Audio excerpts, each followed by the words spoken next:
2 hours also, where the governor has 1.5 hours remaining to provide evidence before the House, and the members of the County Assembly being allocated a balance of 42 minutes up to this juncture. Upon the lapse of that time, which is about 2 hours and 30 minutes, the House will be moving to have the senators ask questions in regards to what will have been presented before the House so far, as well as seek clarification on some of the evidence and answers provided for during this impeachment. After that, the House will be having the members of the County Assembly allocated an hour for the closing remarks, with the governor's side also having a similar allocation of time, 1 hour, to make their case. The quorum has been attained. Allow me to hand you over.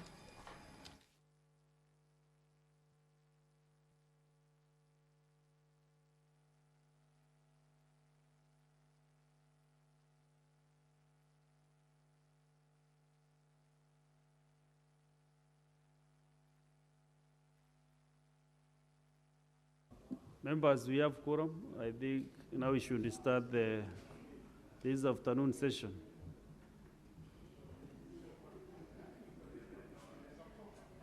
I am told Madame Ker was being cross-examined before the rest of the House. So can you usher in again? She has some minutes. And councils, take note of your time. Yeah, we are still within, we should be within that time as we finish. Both 1 hour and 2 minutes for the assembly, for the governor, and 41 minutes for the assembly.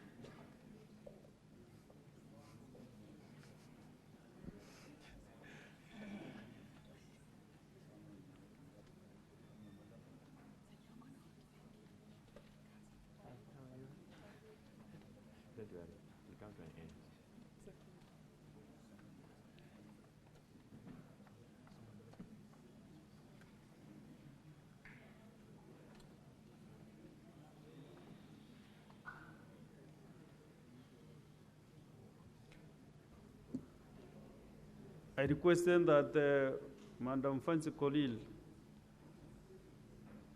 to spend a few minutes remaining. May I proceed, Mr. Speaker, sir? Yes, proceed, Council. Thank you so much. At that note, no more questions for this witness. Is this the same form?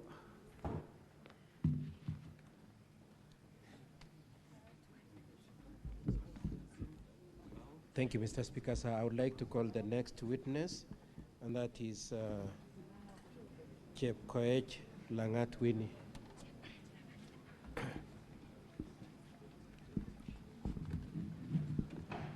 Could you please tell the honorable senators and the speaker your names, please? I am Honorable Winnie Langat, a nominated member representing the great women of Kericho County. Nominated. Sorry, I think we need some management. Kindly request Sanjay Tatams to keep these witnesses somewhere, and then they can be coming one by one. Kindly. They cannot stand there for 1 hour, 20 minutes. Okay, so your names are Winnie Langat, isn't it? Yes. Nominated MCA. Yes. Now, is it true that you signed the joint affidavit at page 113 to 116 of the Governor's Bundle, Volume 1? You signed that affidavit together? Yes, yes. You signed it together with how many people? 18. And you stand by its contents? Yes. Okay, I just want you to answer 3 questions, then my learned colleagues will ask you a few questions. Could you confirm whether you are in the assembly on the 15th of August? Yes, I was there. Did you vote? No. What was the issue what was in issue on that date? Honorable Speaker, sir, they introduced an electronic voting. Just a minute. What was the agenda? What was the subject matter under discussion? Okay, the motion of the removal of the governor. It was discussion about the removal of the governor, and eventually it got to a point of voting, isn't it? Yes. What kind of voting process was adopted? Electronic voting. Electronic voting. Had it previously been used? No. Okay, and did you vote yourself? No. Could you tell the honorable senators and the honorable speaker why you did not vote? Honorable Speaker, sir, there was introduction of an electronic voting, of which I was not conversant with. Okay, so the only reason why you didn't vote was because you were not conversant? Yes. Only that? Yes, I was not conversant with the electronic voting, and I have never been trained. You had not been trained? Yes. Okay, and was your vote, so what became of your vote? What kind of a vote was it? Can you repeat the question? So, in your standing orders, if somebody doesn't vote, what kind of a vote is it? There is a roll call voting. You wanted a roll call voting? Yes, I wanted a roll call voting. Okay, thank you. That's all the questions I had in evidence in chief.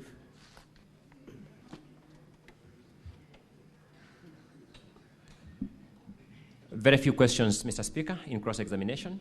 Winnie, have you sworn any individual affidavit in these proceedings? No. That is all in cross-examination for this witness. Thank you. I have no re-examination questions. I would request to call Kimo Kirui. Kimo Kirui, please.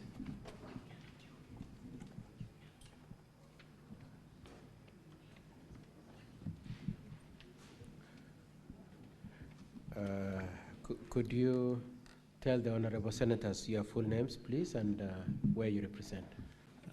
Jina langu ni Kimo Kirui, MCA, ama mwakilishi wote wa Tapasonic, eneo bunge la Bureti. Na ungependa kutumia Kiswahili kama kutoa ushahidi yako? Ndio. Asante. Kwa hivyo umesema wewe ni MCA. Tarehe 15 mwezi wa 8 2025 ulikuwa wapi? Nilikuwa kwa bunge. Ulikuwa kwa bunge ya County Assembly ya Kericho? Yes. Na ni nini ilikuwa inajadiliwa siku hiyo? Kulikuwa na motion ya kumtoa gavana wa Kericho. Kulikuwa na motion ya impeachment. Yes. Na mwishowe mkaamua mtapiga kura?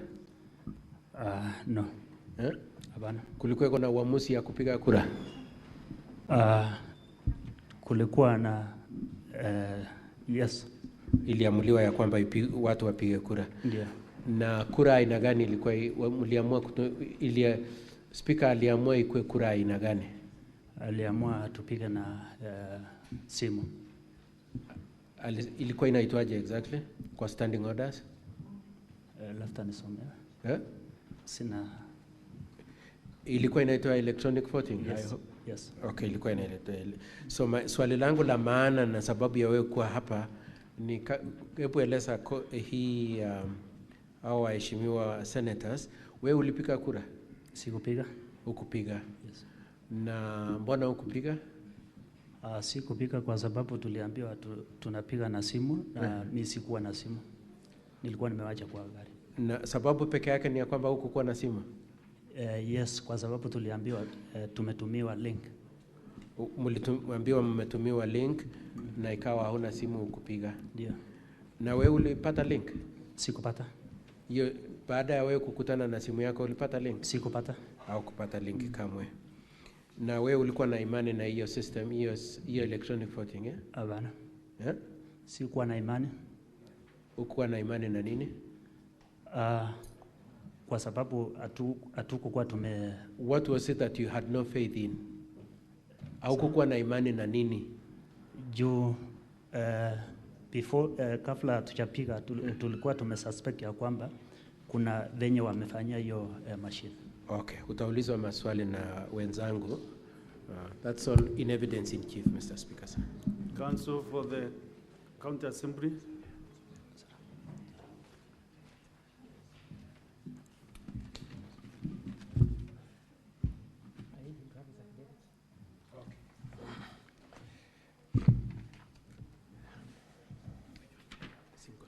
Single one.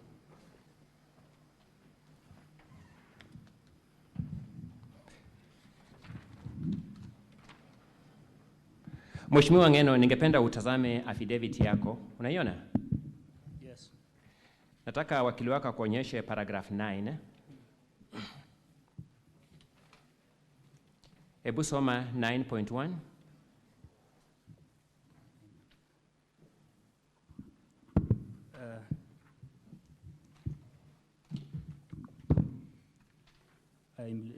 Implemented electronic voting was adopted by acceptability.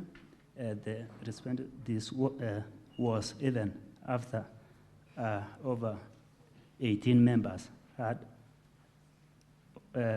observed the use of the electronic voting. Majority by regulated speaker avoided the. I asked him to read by himself. Ningeomba wakili wa County Assembly, tafadhali msomee mwenyewe wewe. You know, there's a reason why that question was imposed like that. So I want to have the effect of that because the next question. You know, the foreign graph is not in Swahili. That's correct. And that is why he's using Swahili, not English. Mr. May I then put so the question? To be fair to him, labda umsomee ama ujaribu wakili wake amsomee ndio aweze pia kupata haki. That's okay. Mheshimiwa Kimo Kirui. My apologies. We are looking at the governor's. Where the document you are referring to. Yes, we are looking at the governor's documents, volume number 1, starting at page 132, but I'm now directing the witness to page 133.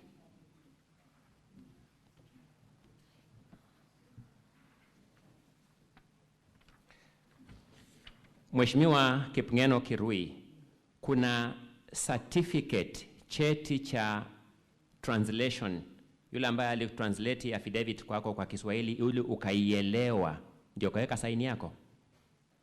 Umeiona mahali popote? Sijaona.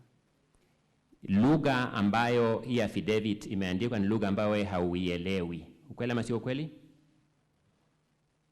Lugha ambayo imetumika kwa hii affidavit ni lugha ambayo uko na ugumu nayo, sio lugha yako, sio lugha ambayo unaelewa. Si ndio ukweli? Ongea kwa sauti kwa microphone. Kweli. Ni ukweli, si ndio? Mwenye aliyekuandikia hakutranslate kwa lugha ambayo unaelewa na kuweka certificate yake. Si ni ukweli? Umeona certificate yake? Ile swali ulikuwa umemuuliza sio hiyo, saa hii unampeleka.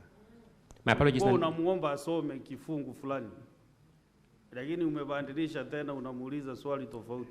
I abandoned that question and I've asked a different question, Mr. Speaker, and he's answering. An issue arose as to whether he could read, so I abandoned it. I'm now asking a different set of questions. Aliyekusaidia kusua hii affidavit kwa lugha ambayo unaelewa hajaweka certificate kuonyesha kwamba alitranslate hii lugha. Si ni ukweli?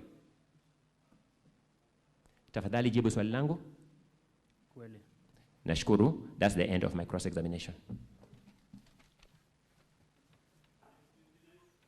Just one question in re-examination, Okay. Mr. Speaker, sir. Go ahead. Bwana Kirui, ushahidi wako hapa kwa hii Senate ni nini? Ushahidi wangu kwa Senate, mimi sikupiga kura. Okay, na ya pili, ulikuwa na jambo lolote juu ya electronic voting? Sorry, Mr. Speaker, the purpose of re-examination is to clarify matters that arose in cross-examination. None of these issues arose in cross-examination. Mr. Speaker, sir, the question that was put to the witness is whether he understood what his affidavit was saying.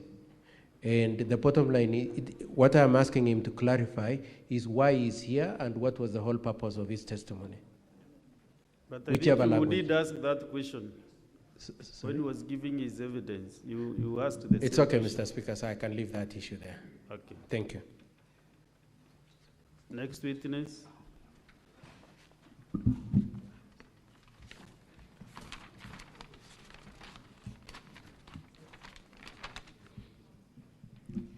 Irene Tet Langat.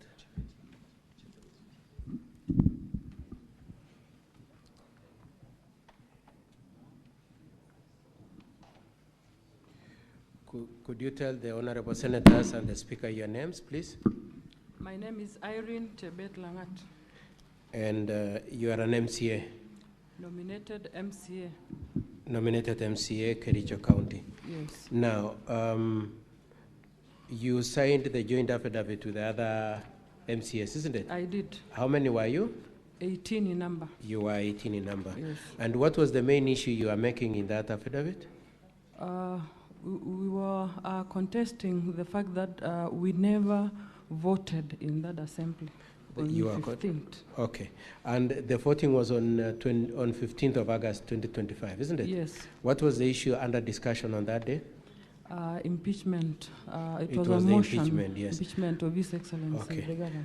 Okay. And could you tell the honorable senators why didn't you vote? I didn't want to partake an exercise that was going to be shambolic.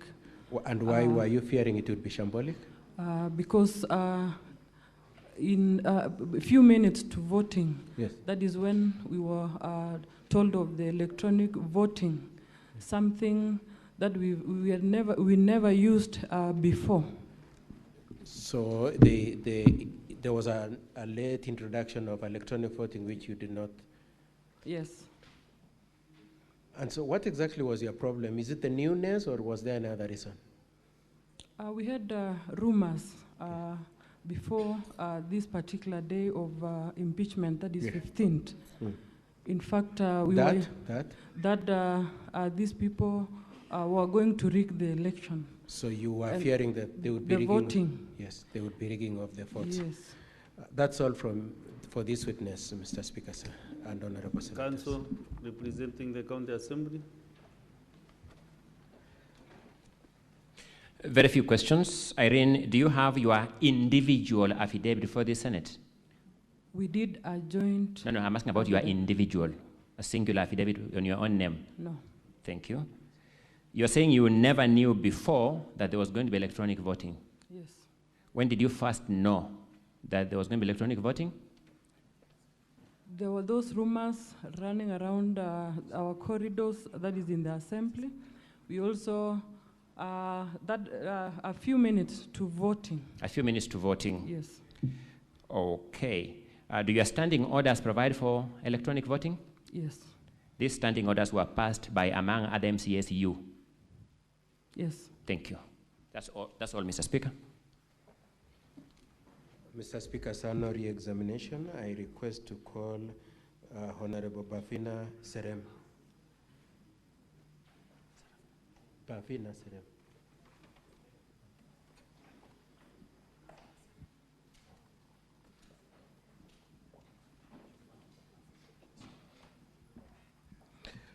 Could you tell the honorable senators and Mr. Speaker your full names, please? Thank you, Council. My name is Babina Chep, a nominated member of County Assembly, representing the great people of, representing the great women of Kericho County. Okay, you represent only women, eh? Now, you signed a joint affidavit with others, isn't it? Yes. How many others? 17 others. So that you came total of 18, isn't it? Yes. Okay. What was the main issue you are making in that affidavit? It was a complaint that the main issue Yes. about. Sorry? So in the affidavit, what was the main issue you are complaining about? What was it you are raising? It was about the voting issue that Okay, emerged at you the were County Assembly. raising issues about voting. Yeah. Is this the voting had been done on which date?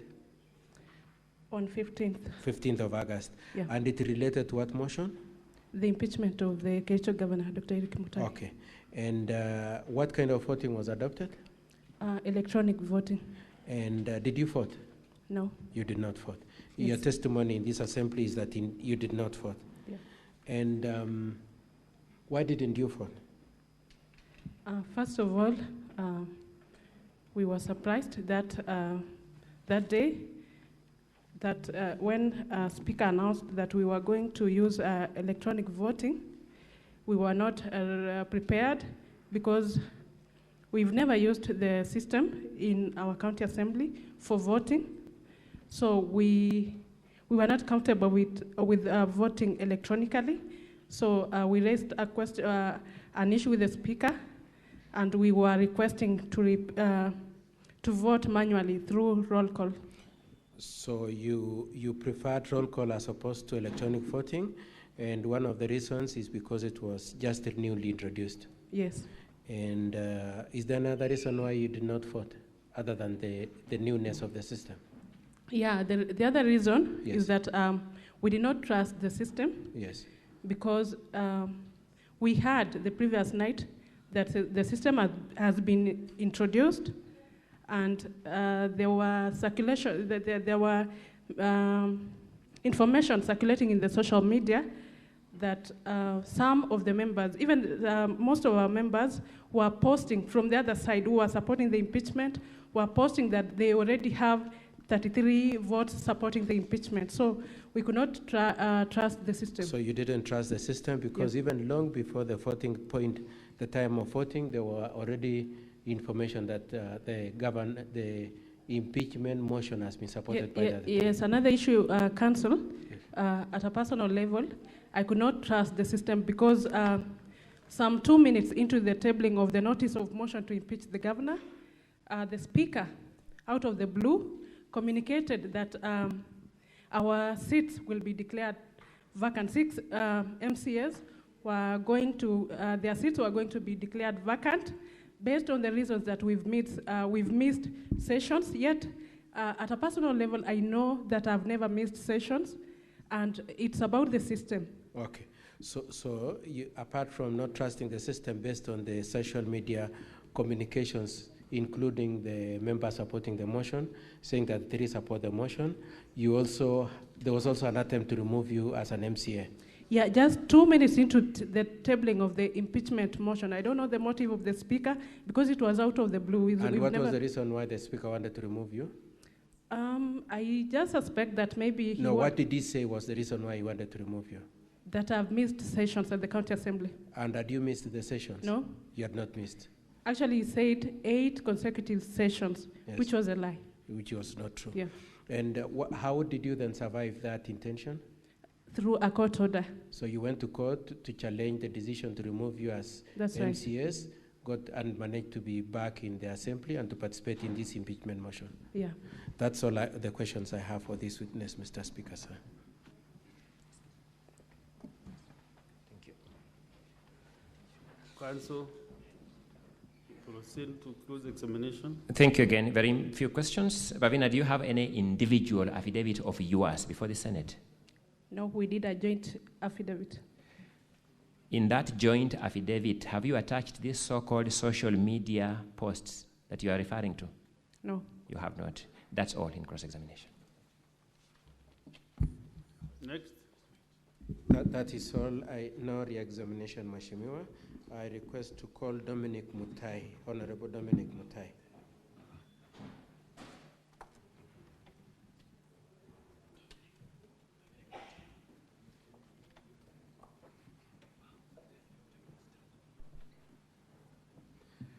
Could you tell the honorable senators and the speaker your names, please? I'm Dominic Mutai, MCA from Kabianga Ward. Kericho You represent Kabianga Ward in Kericho. Yes. Were you in the county assembly on the 15th of August 2025? Yes, I was present. What was the issue being discussed on that day? The motion on impeachment of Governor Dr. Irene Mutai. It was a motion to impeach yes. The governor. Yes. And it got to a point of voting, isn't it? Yes. What kind of voting system was adopted? the Speaker ruled that the electronic voting was to be used. Okay, and after you had decided that electronic voting would be used, were you okay with that idea? We were not okay because that was the first time it was introduced, some few minutes to voting. Okay. And so what did you prefer? We preferred a roll call. You preferred a roll? Yes. And did you express your wishes for a roll call? Yes, we stood for division, Yes. which it was not granted. It was denied. And did you vote? No, I didn't. And does the standing order say what happens to a vote which has not been cast? Yes, it is said abstain. So if you have not cast your vote, it's supposed to be reflected as abstain. Yes, yes. When you saw the results that were posted by the county assembly on the voting, does your vote of abstain, is it featured? It is not featured anywhere? It's not featured. And so apart from the fact that the system was new, was there another reason why you didn't participate in the electronic voting? Yes, we were, prior to that there was a lot of suspiciousness, and we know we are from that assembly, and we know the issue of integrity of the system, which can be manipulated. So you feared that the system would be manipulated? Yes, yes, yes. And that's the reason why you didn't vote? Yes. Okay, thank you. You'll be asked a few questions by my colleagues.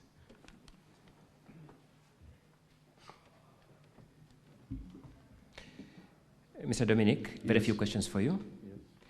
It is your case that this is the first time this system was being used in the assembly? Yes. But you already knew it had been manipulated?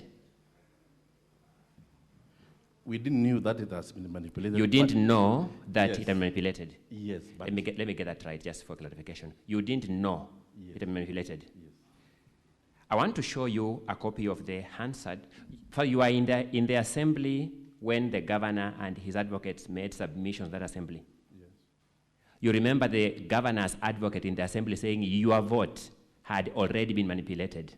Yes, I remember saying. Thank you so much. He said so. This was well before the vote was taken. Yes. Now you have seen the results of the vote. You finally are aware of the results of the vote. Yes, I know later. Later, yes. Later you know the results of the vote. Yes. They show that you didn't vote. Before that, can I explain? No, you can't explain. Speaker? Those results show that you didn't vote.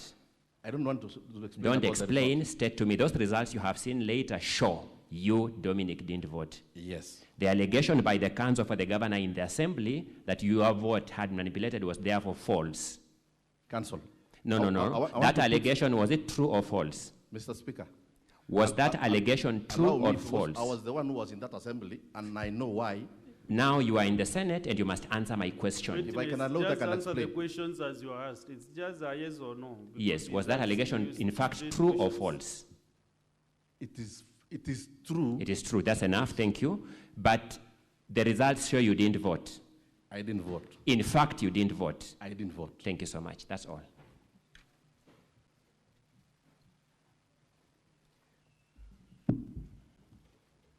As counsel representing the yes, just one governor, question. The examination. You said there was an issue of. Did you know or you didn't know that there would be a likelihood of manipulation of the votes? Prior to that, we were our colleague said my name was already one of those who was supposed to be voted in courts. Yes. And then I requested the speaker to allow me, when I was submitting at that assembly, that is how I wanted to explain. I said my vote should be respected. And whoever wanted to vote to me, I said my vote should be respected. That is what I wanted to explain.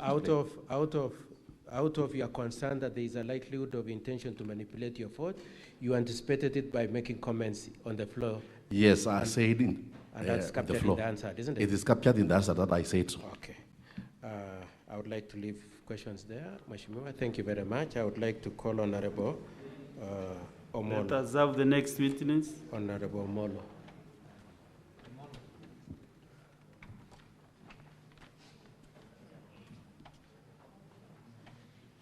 Could you tell the honorable senators and the speaker your names, please? My name is Honorable Opile Noel Omolo. Describe yourself. I am nominated MCA representing the minority in the Kericho County. You are representing the minority in the Kericho County. Yes. Were you in the assembly on the 25th of August, on 15th of August 2025? Yes. What was being discussed on that day? The impeachment motion, the motion to impeach the governor. The discussion was on the impeachment of the governor. And the discussion went on up to a point of voting, isn't it? Yes. What kind of voting process was adopted? Electronic And were you agreeable to the electronic voting? No. What did you prefer? Roll call. You preferred roll call voting? Yes. Okay. And did you make known your wishes that you'd prefer roll call voting? Yes. Okay. Did you eventually vote at all? No, I did not. You did not vote? Yes. Okay. And does the standing orders provide for a case where somebody doesn't vote? It does. What does it say? It says that if there is a division, yes, supported by 5 people, then the speaker can opt for the option of roll call. Okay, you didn't answer my question, but that's still okay. So you're saying that where you are disagreeing with the voting system and you are more than 5 people, you should have been allowed to go for roll call, isn't it? Yes. How many were you supporting the option of roll call? 18 of us. You are 18. Why didn't you vote, Noela? We had a prior knowledge that the system already was not transparent. You feared that the system was not transparent? Yes. And that's why you didn't vote? Yes. Now, when you don't vote, how is your vote supposed to be captured? Is it a yes, no, or what? If I don't vote, it should be abstained. It should be abstained. Yes. When the report was brought back about the number of votes, is your vote of abstained reflected? No, it doesn't. Okay. That's all for this witness in evidence in chief, Mr. Speaker, sir. Counsel for the county assembly. Noela, in 30 seconds, you have not sworn any individual affidavit of yours before the Senate. Yes, I've not. Sorry? I've not. Thank you so much. That's all in cross-examination. Thank you, Mheshimiwa. You can retire. I request Next to call witness. Honorable Vincent Kirui.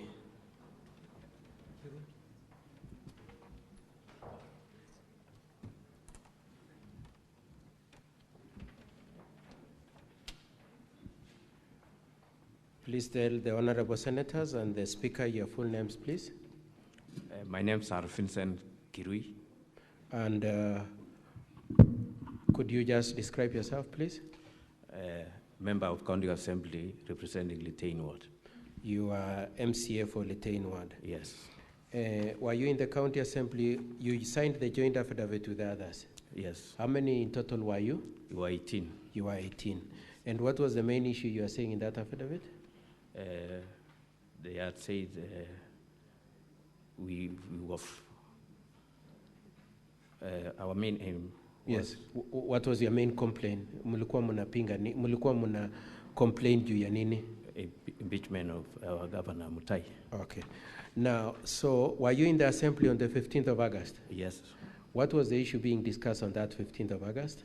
The impeachment of our governor. It was the discussion on the impeachment of the governor. And you debated it, eventually came to voting, isn't it? Yes. What kind of voting was adopted? Electronic. Electronic voting. And were you agreeable to the electronic voting? No. What did you prefer? We prefer to be counted. You preferred to be counted, huh? Yes. What is it called? Roll call. Roll call. Okay. So was it you alone who wanted roll call? No, we were 18 of us. 18 of you wanted the roll call. And did you tell the speaker that you wanted to use roll call? Yes. And did he accept? No. Okay. Did you vote? I never voted. You did not vote. Does your standing orders provide for what happens to a vote that has not been cast? It's reversed as abstain. It is supposed to be reflected as abstain. When you saw the results brought to this Senate by the County Assembly saying that the 3 people voted in support of impeachment, does it reflect your vote of abstain as a consequence of not voting? Yes. Huh? Is your vote captured in that data? No. No, it's not captured. But that's all for this witness, Mr. Speaker, sir, in evidence in chief.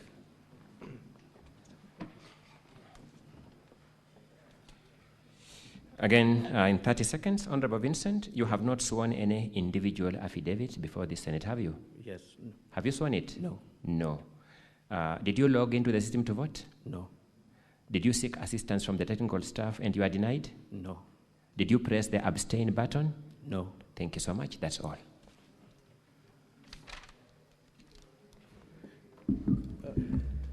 Next witness. Gilbert Ngetich, please. Honorable Gilbert Ngetich.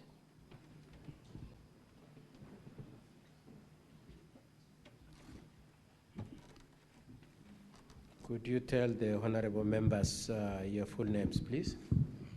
I'm Honorable Gilbert Ngetich. Describe yourself. I'm an MCA representing good people from Kishara Ward. Kisharwa. Elected member. In Kericho County. In Kericho County. Okay. Were you in the county assembly on the 15th of August 2025? Yes, I was. And what was being dealt with on that date? It was an impeachment motion, main motion to be precise, Yeah. from Honorable Rogony on impeachment of His Excellency. It was a motion to impeach the governor, moved Yes. by Honorable Rogony. And so it was discussed, eventually it was decided to go into voting, isn't it? Yes. What kind of voting was adopted? Electronic voting directed by the Speaker. The Speaker decided that it be by electronic voting. Were you agreeable to the electronic voting? We didn't. You? I didn't. You did not. And did you express your objection? I did. You expressed your objection? Yes. Were you alone in that objection? No, we were 18. And what did you prefer? We preferred the roll call voting. You preferred roll call voting? Yes. Do you have a right to ask for roll call voting? We have. And for roll call voting to be adopted, what does it require? It requires a division illustrated by 5 or more members. So if 5 or more people ask for roll call, then it should be given by the Speaker? Yes.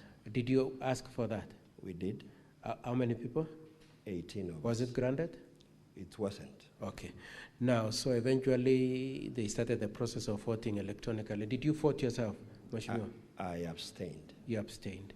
How did you abstain exactly? Did you press a button of abstain, or what do you mean? There were nowhere to be pressed. There was nothing to be pressed. Yes. So what do you mean by telling the senators and the Speaker you abstained? We illustrated by standing up. Speak for yourself. I illustrated by standing up to illustrate that I was not satisfied with electronic voting. And so why do you think your vote should have been abstain?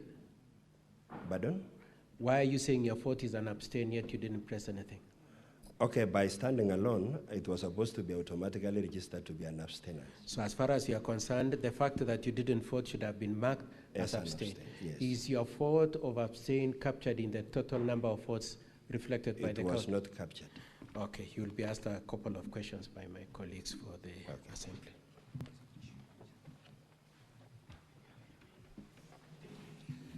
Gilbert, again in 30 seconds, very few questions. Do you have an individual affidavit that you have sworn before the Senate? I don't. You don't. Did you log into the system, this electronic voting system that was provided? I didn't. You did not log into it. Do you know it in fact provided for an electronic button for abstain? I was not. Do you know that fact, that had you logged in, you'd have seen that abstain? I didn't know. Did anyone stop you from logging in? No one. Did you seek assistance from the technical staff to log in and they denied you the chance? I was to be trained, not to be Did you seek assistance from the staff who were assigned? I didn't. You did not. Thank you so much. That's all in cross-examination. Counsel for the governor. Just one question, Mheshimiwa. Did you need to ask for assistance? No need. What would have happened before that? We were supposed to be trained prior to the use of the gadget. You needed to be trained, not to be helped, isn't it? Yes. Okay, that's all for this witness. Next you very much, Mheshimiwa. The next witness is Francis Terrer, please.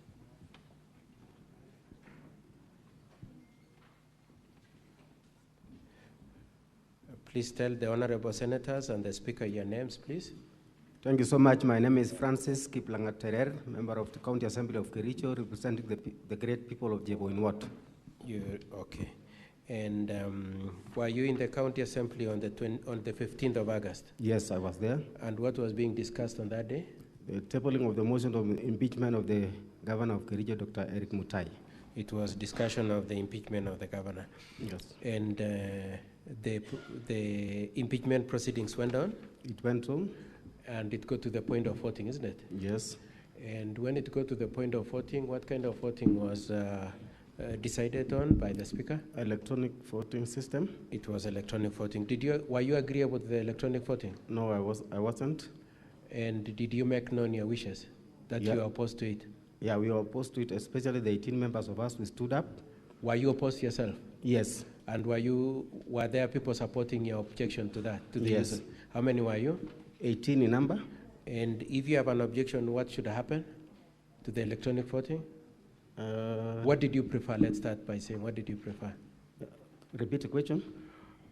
So you didn't want electronic voting? Yeah, we didn't want the electronic voting. What voting could you have? We wanted the roll call voting system. You wanted roll call. And did you let the speaker know that? Yes. How many people wanted roll call? 18 members of the county assembly. Okay. Now, did you vote? I didn't vote. At all, at all? At all. Why didn't you vote? Because I had no hope in the electronic voting system. You had no faith in the electronic voting system? Yes. Okay. And does the standing order provide for a situation where somebody has not voted? Yes. What is it supposed to be counted as? Abstain. It's supposed to be counted as abstain. Yes. When the results were brought by the county assembly, does it reflect your vote of abstain? No, it didn't capture my vote as abstained. Your abstained vote was not captured? Yes. Thank you very much, Mheshimiwa. You'll be asked a few questions by my colleagues. Thank you. Yes, Council.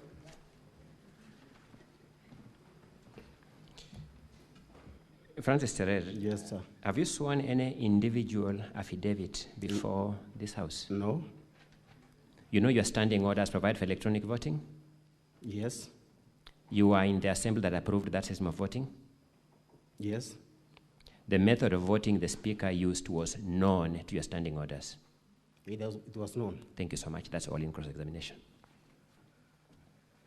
No re-examination, Mr. Speaker, sir.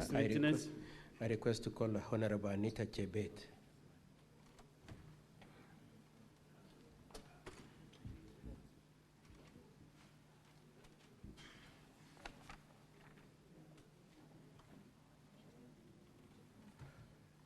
Please tell the honorable senators and the speaker your full names, please. My name is Anita Cheronomi, representing elected member representing the people of Chemo Southward in Bureti constituency, Kericho County. Thank you very much. Were you in the county assembly on the 15th of August? Yes, Senior Council. What was the issue being discussed on that day? The day was a day for us to table the motion on the impeachment of Dr. Irene Mutai. So it was the day to discuss the issue of the impeachment of the governor. Yes. And then debate went on, isn't it? Pardon? It was discussed. Yes, the discussion started at around 10. It's okay. So it was discussed. Eventually it came to a point of voting, isn't it? Yes. And was there any decision as to what form of voting was to be done? The decision came in at the very end. Yes. And the decision that came up was a new way of voting. Yes. That as a house, as an assembly, we had not used an electronic voting before. So it was said to be electronic voting? Yes. Was that, had you ever used that electronic voting system? No. That was the first time? That was the first time. Okay. Did you know that you were going to use electronic voting before you came on that day? No, apart from the rumors that were on the social media, we had not received an official communication from the speaker that we were going to use an electronic voting system. There were no official communication to us. So the only thing you were, there was comments circulating in social media that electronic voting would be used? Yes, and also some members, some staff were good enough to inform us that the IT staff were good enough to tell us that be prepared, there is a new system that we've been called tonight to work on that you might be using tomorrow. Sorry, that they had been called? Yes. Called, when were they called? A night to the day of 15th. So they had been told, please come and prepare the... Yes. Who called them and who asked them to prepare for electronic voting? The speaker called them. The speaker is the one who said, come and set up an electronic Yes. voting system. Okay, so the voting started, isn't it? Yes. Did you have any objection to the electronic voting? Yes, we had an objection. What were your reasons? Our reasons were we are not aware of this system and we don't trust the electronic system. And as a team that were against it, we stood for division to request the speaker to allow all of us to be counted under the roll call option instead of a new gadget that we were not aware of. So let me just paraphrase what you're saying. You said you had an objection, and the objection was based on the fact that it was new and you didn't trust it. Yes, and we had not been taken through a pilot test of the system. Some of us, we are technically savvy, we are well with the system. If only we knew what that system was, if only there was a pilot test a day two for us to be sure that our votes will be in safe hands with the system. Yes, we would have agreed to it, but we said no since it was a new thing. So it is your testimony to this Senate that you really have no objection to electronic voting. You only wanted the integrity of it to be properly in place. Yes. Okay. And you said it was being piloted that in the impeachment motion. Yes, it was a pilot because I was reading through, allow me to add this, because I was reading through my messages with the our IT staff a night that night, and I was asking, even the same day, I was texting him and asking him, we've heard of electronic system, what are you guys going to do? And the message he gave me was, once you decide on the electronic voting system, then we will let you know how to work on it. Okay. That was at around 1 p.m. Okay. Yes. And did you have an option other than electronic voting? Yes, we had an option of roll calling. Roll call? Yes. And how would roll call work? Roll call, the way roll call work is, of course, we will have the side. No, sorry, that's not what I'm asking. So the speaker had said we use electronic voting. He insisted after we requested for. Is there an option for you to ask the speaker to change that position? Can the MCAs ask that you depart from the use of electronic voting to roll call? Looking at our standing orders, yes, we have an option. What does it require for the speaker to accept the roll call? So if we go for division and 5 of the members stood and request for that option, the speaker would rule that we go for a roll calling. So if there are 5 people insisting on a roll call, then the roll call should be done by the speaker? Yes, as per the standing orders. As per the standing orders. Does the speaker have a choice if there are 5 people supporting the motion? He had no choice, but he decided to rule anyway. No, I'm saying ordinarily, as per the standing orders, does it provide for the speaker to choose whether or not to do roll call if there are 5 people supporting it? No, it's saying shall, so I don't think there's an option. Lastly, did you vote? I didn't vote. Does your standing orders provide for what happens when you don't vote? Yes, I expected, because I abstained, and I expected the system to count those who abstained from not voting. And that includes you? And that includes my vote. Is your vote reflected in the votes that have Looking at that system, it's only showing those who voted. Looking at the results that were brought to this Senate, does your abstained vote, is your abstained vote reflected? No, it's saying 0. Okay, you'll be asked a few questions. Madam Mheshimiwa. Yes, Council. Do the close examination. Thank you. Just in 1 minute. Anita, have you sworn an individual affidavit before the Senate? No. You have told this Senate that you expected the system to register your abstinence, your abstained vote. True? Yes. Which system? The electronic voting system. Did you log into it? We didn't have Did you, Anita, log into it? But log in where? My apologies. Anita, did you log into the system? We didn't have a system to log in. Did you log into the link that was given to you? I didn't have an option of logging in. Mr. Speaker, may I have my question answered? I have 1 minute to finish this business. Yes, witness, just answer the question. Did you log into the system? I didn't have a system to log in. I'm asking whether, in fact, you logged into it, whatever the circumstances. But where? Mr. Speaker, may I have my question answered? This is now becoming disturbing. Witness, once again, you are now bordering to becoming a hostile witness.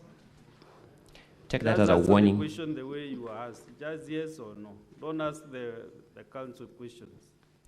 Anita, did you in fact log into the system? No. Did you press the abstain button? I didn't have a button to press. Did you press an abstain button? No. Nevertheless, you expected that system to register your abstained vote. But which system? Nevertheless, you expected that system to register your abstained vote. But which system? Mr. Speaker, may I once again have my question answered, whether that was expectation?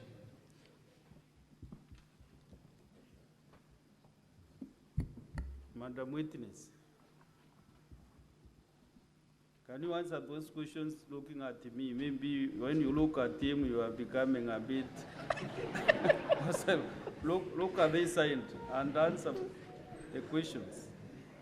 Thank you. Notwithstanding that you didn't press the abstained button, you nevertheless expected the system to register your abstained vote. Is that a correct position?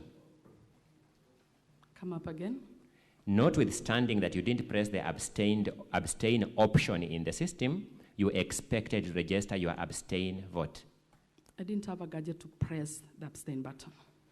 Did you have your phone in the chamber?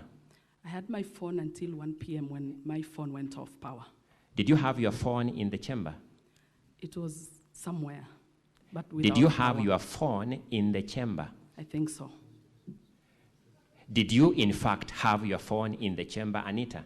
I had my phone until it went off and I took it off. So you had your phone in the chamber? For about 3 hours. So, in fact, you had your phone in the chamber, as a matter of fact? For about 3 hours. What's the answer to that question, Mr. Speaker, on whether, in fact, she had my phone? I can't get the answer to that question. And I think the witness is now bordering on rudeness now, not just being hostile. I've been very polite to all witnesses in this assembly because it's my professional duty to be. But they have no corresponding right to be rude to me. I'm a professional discharging my professional duty. I deserve respect. She is disrespectful. Council, you know you have no mandate to judge. It's me, that's my work. So yes. Mine is only to request her to answer your questions. Don't make the judgment. That is the work of the chair. Yes, I'm Mr. pleading Speaker. with her to answer your questions directly. Yes, I was making a submission, inviting you to make that a judgment, Mr. Speaker. You are provoking me to do that. My apologies. Or Mr. inciting me to say what you want. No, Mr. Speaker. I was making a submission so that you then... So, witness, Madam Anita, honorable member, just answer those questions as fast as possible because I can see the council is constrained by time. Mr. Speaker, sir, am I allowed to just say no answer? Yes, no, yes. Okay. Did you, in fact, have your phone in the chamber? No answer. Mr. Speaker, I don't know what to do now, but I will beseech you to intervene now more coercively. May I request my time be paused in the circumstances because I have no contribution to what she's doing. Witness, what is the problem? Council representing the governor. Can you stand down the witness if she is not ready to respond and call another witness? May I proceed, Mr. Speaker? Proceed. Madam Anita, do you in fact have your phone in the chamber? Yes. Do you remember you contributed to this impeachment motion? I said yes for 3 hours. Do you remember you contributed to this impeachment motion in the chamber? Yes, for 3 hours. Do you remember you read your contribution from your phone and that became an issue in the course of the debate?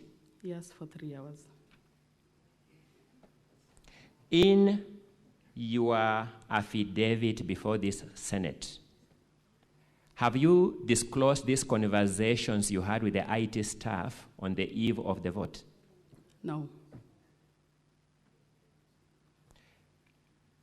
The inclusion of electronic voting in your standing orders happened in October last year. True or not true? Come up again. The amendment to the standing orders to introduce electronic voting happened in October 2024. True or not true? True. Have you had a motion requiring a division in that assembly since then, before this one, before this impeachment one? We have not done anything that required us to vote since the time that the standing orders were changed. Thank you. So this is the first time a motion requiring a division arose since the amendment to the standing orders. True or not true? Not true. Which other motion requiring a division has ever arisen since October last year when you made the amendments?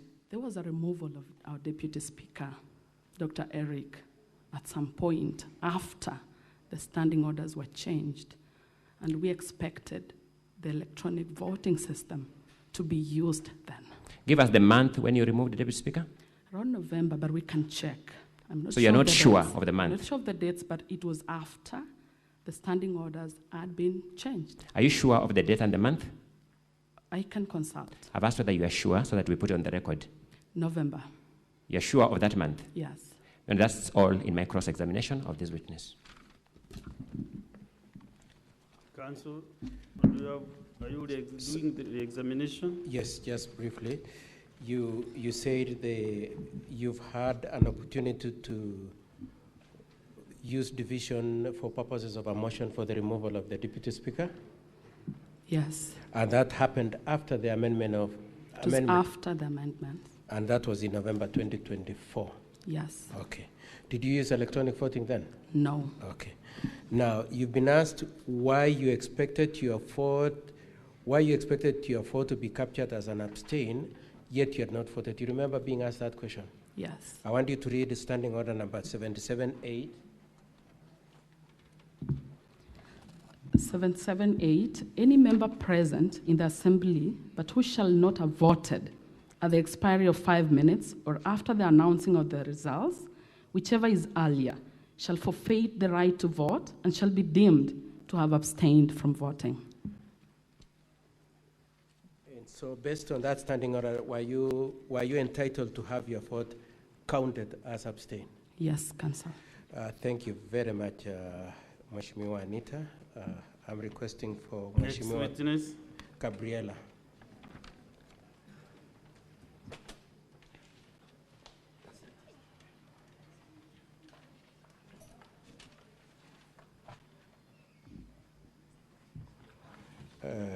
Mheshimiwa, if you could tell the honorable senators and the honorable speaker your full names and who you represent. I'm Chepngeno Gabriela Langat, nominated member of Kericho County Assembly. Okay.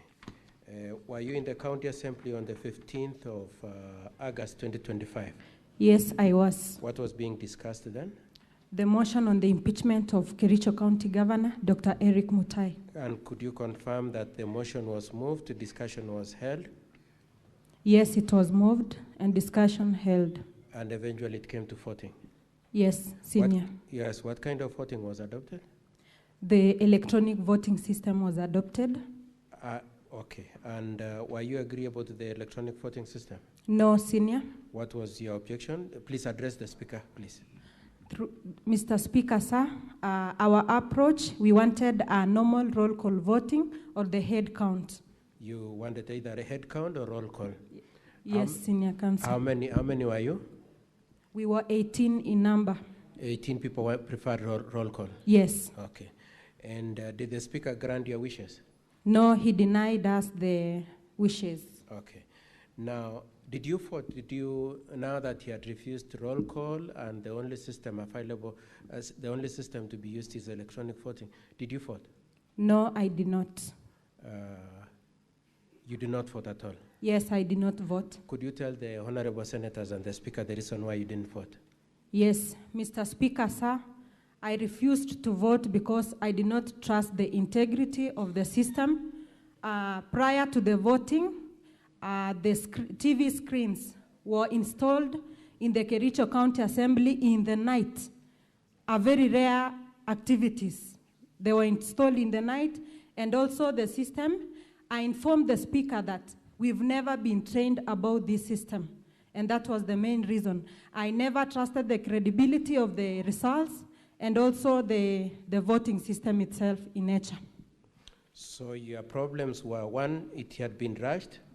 Yes. Two, you didn't trust it? Yes. And three is that you had not been trained? Yes. And it remains your position even in this honorable Senate that it shouldn't have been used in the face of all those three issues? Yes, Senior Counsel. Okay.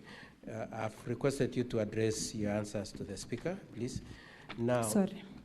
Prior to the, so you said there was the rush, the integrity. Before that,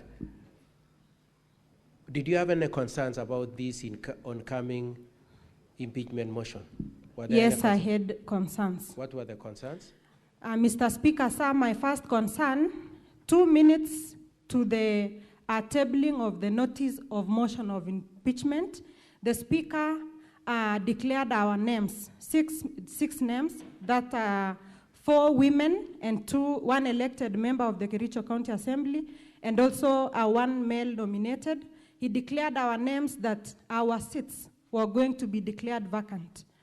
On that 2 minutes before the notice of the motion, Mr. Speaker, by my own reasoning, I saw that this was by design or maybe a sinister move by the Speaker to either intimidate us or maybe deny the number.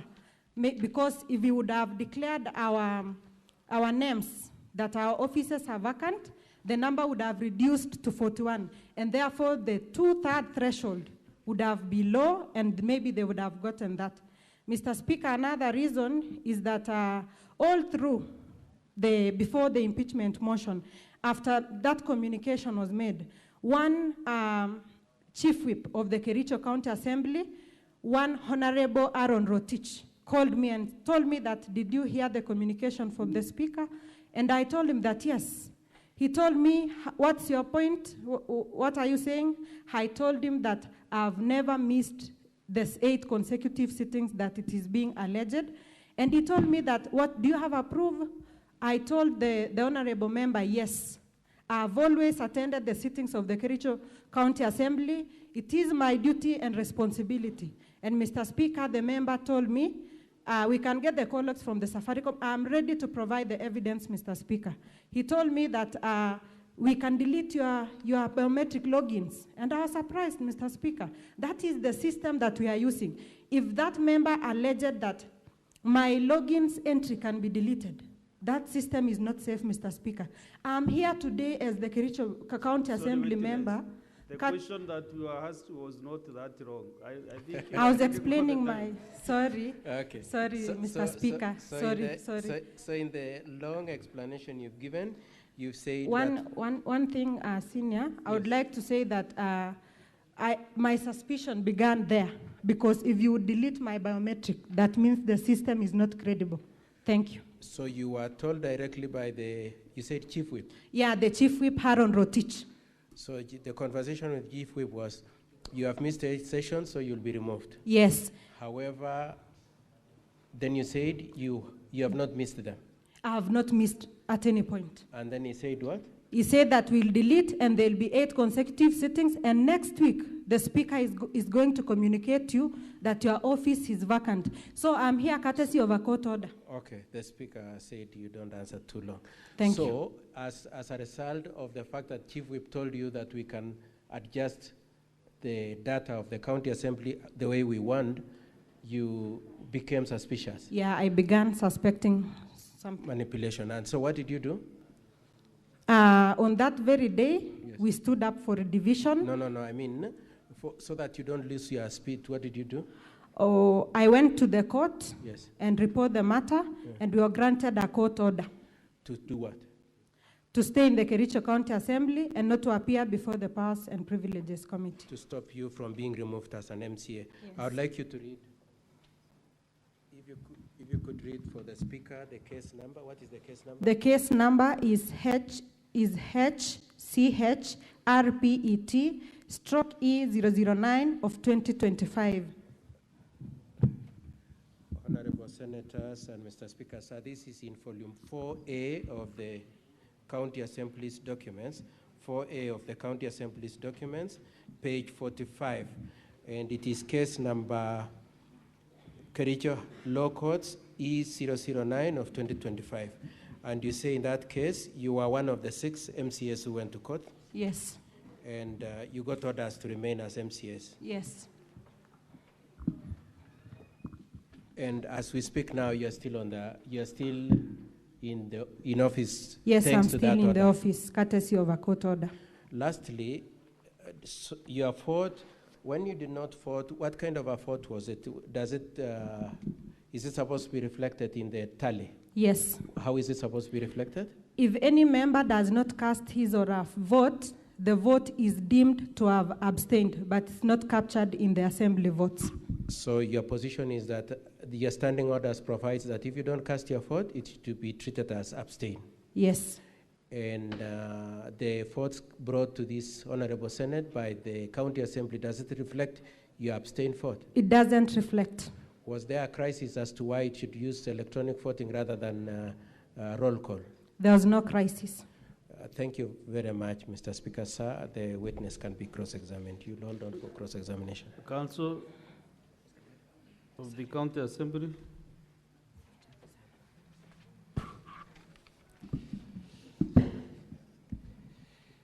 Sorry, Gabriela, I have a few questions for you because my time is restricted. You refer to a conversation you had with one of the whips regarding the notice for you to show cause why you should not be referred to the Powers and Privileges Committee. Is that the conversation you refer to? Is that Pardon? You refer to a conversation you had with a particular whip on the question of your failure to attend 8 consecutive sittings of the Assembly. Is that the one you're referring to? Yes. You considered that conversation to be crucial to this impeachment motion? Is that conversation important? Yes. You swore an affidavit in this impeachment motion. Yes, I did. Do you refer to that conversation in your affidavit? No. So that conversation was so important not to be included in your affidavit. I included the... I'm asking whether that conversation with Rotich was in your affidavit. It contributes to the incredibility I'm asking of whether the system. that conversation is in your affidavit, whether any It's not. paragraph in your It's not. affidavit. Thank you. These members of the County Assembly are subject to the disciplinary measures under the Powers and Privileges Act. True or not true? True.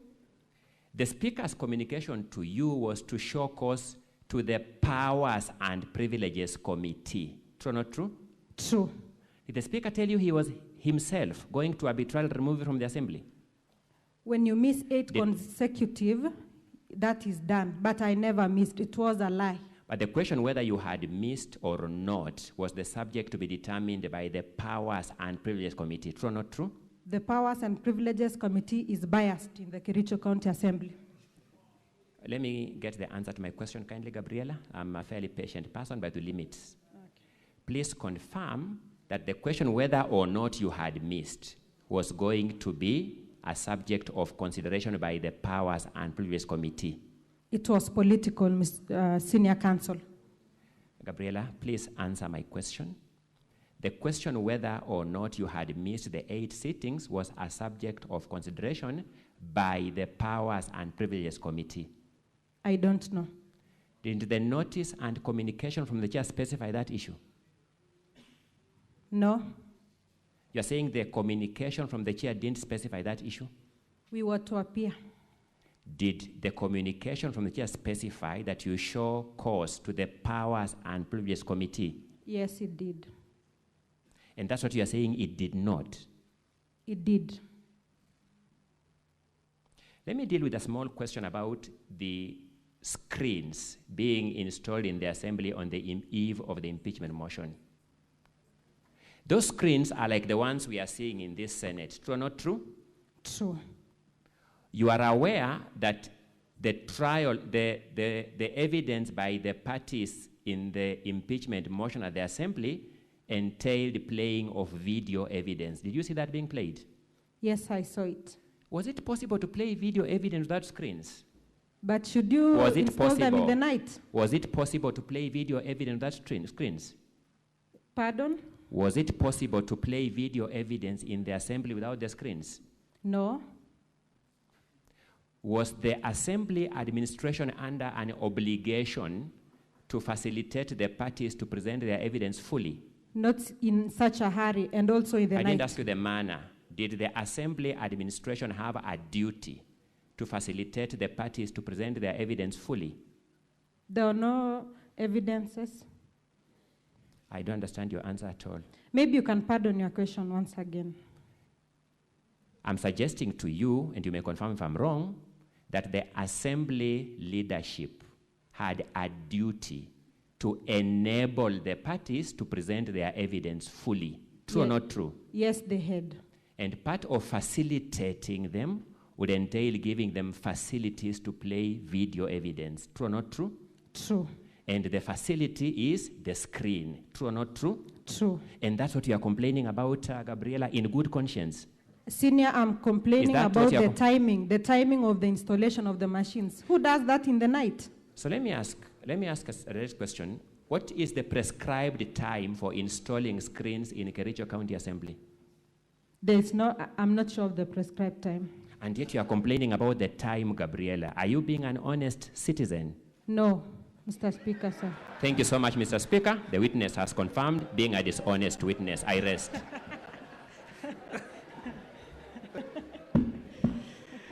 Gabriela, Mheshimiwa, yes, are you a honest person or dishonest? I'm a honest person. So why were you saying you're dishonest?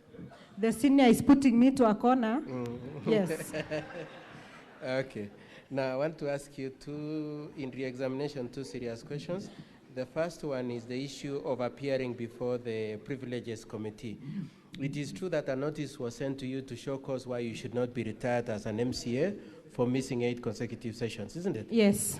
Who moved that motion? The Speaker made a communication. It is the Speaker who said, you, Gabriela, and 6 others will be removed. Yes. You appear for purposes of showing cause, isn't it? Yes. And if you appeared before that committee, who was going to chair it? The Speaker. He is the same person who was going to chair it. And who was going to determine your fate? My fellow MCAs. Okay. Now, the screens, what were they, did they play a role in the impeachment at all? Yes. The screens that were put up at night? Yes. What role did they play? Playing of the video evidences. Playing of the video evidences. But did it play another role other than playing the video? Yes, it was the same screens that were used to air the votes. It's the same screens that were used to start the votes from 6 votes? Six votes. Okay. That's all from me, Mr. Speaker, sir, and that is the end of this set of 14. Okay, thank you, witness, for your confidence. Thank you very much, Mheshimiwa. Next witness.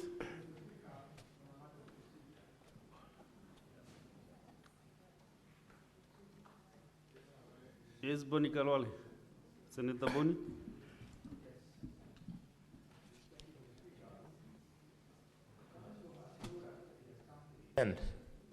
Of those many witnesses he was having.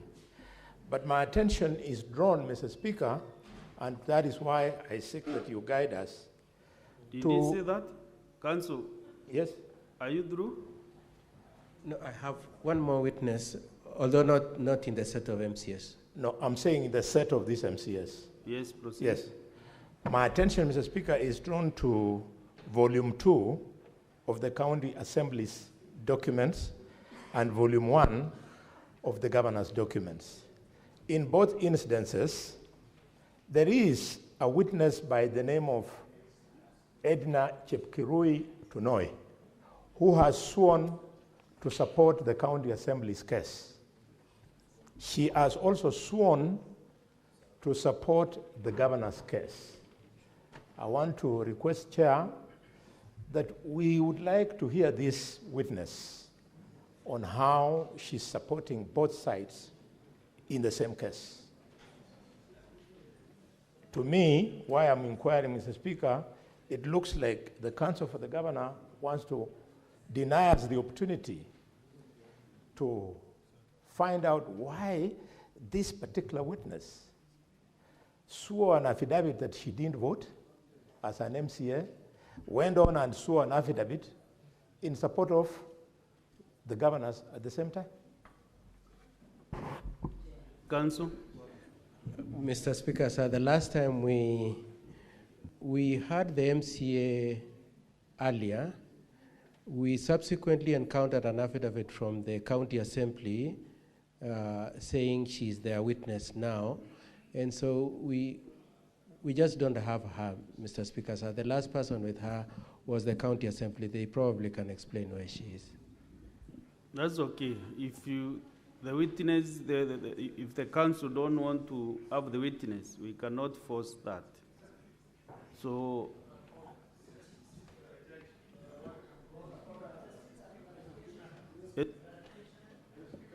Senator Chalge.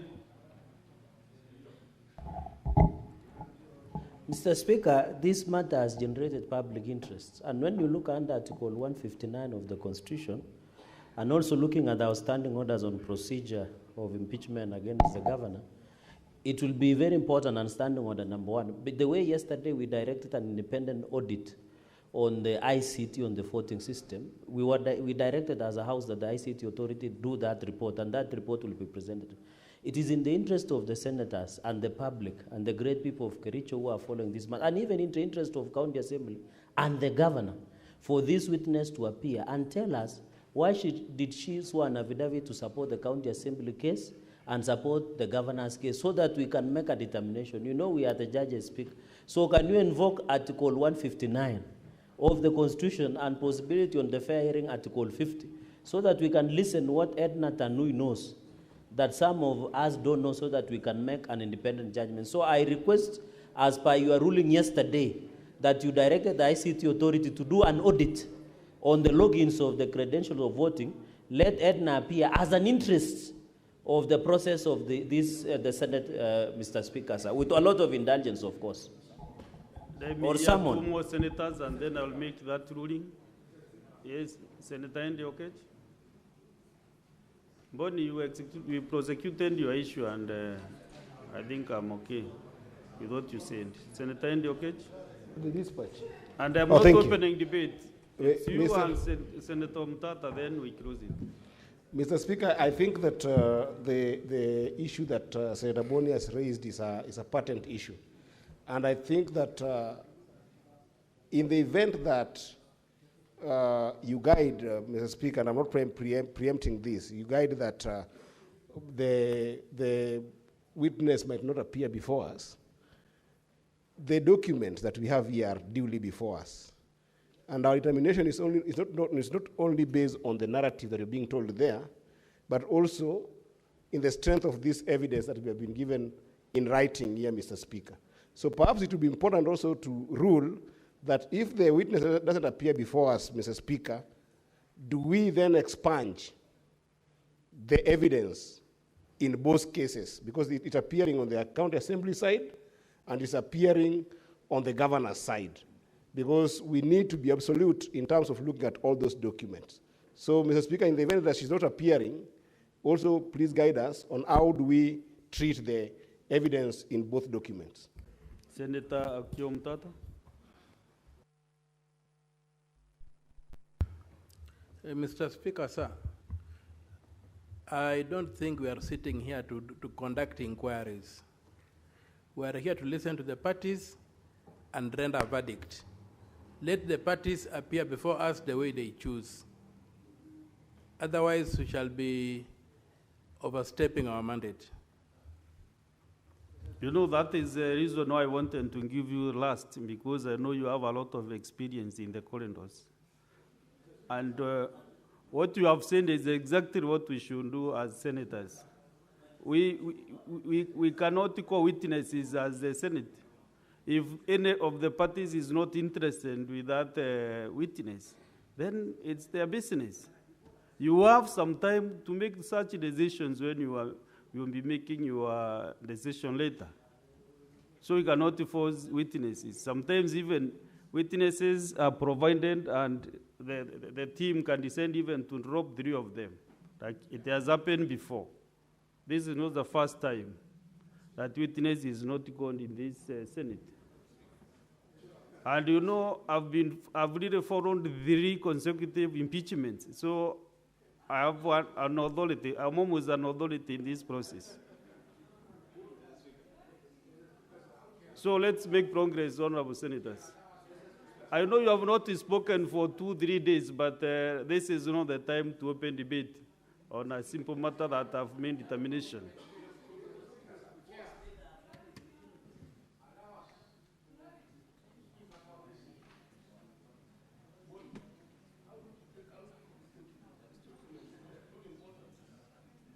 Now, Senators, I know you really feel like talking. So at this junction, I want to give you some time, maybe 20 minutes or so, if you have clarifications on the witnesses that we have processed. I made the ruling on your matter, Senator Boni Karwale. Both are the same thing. So kindly, Senators, who is interested to, yes, Senator Agnes Kavindu?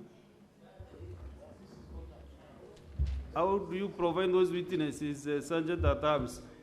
Because the members want clarifications from them. Thank you, Chair. My clarification, I just want to know if this system has ever been used again. Do you know the name of the witness that you want to direct the question to? The MCAs, it can come from the MCAs, it can come from the lawyers, the MCAs. Only the MCAs you can maybe seek clarification from. Yes. The witnesses who are just here. Yes, that's the ones I want clarifications from. If this system has ever been used again after it was used for the impeachment. Siwaitwe. Tutauliza aji. Right?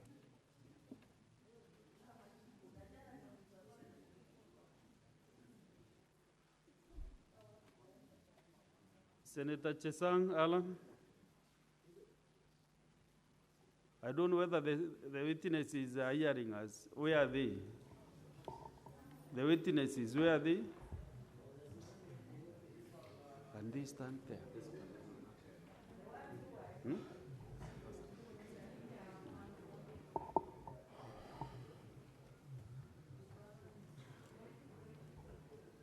And also it will be very, very necessary if you know the name of the witness that you want clarification from.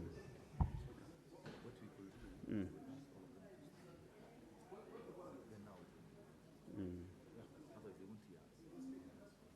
As usher them in, maybe these are few clarifications.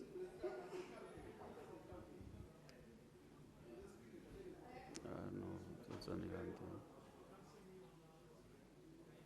thing. No.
So let's have the next witness as we maybe have those others, Lindy.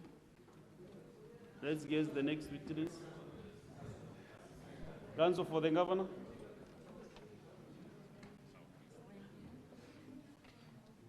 They are here, Mr. Speaker. So I don't know whether I call the next one or we deal with this ones first. Honorable, I want to get from you, senators. I've been approached by several senators that they have no clarifications on the MCAs, the witnesses. Is that the mood of the House? Okay, fine. It's okay. If there is anything that we need from them, we shall be able to ask later, not now. Thank you, Mr. Speaker, sir. Okay. Next witness, please.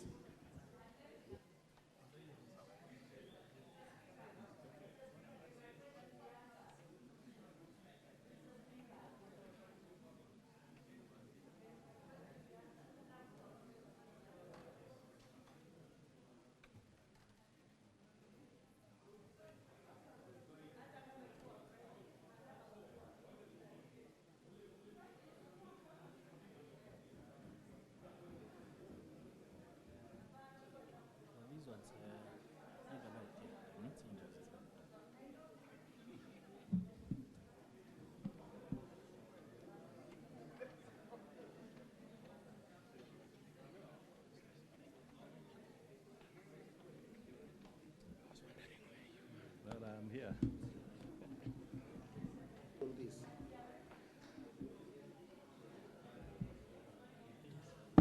Okay, proceed, clerk, and administer the oath to the witness.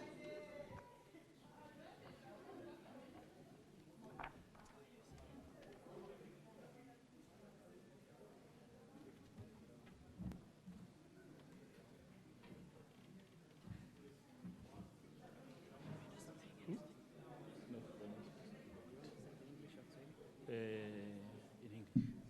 Yeah. Sit, kindly.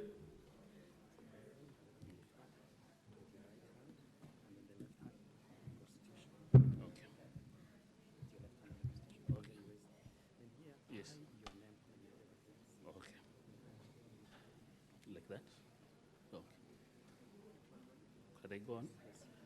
I, Job Okun, do solemnly swear that the evidence that I shall give before the Senate in respect to the matters before the Senate shall be the truth, the whole truth, and nothing but the truth. So help me God. Mr. Speaker, sir, I will lay the basis for the witness testimony. The permission will proceed. Can you tell the Honorable Senate your full names? My full name is Job Okun Oguye. I am a project consultant at Cyber Hub Systems.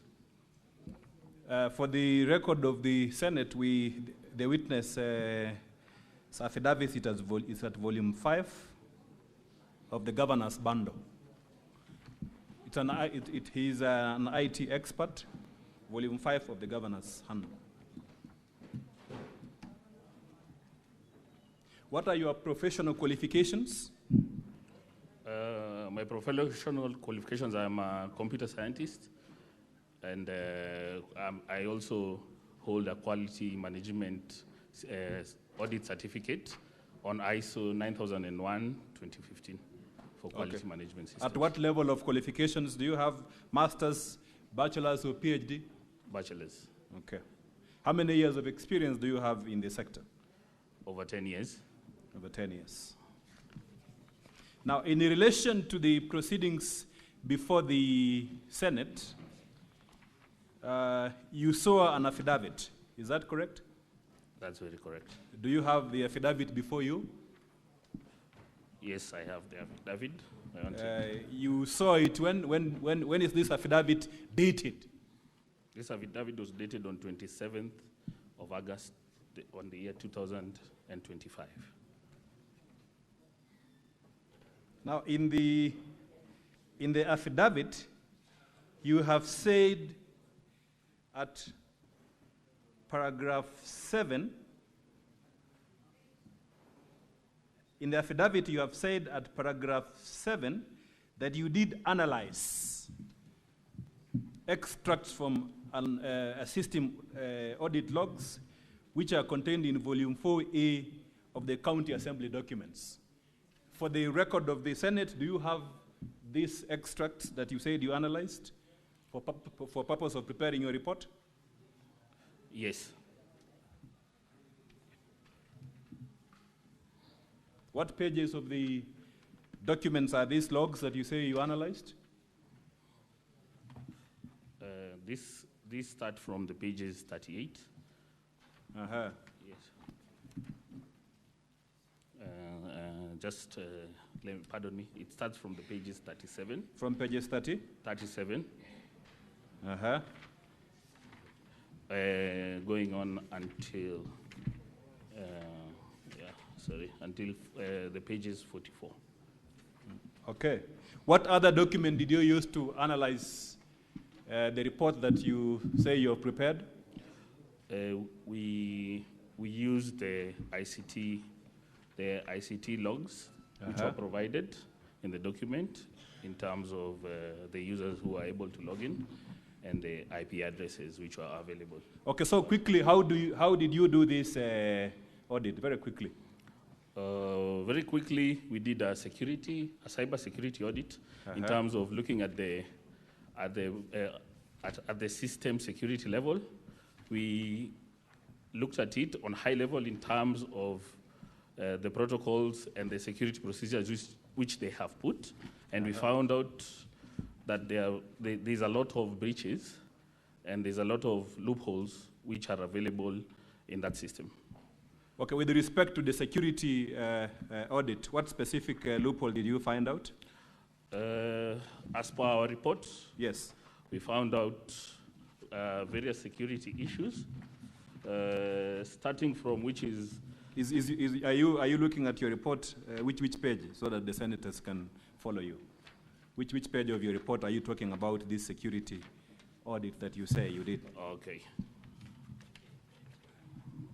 If you look at your booklet, volume 5 booklets, yes. This is from page 29, where it's a comprehensive high-level cybersecurity audit report of the Kericho County Assembly system. So the items which we identified during the audit, mind you, this was just a routine pass-by audit. There was an absence of multi-factor authentication. I'll mention what is multi-factor authentication? What is it in relation to the security of our system? The multi-factor authentication is a security mechanism that gives you a second layer of security. In case somebody has your password, he's not able to log in. He'll need to have another device, maybe a personal phone, for him to now log into the system. So you're saying this is a password protection system or something like that, or yes, methodology? Yes. What other issue did you find out? We found out also that where the servers are hosted, they are exposed in terms of, we know we can trace and we can find. Okay, let's go methodically. Yes. This security audit summary is contained at which page, so that we are methodical? Okay. Of your report. Which page of your report? We can move to page 2. No, up there, I think the document is page 32. Yes. Yeah. My apologies. Okay. Page 32. Page 32. Yes. So from page 32, I think I've already highlighted the multi-factor authentication. Yeah. And the second issue? The second issue, as we proceed, is on page 33, which is the lack of Cloudflare or dynamic naming system or proxy to protect your system from people knowing where it's located or where it's hosted. This is just to divert any threat attackers. Okay. Why is this important? This is important because without this, people will be able to attack your system and maybe remove some data from it. Okay. And what other issue? Very quickly, so that we summarize your report. There was a critical issue, which was exposure of the passwords in the browser. When a user inputs their username and password, which definitely the username and password was already shared without the requirement of security. Yeah. So if a username inputs their password, the username and password, we are able, as a security personnel, you are able to get the password from the backend. Okay, in this case, you looked at the logs, right? What was the password that you, what was the username that you said is unsecure and the password? I would, the username and password that was unsecure for that, just give me 10 seconds for that, please.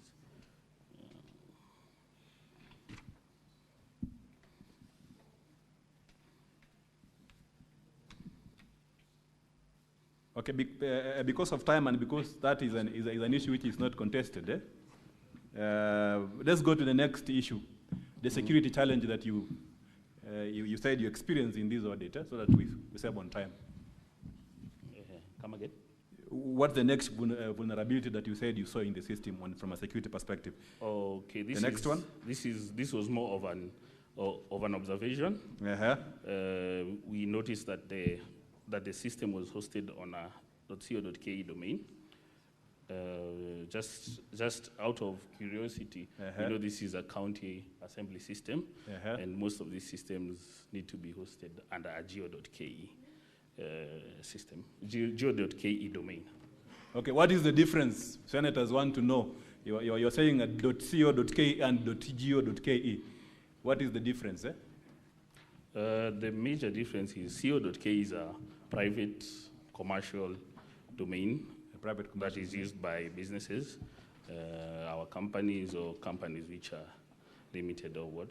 And the geo.ke is a reserved domain system which I believe is with the ICT authority that authorizes you to use it. No one can come and apply. Okay, okay. What other vulnerability did you notice as an expert? A major vulnerability also was the password management policy. What do you mean by password management policy? Just explain it briefly. I can say this is a requirement. I saw that the Kericho County Assembly IT team say that they have an IT policy. Yes. And with this, you need to have a policy that dictates that your password needs to be secret, and also no one needs to know your password, and also you need to be able to change it after a certain duration. Okay, okay, okay. Yes. What you said that this domain was hosted, the domain hosting was done abroad. Where is this done abroad? Where is this contained in your report?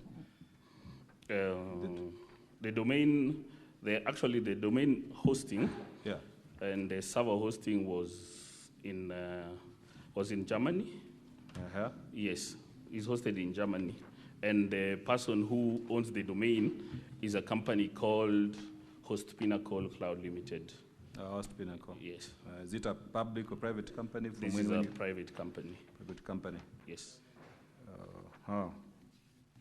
So in your analysis of this system in terms of risk, how did you rate the system? In terms of security, I would believe the system is highly threatened. It's highly threatened? Yes. Okay, okay. So I need you, there is a question which senators really want to know. And you can look at page volume 4A, where these logs,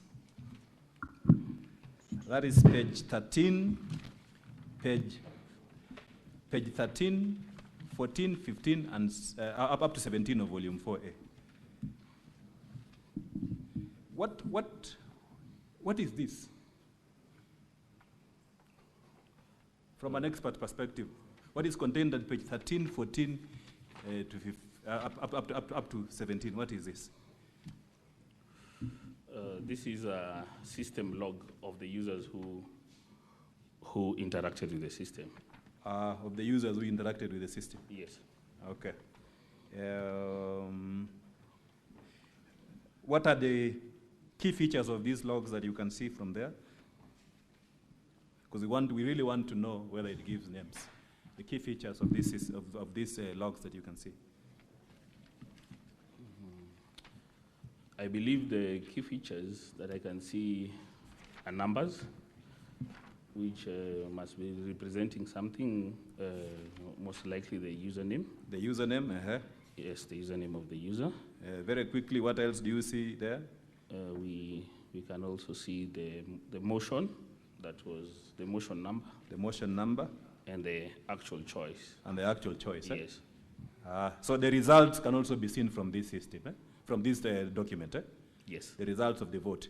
Yes. Okay. Move quickly at page 29, because this is where we want to focus on as well.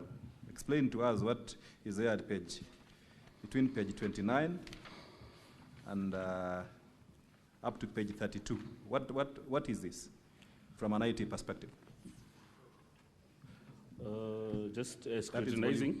That is volume 4A, right? Yes. Yeah. What are these? Okay. Scrutinizing the document and the pages, I could see there's, from an IT perspective and network, on the network side, yes, because yes, IT yes. also is very wide. Yeah, There's an IP address, yes, on the far right, which also corresponds to the MCA's maybe user number or username. Yes, and as I can see, the IP addresses, some are different, some are same. Some IP addresses are different, others are the same. Yes. So the question which these senators, the honorable senators, want to know from this document is why will the IP addresses be different for the same data? Why will it be different? That is important.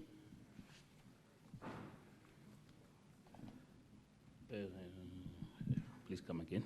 Yes, these IP addresses on this page, on these pages, some are the same, while others are different. That's from page, especially you go to page 31. If you look at page 31, then you have 41.139.237.129 appearing several times down there. It appears several times down there. So if, from your expertise, why is this the case? This one is, if we observe this, we can see that those IPs, it seems that the MCAs voted from the same network. Oh, they voted from the same network? Yes, huh? yes. Okay, okay. Yeah. Now, let me be picturesque here. I have this gadget, right? Yes. This is my phone or laptop, tablet, and I want to use it to vote. I want to use this, a link has been sent to my phone to vote. Is that correct? Yes. And then the link has been sent, I key in on that link, it goes into a system. Is that correct? Very correct. That is correct, eh? Yes. So and senators want to know this, because some 4 MCAs say some folks voted for them. So if you have a gadget like this, and you want to access, you have accessed the system, what evidence does this gadget live in that system, which anyone can verify and say, Peter Wanyama, on this date you accessed the system using this machine? For that, the system, as I had mentioned earlier, Yeah. there's some security flaw. So in order for you to... No, ideally in a typical system, if I'm accessing as a system, Yeah. what will you find in the system that Peter Wanyama logged in this system? What fingerprint will you find in the system? Usually we use MAC address, something called a MAC address, which is unique to all devices. What you say it's a MAC address, eh? Yes. Again, for the benefit of all of us, what is a MAC address? What is MAC? MAC is a media access control. That's a terminology, but it's a unique identifier in a network system that all devices in the world have different MAC addresses. All So devices have different MAC yes, addresses. It's unique to each device. Okay, I think whether that a laptop or a phone or anything that communicates with the internet. anything that communicates with the internet has a unique address. Yes, needs to have a So unique if I am doing an audit of that system, one, what kind of audit do I need to do of a system to find the MAC address of the devices that access that system? What kind of an audit should I do as an expert to check that the following MCAs actually used these devices to vote? For that, as I've mentioned, you need to have the MAC address. That is one. And also, if something that can support that would be maybe if they had implemented the 2 MFA, the multi-factor authentication. Yes. Also would hold float somewhere. But now that one doesn't hold float to ascertain that this is the device. So without the MAC address, we can't. Okay, maybe let me rephrase my question. For me to get the logs for containing the MAC addresses for all these 33 gadgets that accessed the Kericho voting system, right? What kind of audit will I do of that system for me to arrive at this conclusion? A document containing the MAC addresses for all these laptops or computers or phones. At local level, maybe because you can see the IPs, most of them voted from one place. Yes. So we would need also the access logs from the Kericho County IT administrator. The access logs, and then? So that we can ascertain that these computers communicated at this time. Okay. With these MAC addresses. Okay, again, an important question. In the document, did you access this system yourself? Yes, we accessed with the user account, with the shared user and username and password. Oh, you accessed this system with the shared username and password? Yes. Okay.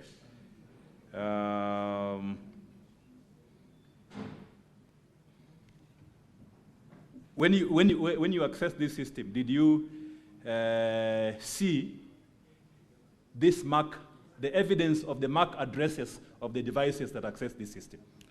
No, we did not see anything, and we did not see much inside. Now, I want to show you, and in the documents before the county assembly, those documents that you said you reviewed when doing the audit, the logs which are there. Do you see any MAC addresses of the phones and the computers that accessed this system to vote? From the documentation that you have there, do you see the MAC addresses? This is the time. No, we did not see any log. We did not see any log of the MAC address. Yeah, I also want to show you a security report which has been done by an expert from the Senate. It is before the House. Do you have a copy of the security audit? Yes. Yeah. Have you had a look at it before you came to this plenary? Yes. Okay. In this document that has been submitted by a security expert from the Senate, do you see any MAC address, the logs containing the MAC addresses for all these phones and computers which were used to access this system? And in this case, several times, up to 34 times on the minimum.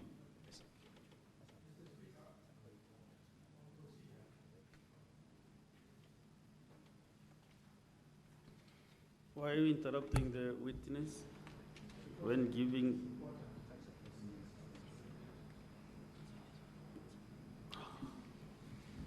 Yes, what is it?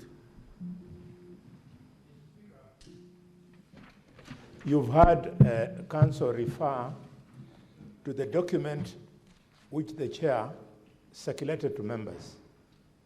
And our understanding at that time was that a witness, the owner of this expert opinion, will introduce the document, then give us an opportunity to interrogate it.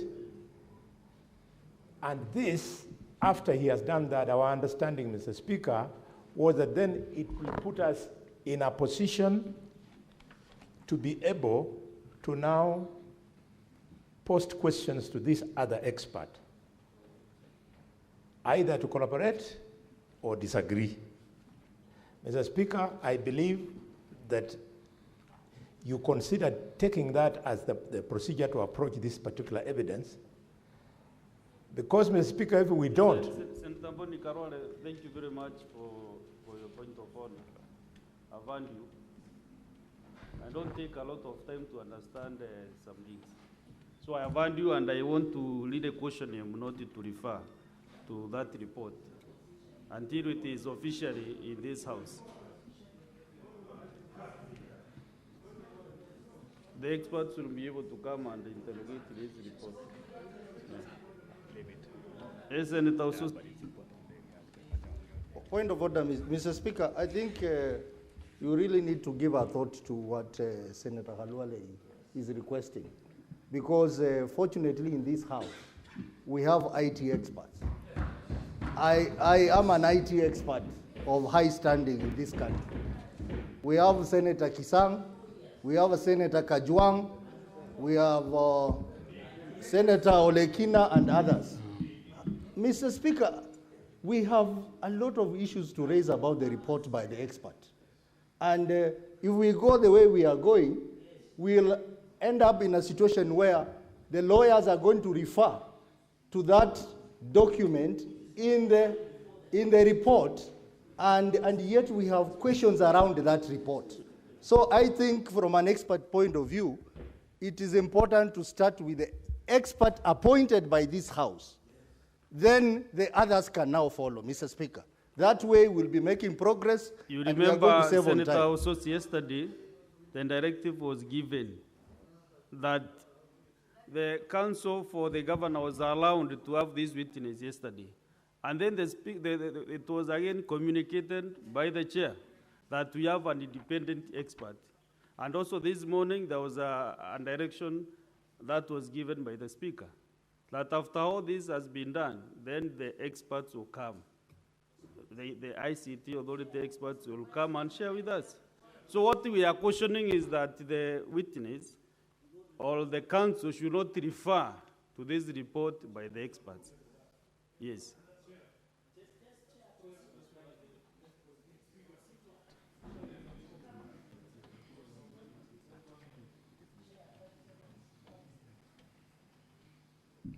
Senator Sifuna, 30 seconds. You know, Speaker, the problem that I foresee is that counsel for the governor has brought his expert. What opportunity will that expert get to comment on this report, if not when he is on the stand? Because when your expert comes, they would prefer that their expert has comment on a document that is already here. Unfortunately, I was not in the House when this, just a minute, Senator Cherargei. Speaker, I was not here in the morning when this document found itself on the floor, but I'm wondering how it found itself on the floor. Because it's a document that is before us. You have seen it, I have seen it. And the witnesses Fine, Senator Sifuna. Senator Sifuna, just a minute. You know, when the chair gives a communication like I have, which was done this morning, maybe fortunately or unfortunately, some of us were not around. And that is why now we are reversing to a decision that was made and elective given by the chair or from the chair. Here I am. So have your seat. Okay, so just one clarification. At what point will the expert for the governor get opportunity to comment on the report that has been submitted by the experts appointed by this House? There will be no problem having him around. There will be no problem. You know, Chair, today is Friday. Today is Friday. And I know how low energies get on Friday. I'm a whip. But anyway, so, we'll follow your guidance. Yes, please. No more interruptions. Proceed, Council. Mr. Speaker, sir, I will ask a question on the Senate's ICT report, I will ask instead, we'll cross-examine that witness when he comes before But the floor. when the ICT authority experts will be around, there is no problem having him around also to reason to that presentation. I'm well guided, Mr. Speaker. Thank you very much. I'm concluding, Mr. Witness. Now, earlier you said that these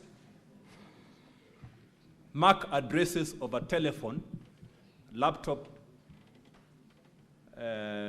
or desktop computer is the only evidence that is needed to ascertain that a certain person voted. How does a MAC address look like? The MAC address of any gadget, how does it look like? How does it look like, a MAC address?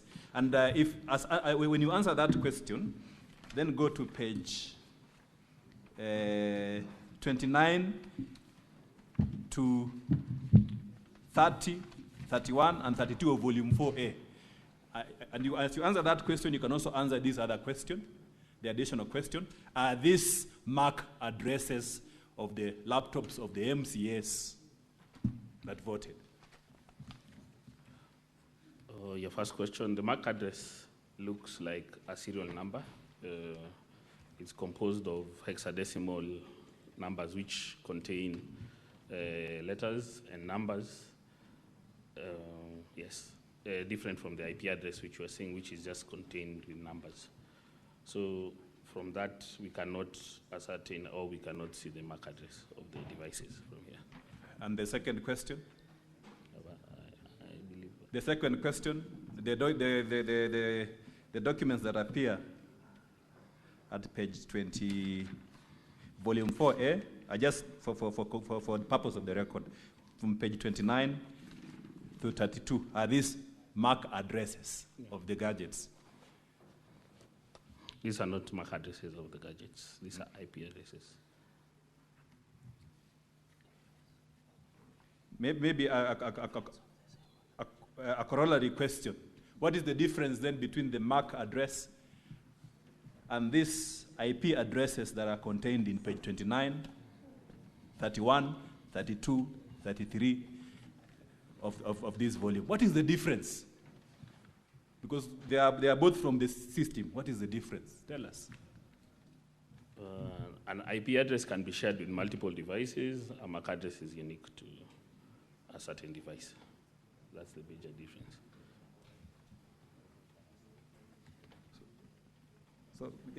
So look at the conclusion of your report then. That's page 39. What conclusion did you say about this platform that you reviewed, the system that you reviewed? What conclusion are you saying? If I'm to read what's on the report, the identified vulnerabilities expose the voting system web application to severe risks, including credential compromise, denial of service attacks, and unauthorized access. Thank you. Maybe one last question which I wanted to clarify. It was said yesterday in the Senate that some IT officers assisted some MCAs to vote on the desk there using a computer or several computers. If they used one computer, right, to access the system, will there be a MAC address?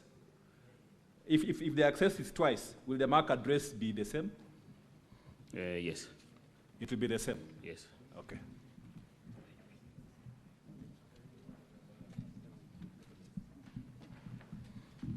I think, Mr. Speaker, sir, that is all in examination in chief for the witness. Thank you. Thank you, Counsel. Cross-examination.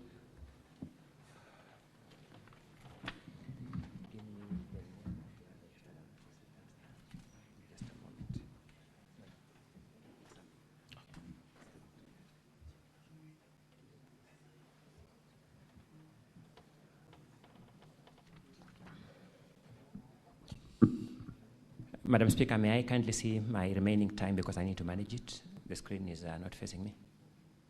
Can you reverse for him to see the remaining time?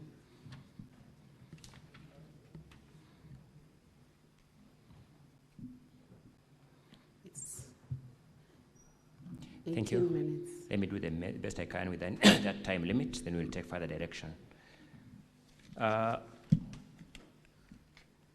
Okun Job Oguya, that's your name, correct? Yes. Do you know a person called Weldon Kipiegon Langat?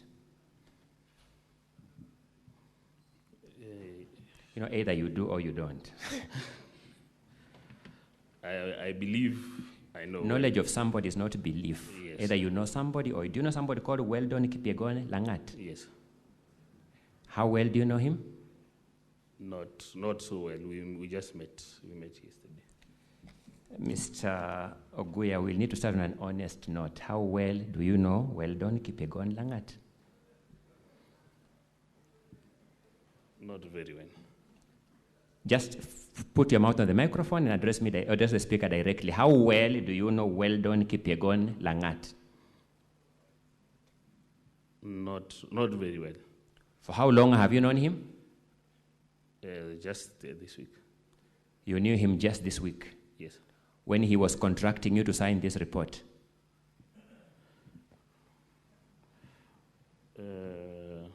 Okay. For purposes of... No, you knew him when he was contracting you to sign this report. True or not true?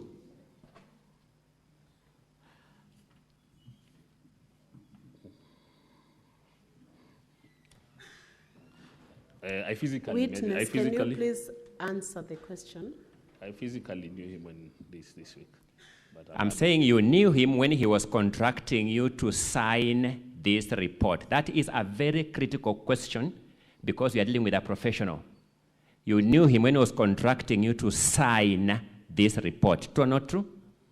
True.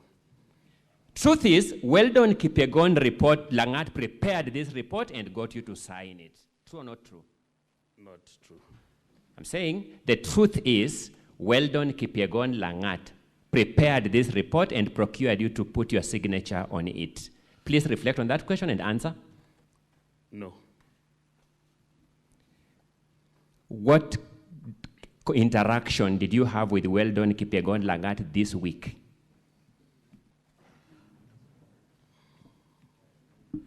There was no solid interaction with him. Give us the liquid or gaseous one.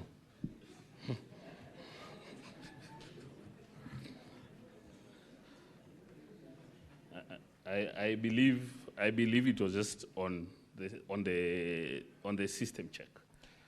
What about the system check? Because that's the critical question keeping these senators here today. What about it? That was, you know, as a team of IT experts, it's just to like hit the wall and find out somebody's observance of the system. You observed this system with him? No, we observed. So what interaction did you have with the Weldon Kipiegon Langat? That is my simple and straightforward question.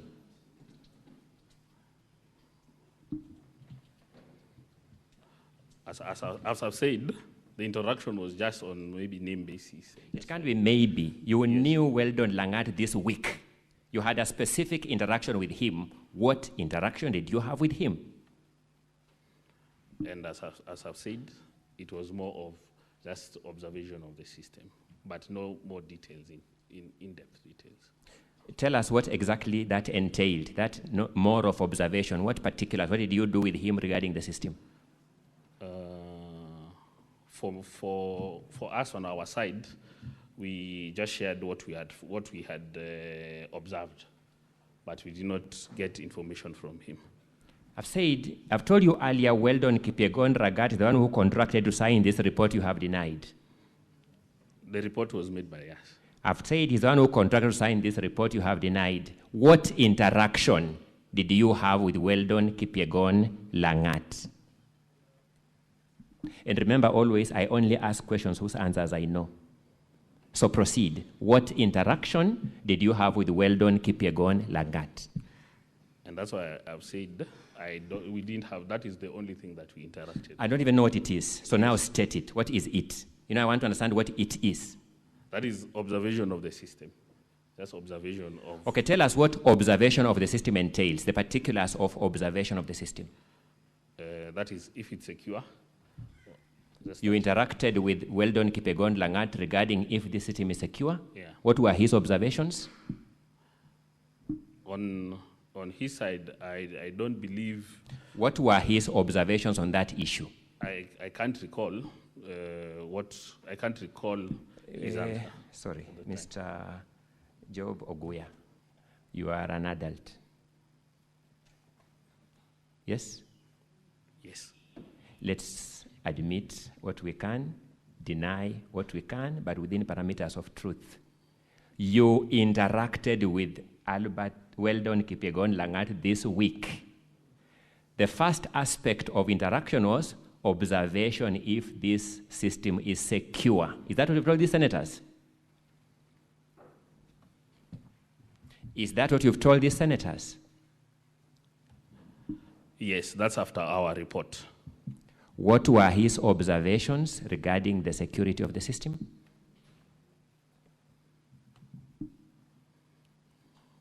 I can't recall. I can't recall what. You discussed with Weldon Kipyegon Langat regarding this system that keeps these senators here, and you can't remember anything about his observations. Yes? Yes, because we did. No, not because. You interacted with Weldon Kipyegon Langat this week regarding this system that is at the center of this motion, and you can't remember anything he said about it.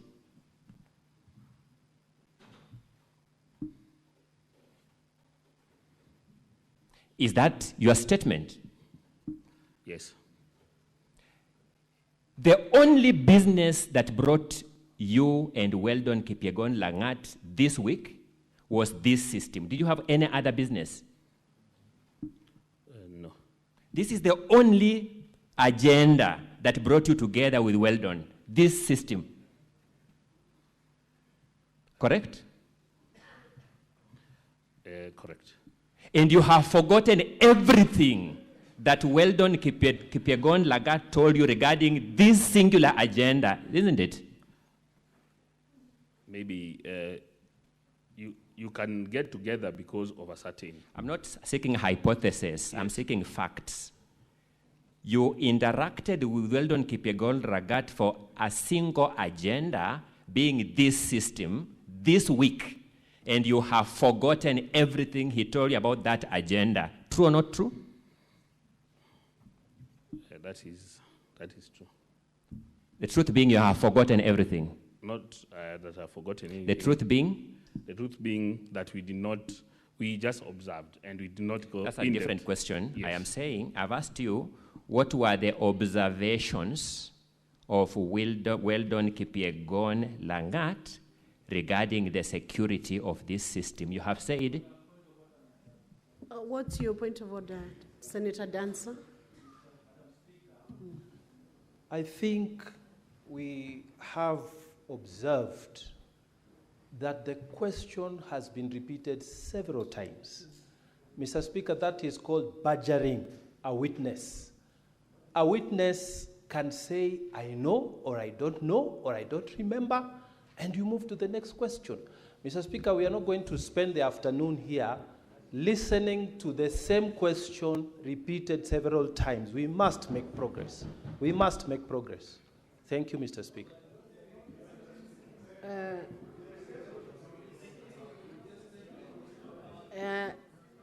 Senator Mugatana, let's allow the witness to answer the question and we proceed.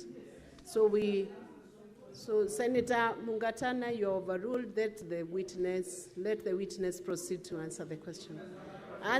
Question, witness. Don't interrupt, honorable senators. Let's proceed on. We save time. Proceed, witness. Thank you, Madam Speaker. Counsel, please advance your conversation or interrogation with the witness. My apologies, Madam Speaker, if I appear to have badgered the witness. It's not in my nature to do that, but let me point out, Job Oguya, I have sought to know what aspects of this system you discussed with Weldon Kipyegon Langat. You have told me you discussed the security of this system. Is that the correct position? Yes. I have sought to know what the views, the observations of Weldon Kipyegon Langat were regarding the security of this system this week. Maybe ask again. I've not got your question. Council, please advance your questions. There are certain answers given by this witness. Thank you. Advance your question. Thank you. I know let me now move witness. to the clincher. You know that Weldon Kipyegon Langat is the ICT advisor at the governor's office in Kericho County. Do you know that? No, I don't know. When you met Weldon Kipyegon Langat, he told you where does he work? What does he do for a living? We did not exchange those pleasantries. So you are interacting with him regarding this system as who? What was his capacity as you interacted with him? This system, we are interacting with various people within the team. No, just answer my question. Regarding Weldon Kipyegon Langat, you interacted with him in his capacity as who? Frankly, we don't know his capacity. You met a stranger whose capacity you don't know and began discussing with him this system. Is that the correct position? Yes, but he wasn't a stranger. Thank you. Let me make progress. Yes. Let's now go to the substance of your report. Your report is at volume 5 of the governor's document from page 29 to page 37. Is that correct? Yes. Yes. But then let me pause back a little, Madam Speaker. Not good. Let me pose some question first. Who contracted you as a professional to do this report?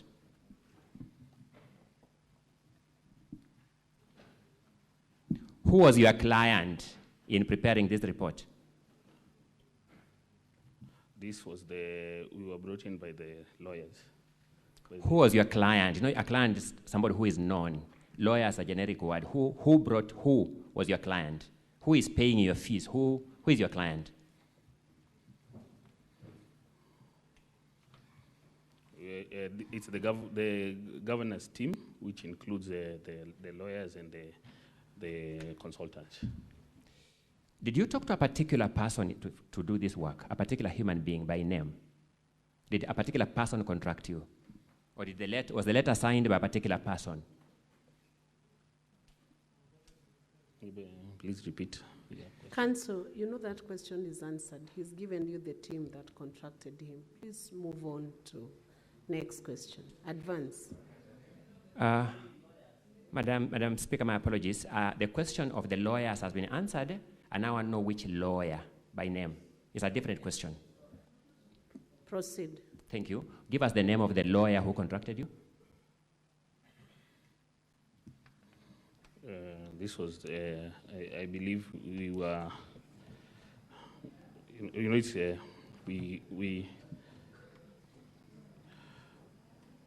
was, I believe it was Peter. Give us the full name of the lawyer, kindly. I don't know a lawyer by generic name Peter. What's the full name of the lawyer? Peter Wanyama. Peter Wanyama is the one who contracted you. Who contacted us, yes.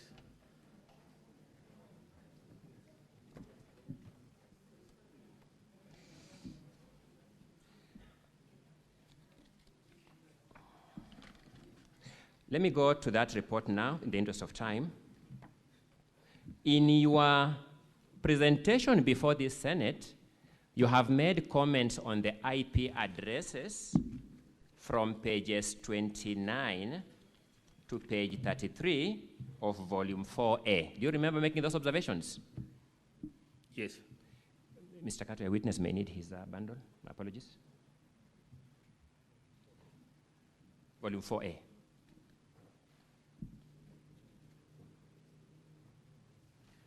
Yes. You have made observations on the IP addresses at pages 29 to 33. You remember that? Yes, yes. Let's go to your report. Which part of your report addresses those IP addresses? Give us a page number in your volume 5.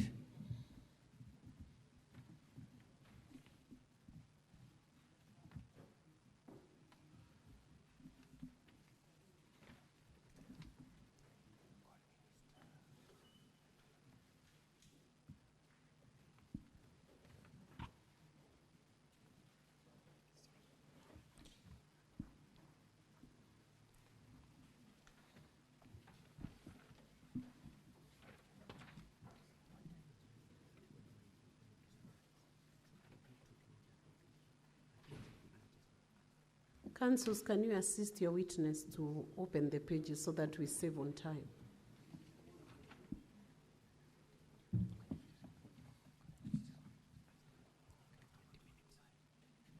Volume 4A, I asked now the part of his report. His report runs from, in volume 4A, no, volume 5, my apologies, from page 29 all the way to page 39.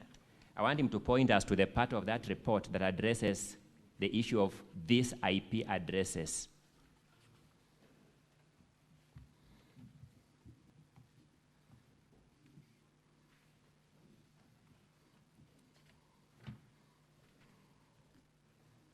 Okay.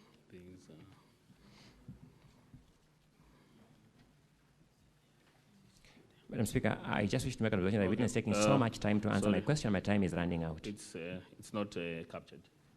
These things you have been telling us here about these IP addresses are nowhere in your report.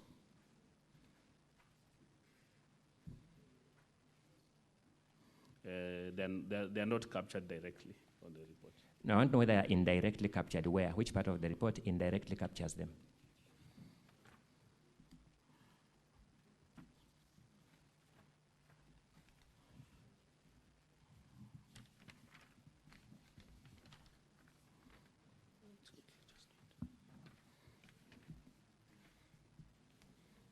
Witness, can you answer the question? It's not there. Sorry? It's not captured. Oh, it is not even indirectly captured. Let me move. You have also talked about mark. Counsel, you have a balance of 2 minutes to finish your cross-examination. Proceed. Thank you. Let me deal with the time as remaining. I'll deal with that issue when the time runs out, because you've seen how the witness behaves with me. You have also talked about the issue of MAC addresses in the course of your evidence in chief. You remember that? Yes. Which part of your report addresses the issue of MAC addresses? Give us a page number. There's no report on that on this report. In summary, so that I close over that issue, you have testified on matters outside your report this afternoon. True or not true? That is some of the matters. That is true. Sorry, I didn't get the answer. For some of the matters, that is true. Thank you. Let me make progress. Allow me, and you know I'm really strained for time now, but allow me to do the best I can with that. Let us go to the recommendations at page 39. To the recommendations at page 39 of the report. What is your first bullet recommendation on security best practices? Use HTTPS, TLS everywhere. Use HTTPS, TLS everywhere. That's your recommendation. Yes. One of the resource material you used to make this report was the affidavit of Alfred, the ICT expert from the Assembly. True or not true? Please repeat. You told this Senate that one of the material you were given was the affidavit of Alfred, the ICT expert from the Assembly. You remember that? Yes. I want to show you, in the interest of time, my own copy of that affidavit.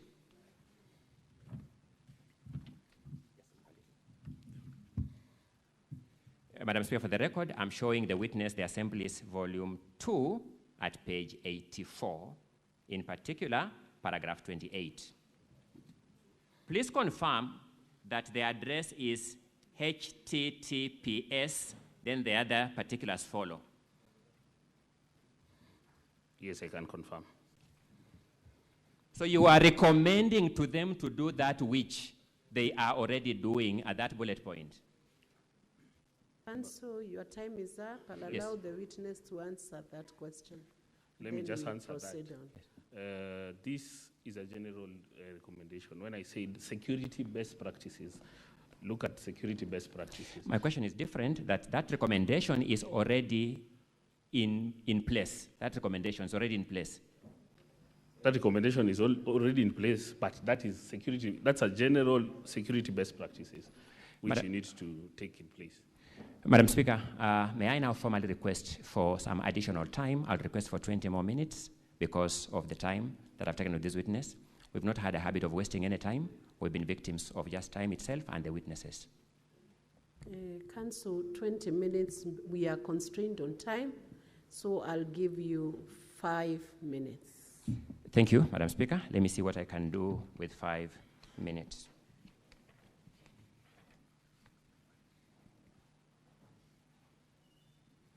I want you to look at your recommendation at page 33 of volume 5.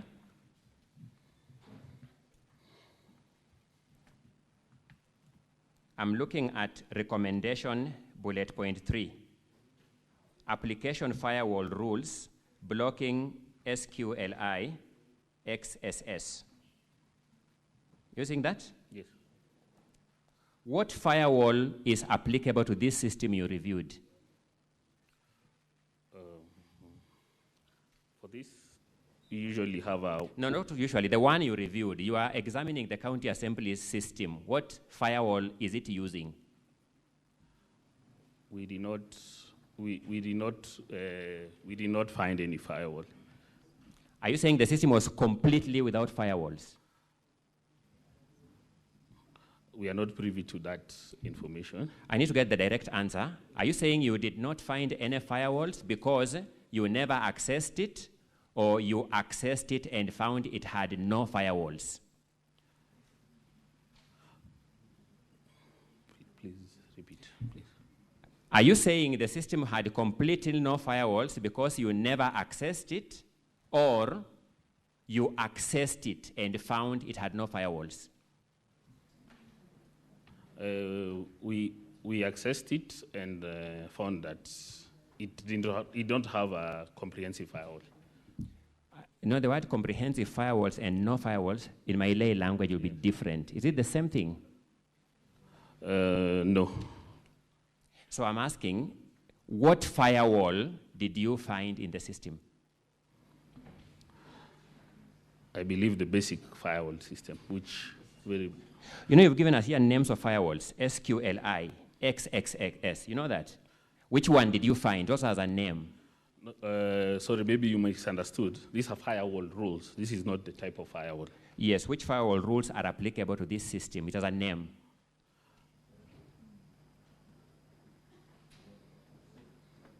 Which firewall rules, in fact, apply to this system that is used at Kericho County Assembly? It has a name.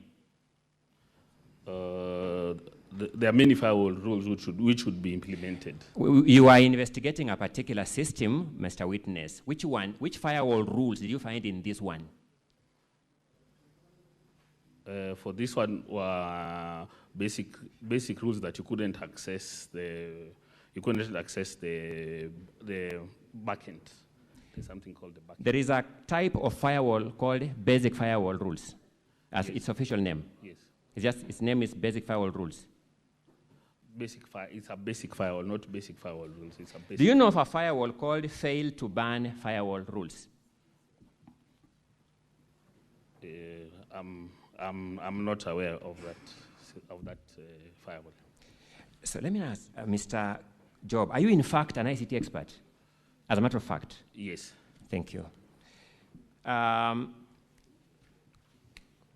Did you breach this system yourself?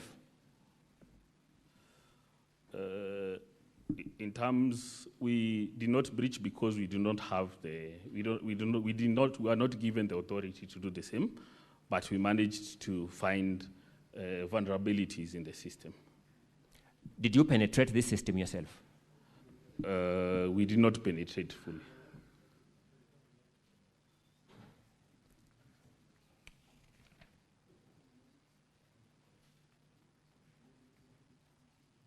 When did you access this system, Mr. Oguya? When did you access the system itself?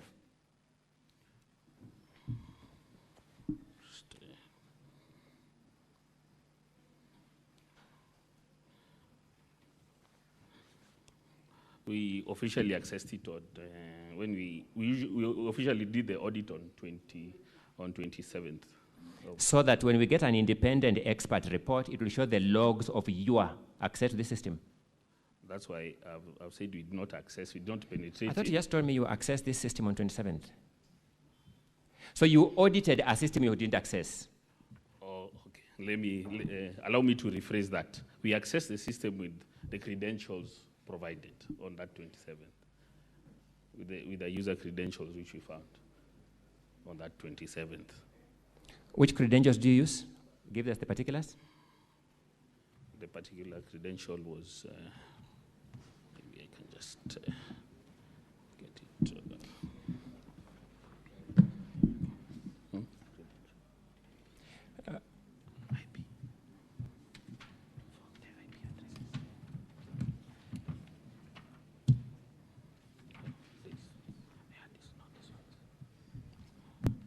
Let me just 1 minute.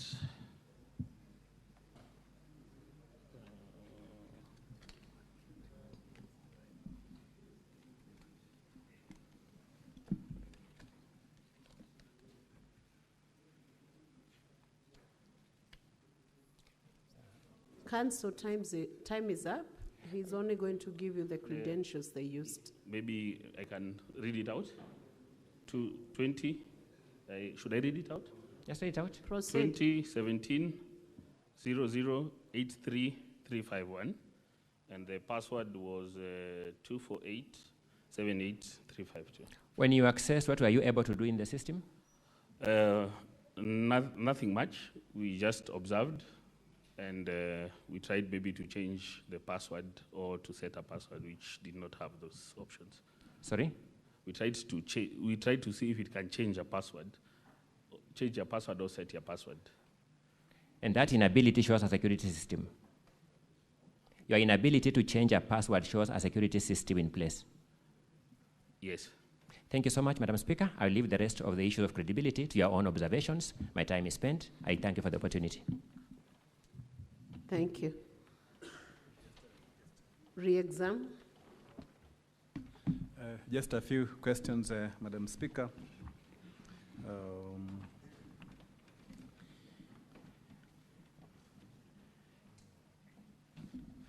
Mr. Oya, you say you asked a question and about Weldon Kipyegon Langat. Do you know Weldon Kipyegon Langat? Yes. And when did you meet him? We met this week. You met this week, eh? Yes. Where? Here. You met here? Yes. Okay. You met him in the presence of who? Who else did you meet? The governor's team. The governor's team, which okay. Also. When meeting him and the governor's team, did you find out where everyone from the governor's team worked? Their credentials, titles? No. Okay.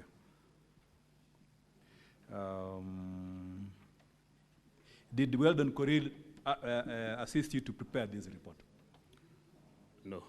Who assisted you to prepare the report? My colleague. Maybe for the sake of the record, what's the name of the colleague? Bruce Onyango. Bruce Onyango. Yes. Okay.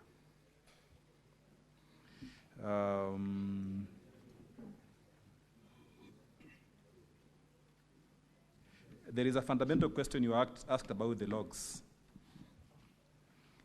which are there in volume 4A. Volume 4A, the logs.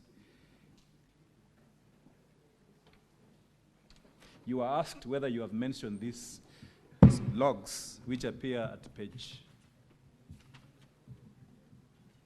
30. Is it, what page is that? Page 20, page 29. Of volume? Of volume. So you ask a specific question, whether you have you have mentioned these logs in your report. Look at paragraph 7 of your affidavit.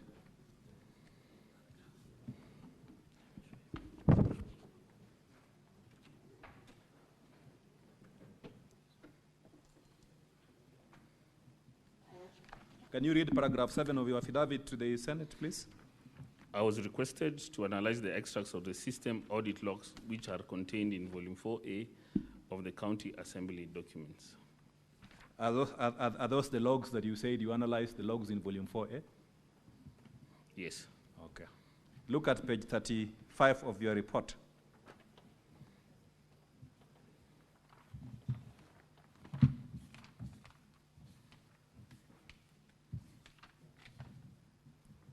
Can you read paragraph 261, the first bullet? Data privacy and protection frameworks require strict separation of voter identity from ballot choice. From the logs provided, we can know who voted. Okay. Have you mentioned the word logs? Are these the logs that you say you referred to? Yes. Okay. Now, in preparing your entire report, again, you've been asked this question, in preparing your entire report, what was the primary document that you used to make all these conclusions that are contained in your report? What was the primary document? The primary document was the system architecture. The system architecture? Yes. Okay. By the way, for the avoidance of doubt, when you logged in using those credentials that you said, did you see the logs in the system as an expert? No. Why? Because the user did not have those rights, you see. Okay, the user right cannot access the logs. Yes. So you relied on the logs which were already supplied to you? Yes. Okay.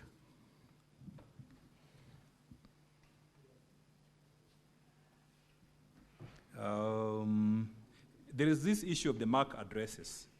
Again, you asked a question whether you have mentioned in your report the MAC addresses. To your own knowledge, do you know what MAC addresses are? If you ask me as a lawyer, what is a constitution, I'll simply pick it out and show it to you. And then there'll be no doubt about it. So to your own knowledge as an IT expert, do you know what MAC addresses are? Yes. So from the documentations that you analyzed, the logs that are in front of you, do you see any item that looks like a MAC address of a computer or a phone or a laptop? No. Was that the basis of your conclusion about MAC references to MAC addresses? Yes. Who contracted you? You asked a question, that someone contracted you. Yes, as I mentioned, it was the governance team led by How many lawyers were in the governance team that you were working with? Did I just count how many lawyers? I believe the ones I know around 7, 8. Around 7, 8, yeah. Okay. Have they paid your fees? Madam Speaker, that is the last question to the witness. Are you sure you want to discuss the fees in the course of those questions? I think we can now proceed on with the senators who want to interrogate this witness, and want to start with Senator Samson Cherarike. Please ask a direct question. Don't take more than 1 minute so that we can finalize with this witness. Thank you, Mr. Witness. I've seen in your affidavit did you check the system itself, or you did only analysis of the logs? And number two, Madam Speaker, in your assessment, were you able to visit Kericho County Assembly? And finally, I have seen in your report, you have not indicated whether the system was compromised or not. Can you clarify on your recommendations and conclusion? I thank you, Madam Speaker. Pesato Mujenda, we'll take a few questions and then you respond to them together. Mr. Witness, you have referred to the system created, and I want to clarify. Number one, was the system tamper-proof? Number two, could a third party, is it possible to know whether a third party voted for a member from the analysis of the system?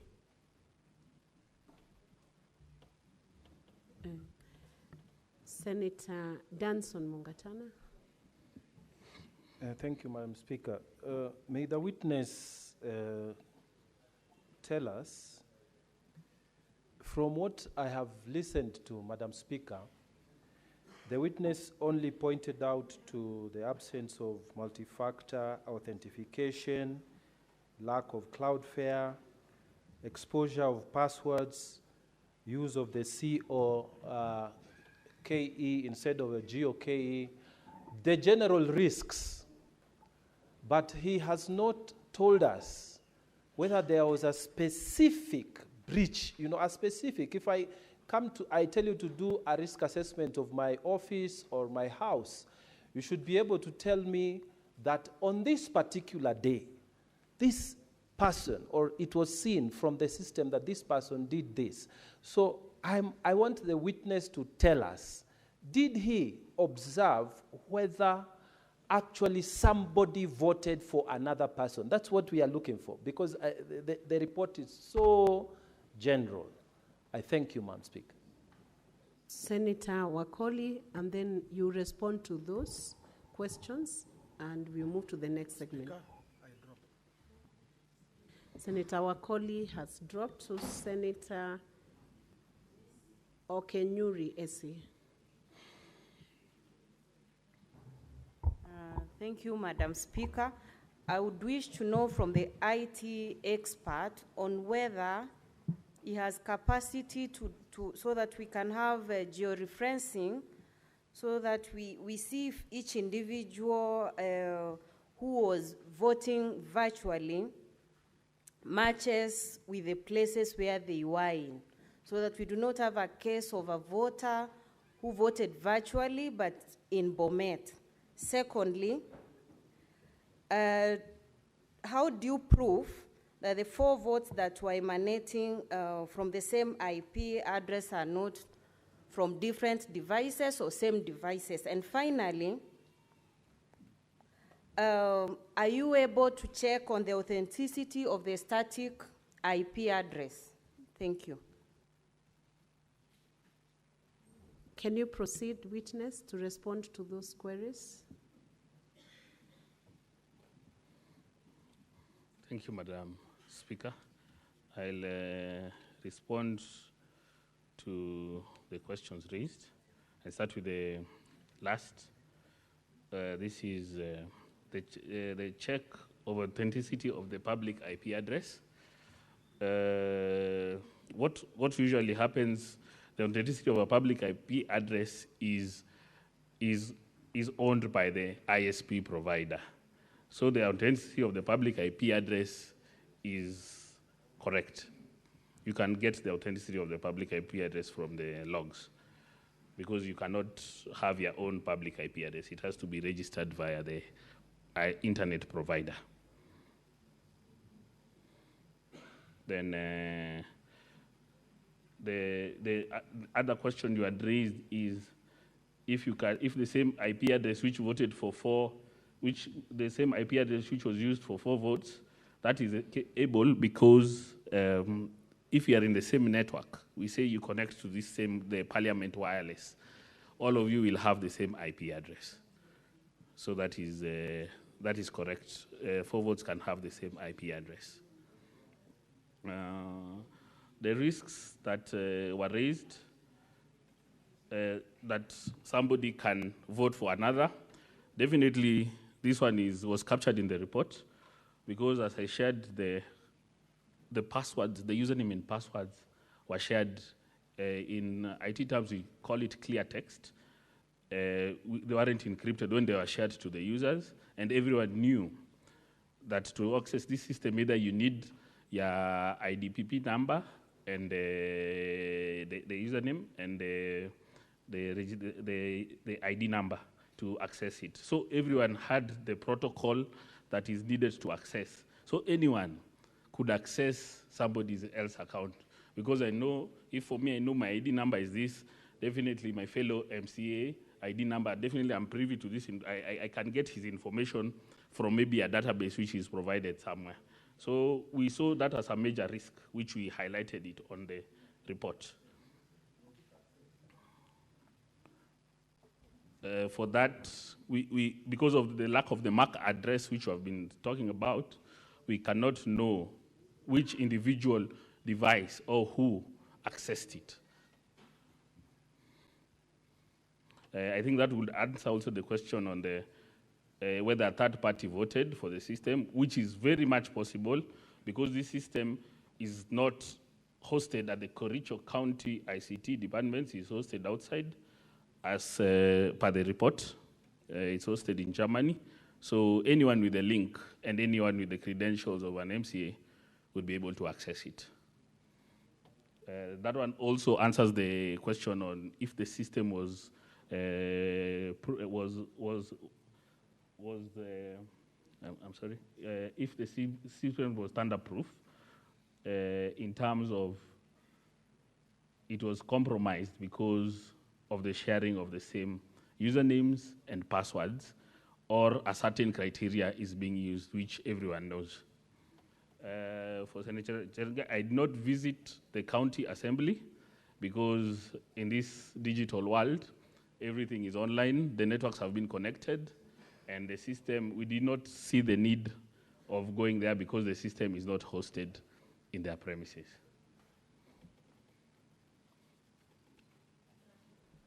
Yes, I believe. Senator Olekina Ledama.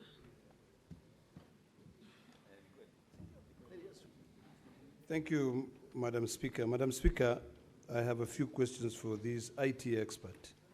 First of all, let me congratulate you for really selling yourself in 30 pages of giving your credential in the key audit in your report. I was trying to find exactly what it is that you're auditing, but I couldn't find.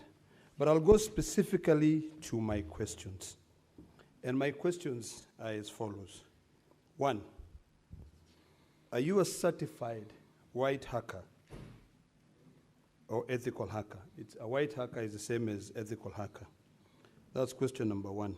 Number 2, the counsel for the governor asked you a question, which was also asked by the county assembly attorney, whether or what is a MAC address. So I wish you could be able to explain to us what is a MAC address clearly. And then the next question that I want to hear from you giving us a clear answer is, since the title of your report, and I'll go to page 30, is it 30 or maybe 29? It says Cyber Security Audit Kericho County Assembly Voting System, cyber security. So what I would like to know from you is which cryptographic keys did you use to be able to audit the system? Because I've gone through what you've presented here, and these are basic things that anyone can get who understands internet, who is, in terms of who owns the domain. But really, I think if you are to audit, you're either a certified ethical hacker or who can be able to use cryptographic keys to be able to give us. But I have not seen any of those. These are quite basic things. And then finally, is, oh, my question, my time is over. Senator Okech Eddy.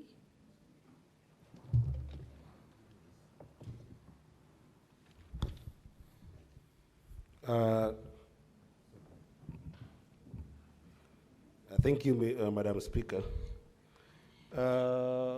Expert, on page 32 of your affidavit, you have indicated here your primary objectives of this audit exercise. And I'm drawn to the biggest one here, which is to ensure the integrity and confidentiality of voter data.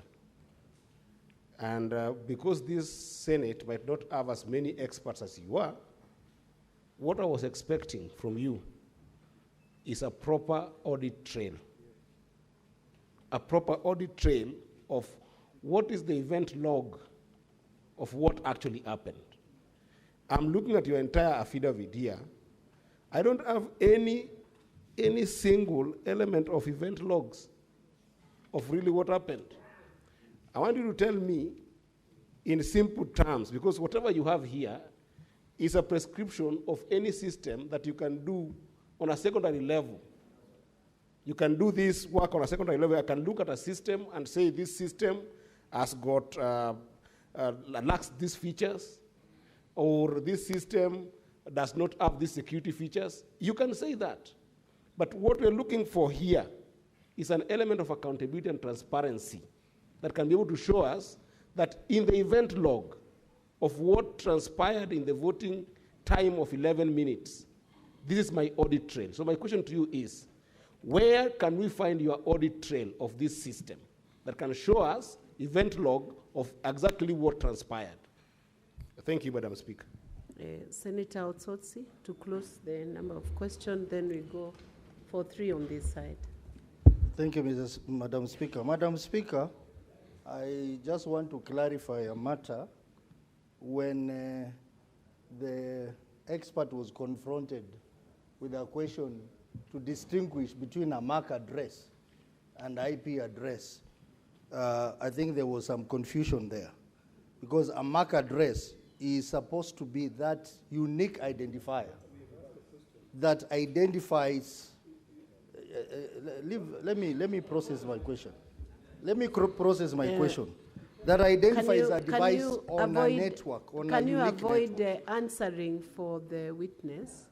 You just pose the question or seek the clarification so that you give them the benefit of answering that question. Oh, very well, very well. But let me go now to the point. An IP address, in my own understanding, my 25 years of practice, is that unique identification that identifies a device on the internet. For example, Madam Speaker, when you have your phone and you want to transact on the internet, that unique number that identifies you on the internet is the IP address. I want to pose a question based on the contents of County Assembly documents, volume 4A, on page 30.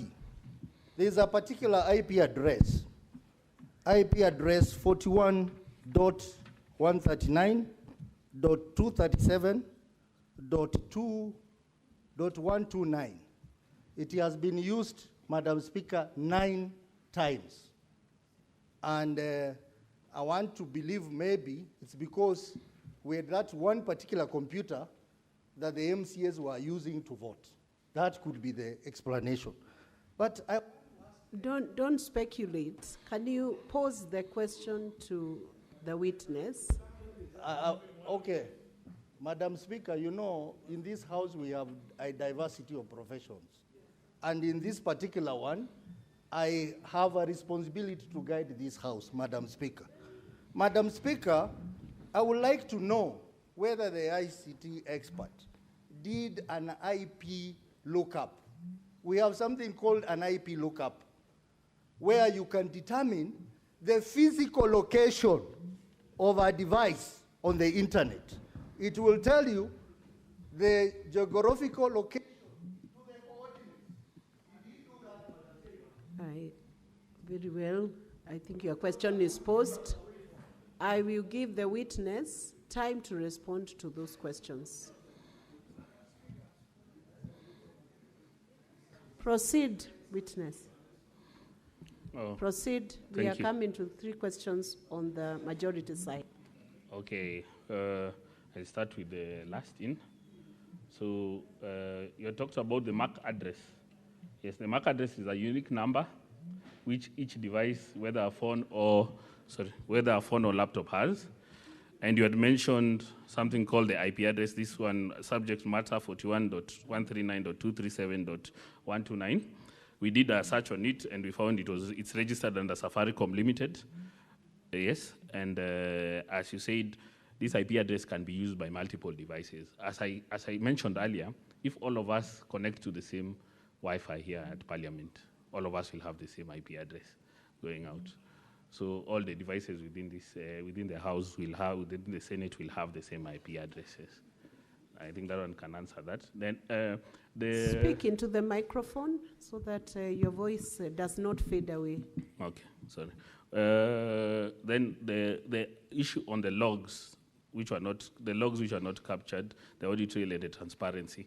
Our mandate for this exercise was to test the high level security of the system. As I mentioned, we did not enter the administrator account, and we did not have access to it. So those audit trails and the audit trails which were to be provided, we did not have access to it. For the method or the methodology that we used to audit the system, we relied on the basics. As you have mentioned, the report is basic. You know, if something is basic and you understand, it means the person did a very good work. Because if you used technical terminologies, most of you would have said this thing is very hard to understand. And that's why we made it. The best teachers are the ones who simplify things. And that is the reason why you find it very basic. About being a certified white hacker, no, I don't possess that certification, but I possess the experience.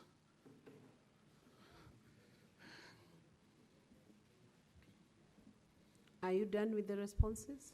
Yes.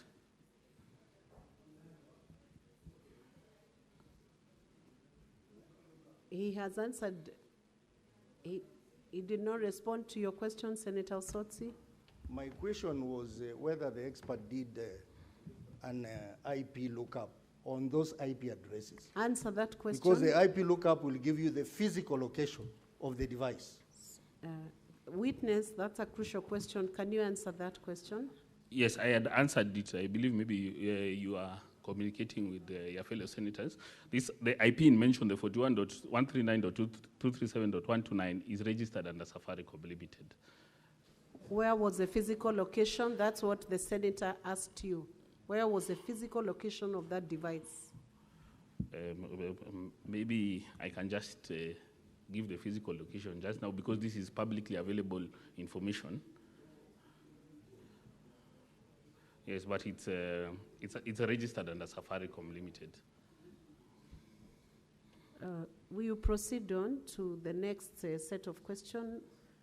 Senator Kisang and Senator Joyce, in that order. Thank you, Madam Speaker. Madam Speaker, I had wanted to find out from the witness if he was an ethical hacker, and he has said he's not, but because he has the knowledge and you are contracted to check the security of this particular system, you said you tried to penetrate, but you are unable to do. So are you telling this House that the system is very secure? Secondly, Madam Speaker, is what my colleague has said. You know, when you are given a job, even if you do a basic report in basic English, there are things that you are supposed to have delivered. Where the terms of reference, because this is what would have assisted Senate to make a decision. But the witness has not helped us because he would have listed at least a few of those IP addresses especially the one that was used by 9 members, to say this particular IP address was the laptop that was in the county assembly. But he has not done it. Because some of us, we have basically checked here, a few of them, they are far away from Kericho. So we expected him to highlight so that at least it will aid us in making a decision. Senator Joyce? Yeah, thank you, Madam Speaker. Mine is just to ask the expert to tell this House if the SMS sent to the MCAs could be transferred to any other person to forward on their behalf. Thank you, Madam Speaker. Senator Boni Halwale. Thank you, Madam Speaker. Mr. Okun, you know why you came here?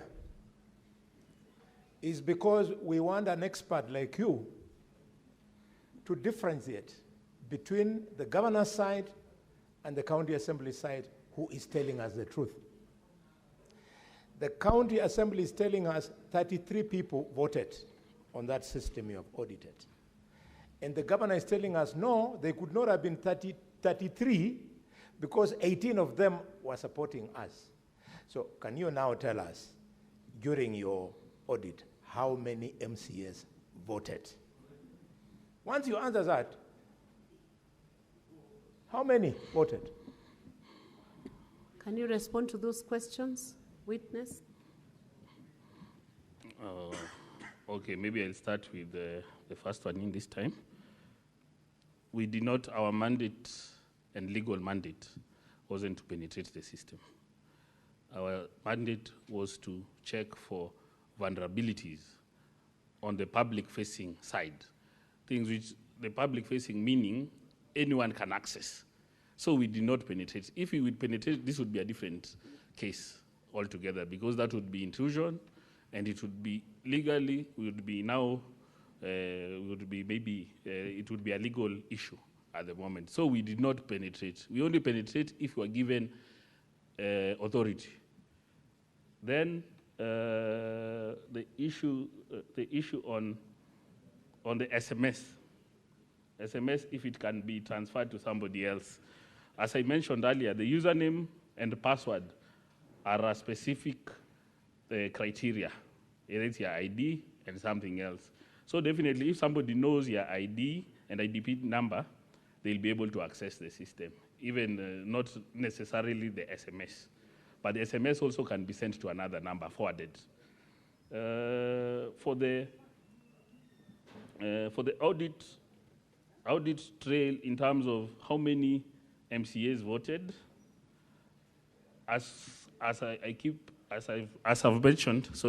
I've mentioned, the mandate, our mandate, was to check on the public-facing side, the security, and in terms of this, how many MCAs had voted, we could see from the system, from the printouts on the extracts, we could see that the MCAs who voted were 33, and the others who did not vote, the numbers were nil.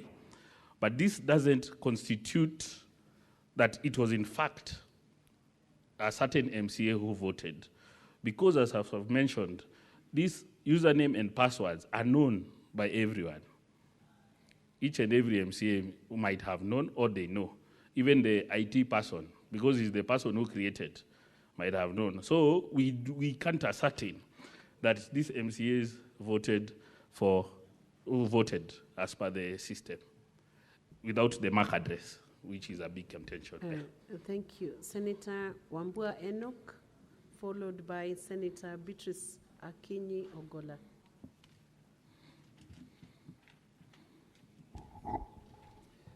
Thank you. Madam Speaker, you know, the expert was supposed to help us deal with the problem with the system. I am not sure he is really helping us. Because the thing that Senator Ososi is saying, and this is what I want to repeat, the lookup is a very simple thing to do. It's essentially a search. And you have IP addresses listed there.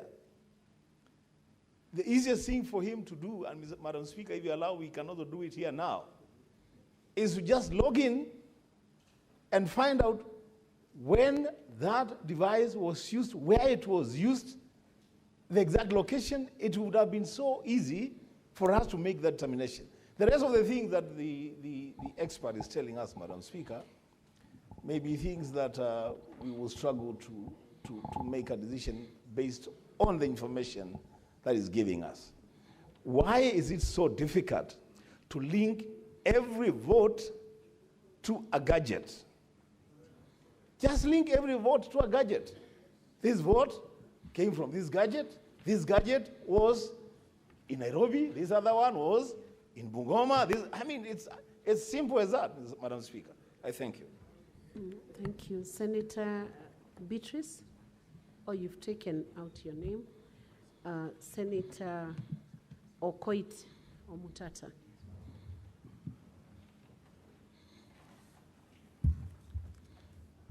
Madam Speaker, sitting where I'm sitting, I'm unable to answer the question. There's a case before us. And the case before us is a contention on whether the threshold for voting was met. And Assembly produced logs showing that 33 people voted. For me, what I expected from the expert was not to discuss the securities or whatever of the system that was set up. It is not the credibility of the system that is before me. Before me is the question, was the threshold met in the Assembly? How many people voted? And so I'm not seeing that question being answered. I'm not being helped to answer that question. Instead, we have entered into a very academic exercise of discussing things my friend Ladema calls crypto whatever, cryptocurrencies or something. So I really request that we be helped to answer the question, how many people voted? And I wanted an audit of the 33 logs to tell us that either they are valid or they are invalid. I've sat here from morning, that question is not being answered. Thank you, Senator Okoit. We'll give the witness a chance to respond to those questions. And we will have, and to be very brief, and we'll have the final round of questions before we close with this witness. Proceed and take the shortest time possible.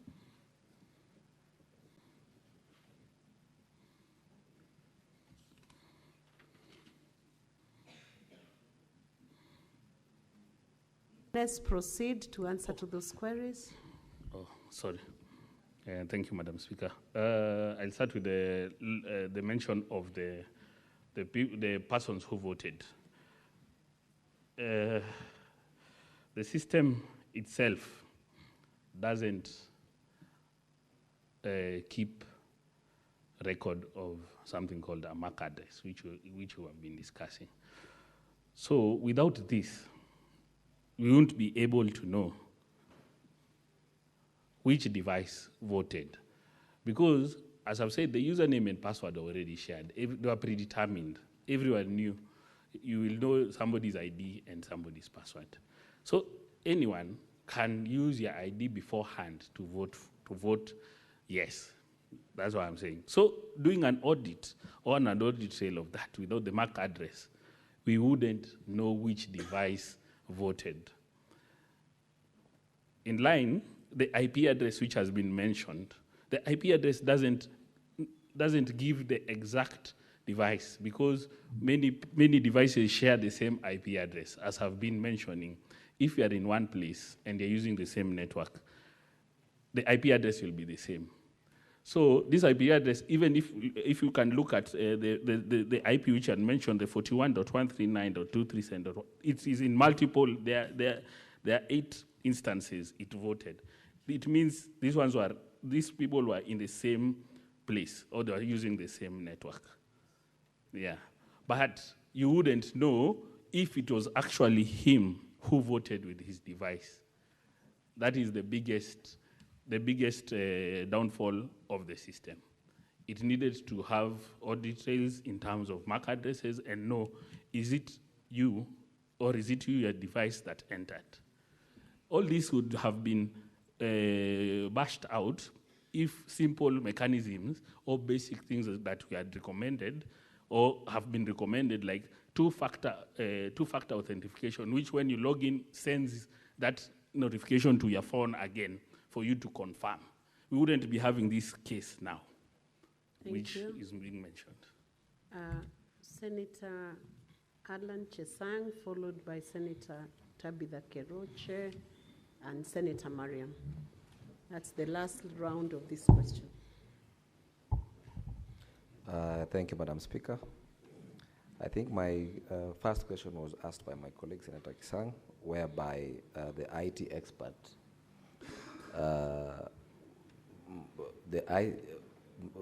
my question was to ask the IT expert if he thinks this system was secure or not. And if so, maybe he should tell us if was he able to detect whether any unauthorized person who may have accessed the device, maybe to vote, apart from the MCAs who were there. Thank you, Mr. Speaker. Senator Tabitha.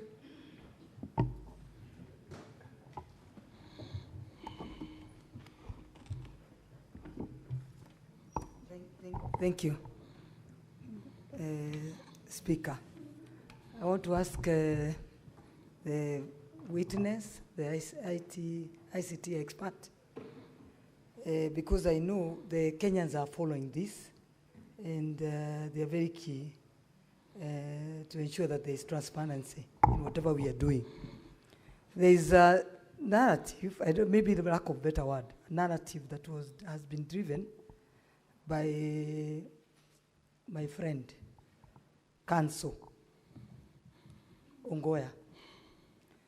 Because I remember there is the speaker said that we needed independent ICT experts from ICT Kenya, and the governor to bring his own expert to ask these questions.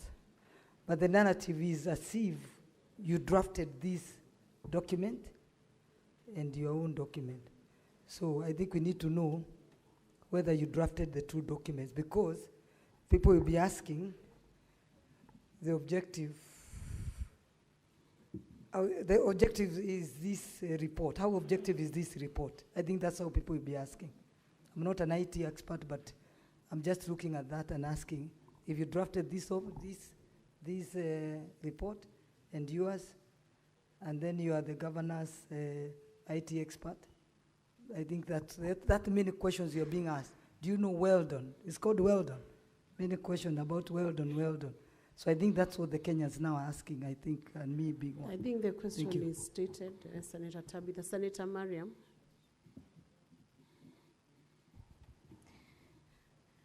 Thank you, Madam Speaker. My question is to Mr. Expert on the issue of the audit report you have given out. It is very narrow. It is not detailed as such. But my question is, and we have heard from MCAs, so many MCAs that they are undermining the systems. As an expert, and you did an audit of the system, do you recommend that system to be used in anywhere, or in even the county executives and county assembly? Thank you.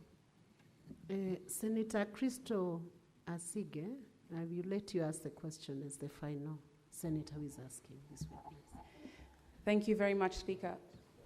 You know, Speaker, we've spent over an hour listening to a painfully long examiner-in-chief, Cross and Ari, only to find out at the end by the witness that really he cannot prove nor disprove the question that is being put to this House. And so it feels like we shouldn't really lay our frustrations onto the witness, but perhaps we should ask the counsel and his team, why did you then bring this witness? Why did you put him through all that work if you cannot prove nor disprove your case? In any case, my question is to the witness, can you at least, if you can do nothing else to help us, can you at least tell us the IP addresses? Where are the locations of these IP addresses? You've told us who it belongs to, Safaricom, which belong to 9 of those in your report, but where exactly, what is the location in the country which they are attached to, along with all the rest which are not the Safaricom one? Locations. Thank you. So witness, you'll answer that, and then counsel who procured you will answer the final question from Senator Christoph. And then we'll call it a day on this witness. Okay, thank you, Madam Speaker. Yes, let me deal with the frustration first in terms of the IP addresses, if we can locate them.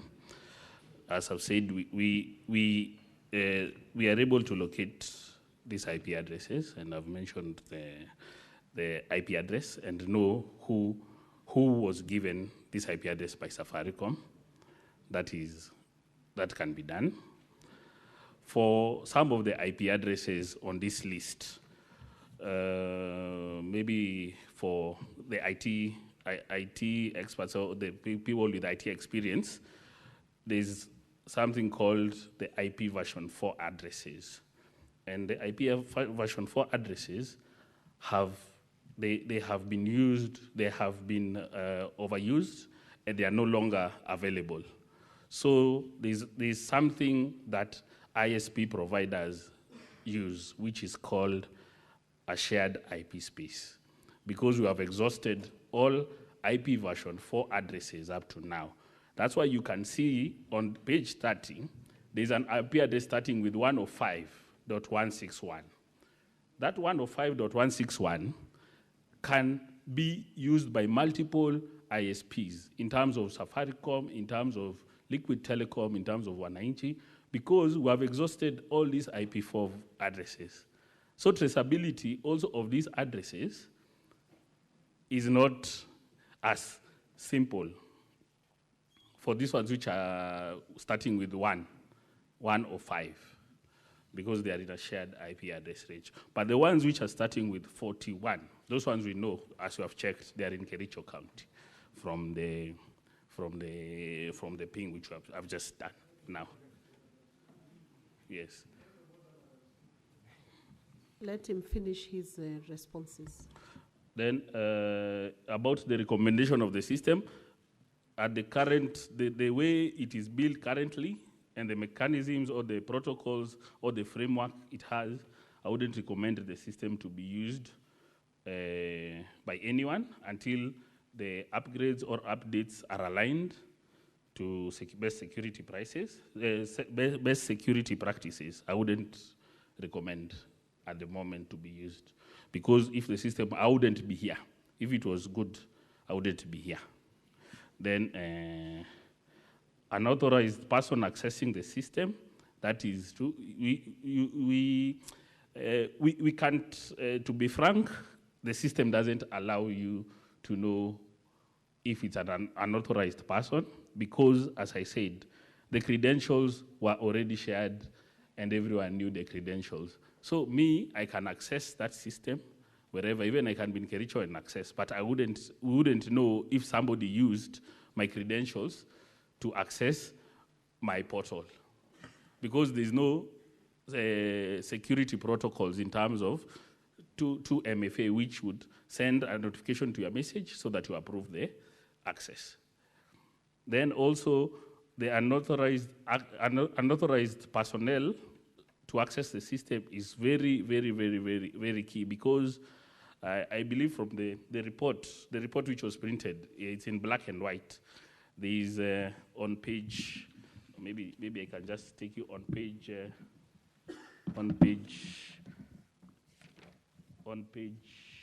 just 1 minute. On page 34.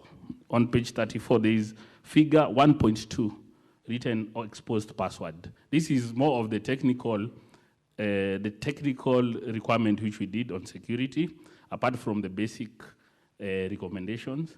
This one, if maybe it was printed in colored, you would have seen that the passwords are exposed.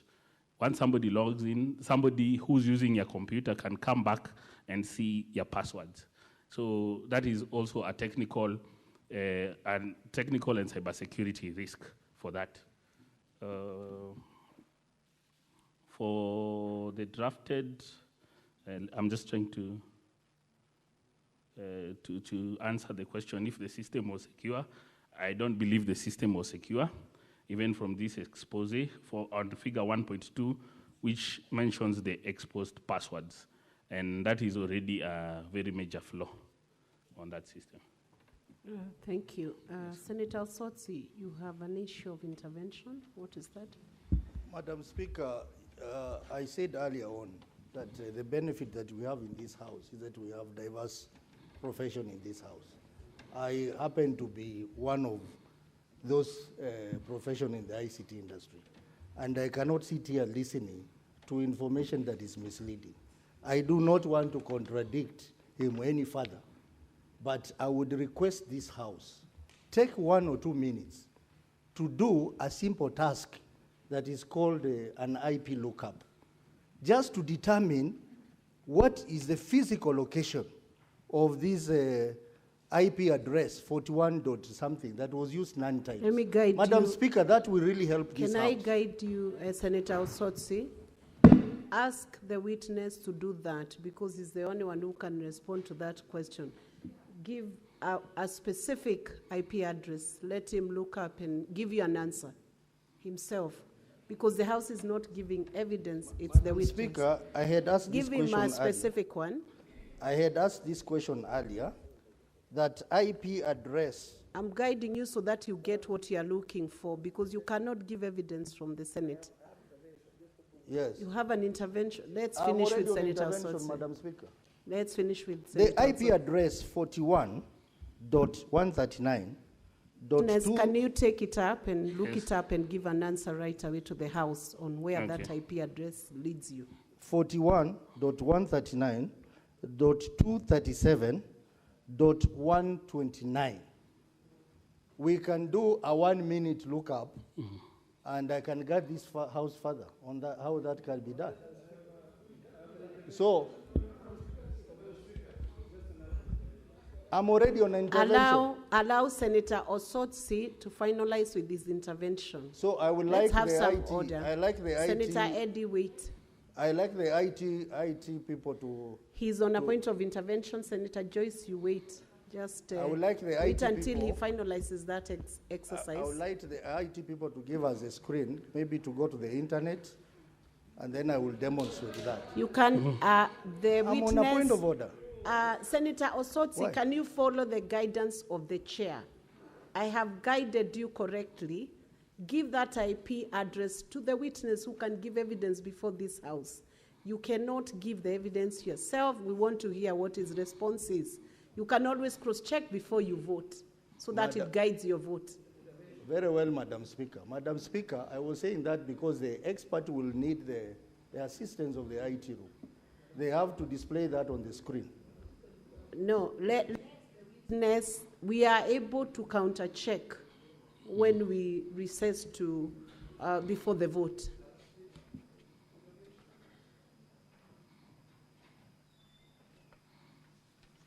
Witness, can you respond to where that IP address takes you? The IP address in question is the 41.139.237.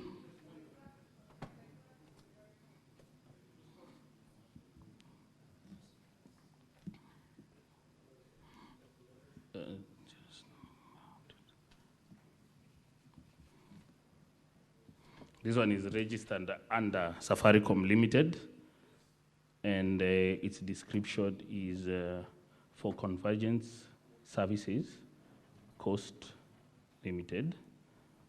And but the person, the owner is Safaricom Limited and Safaricom House. The person in question is John Mutai. The location? That's what he asked you. From the public available information, from the public available information, there is no location for that. It mentions Kenya, Nairobi as the domain admin. Eddie? Madam Speaker, with a lot of respect, Madam Speaker, I think we are sitting here as a quasi-jury. We cannot now take the, even though we have got many ICT experts here, even some of us know ICT, but I think that what we are attempting to do, I wanted to urge you, Madam Speaker, perhaps you can guide that a senator can do that in their submission, because they will have a submission time when they'll be making sense of this here. But as a matter of procedure, you ruled yesterday on that chair that we are going to have an ICT expert who would then give us another report. So even if the ICT expert who is here cannot give us enough report, that's fine. Let's wait for the other ICT expert to give us. But if a jury wants to give us a direction of ICT, let them do that during the submission. Because we are going to rule on this and rule on substantive issues. Senator Eddy, that is why I guided Senator Osotsi that evidence could not be adduced from the chamber, can only be adduced by the witness, and beyond that, maybe the experts. Senator Ledama. Madam Speaker, we've been sitting here for quite a number of hours. I'm not sure whether the defense or the county assembly understand what the amount of time they have. Could you kindly stop all this intervention, allow the county assembly and the county government or the governor to finish their case? And then when the time comes for us to submit, either to support or not, or to oppose, we can then be able to try to argue our matter. I really let me guide you, Senator Ledama. The chair is in charge. Right now, the time that is being used, it is the senators who are using their time. It is not the time for either the county assembly or the governor's time. So it's the senators who have raised the issues, and the requests are coming from your end, not from their end. Now, witness, you are stood down. We are done with the question time. So you may resume your seat, or you could exit, but you are discharged from the stand. Thank you. Moving on to the ICT expert who was requested by Senate to bring a report. So, clerk, you can make sure the expert is called in. Sergeant at Arms, can you get the ICT? Or the question directed to Council Katwa Kigen. Sorry, Madam Speaker, maybe I would address the issue of the next witness, because I don't know whether the county governor has then closed his case before we go to the independent expert of the Senate. I believe they said that was their last witness, or have you changed that, Council? May I confirm, Madam Speaker, that that is the close of our case, the governor's case. Thank you. So, and honorable senators, just to let you know, some of the issues you are raising, yourselves are raising those issues. So the time that is being spent is based on your requests. Sorry, Madam Speaker, may I just take one last concern through you? Proceed. Madam Speaker, the person who has been brought here to answer these charges is the governor. Do I understand that we are not going to hear the governor's evidence and to test it? Senator, Council Ongoye, I would hope you concentrate on how you manage your case, because the Council for Governor has said that is the close of their case. Once they declare that, I believe they are competent in their submission to that respect. Thank you, Madam Speaker. Thank you. So we can proceed on to the ICT expert.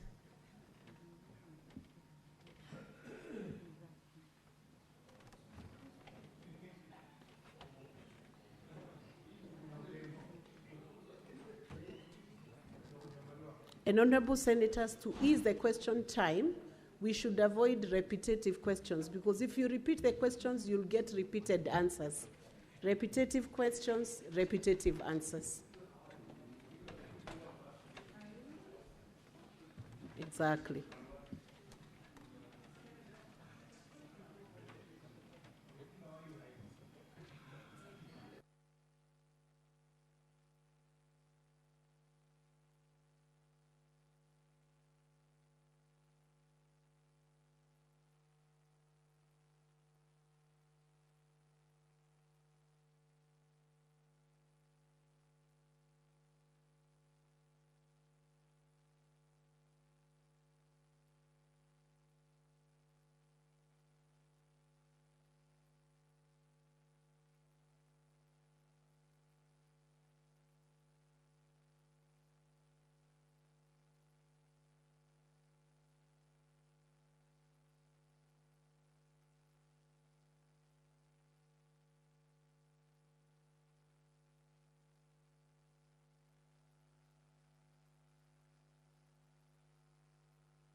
Is the witness within the precincts of Parliament? Or have they, where is he or she? Okay.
Clerk, can you please administer the oath to the ICT authority experts?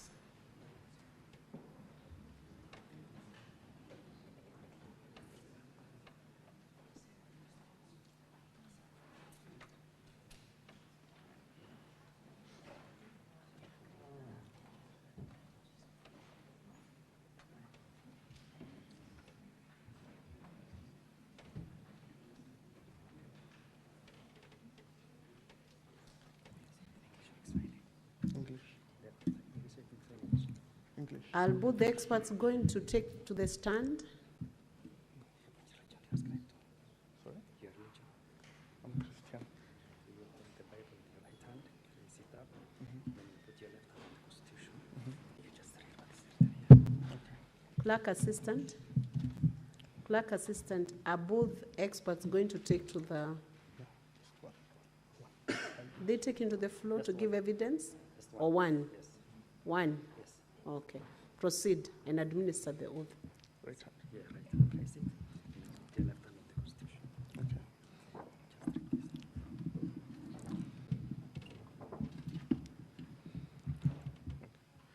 Okay. I, Philip Irode, do solemnly swear that the evidence that I shall give before the Senate in respect of the matters before the Senate shall be the truth, the whole truth, and nothing but the truth, so help me God.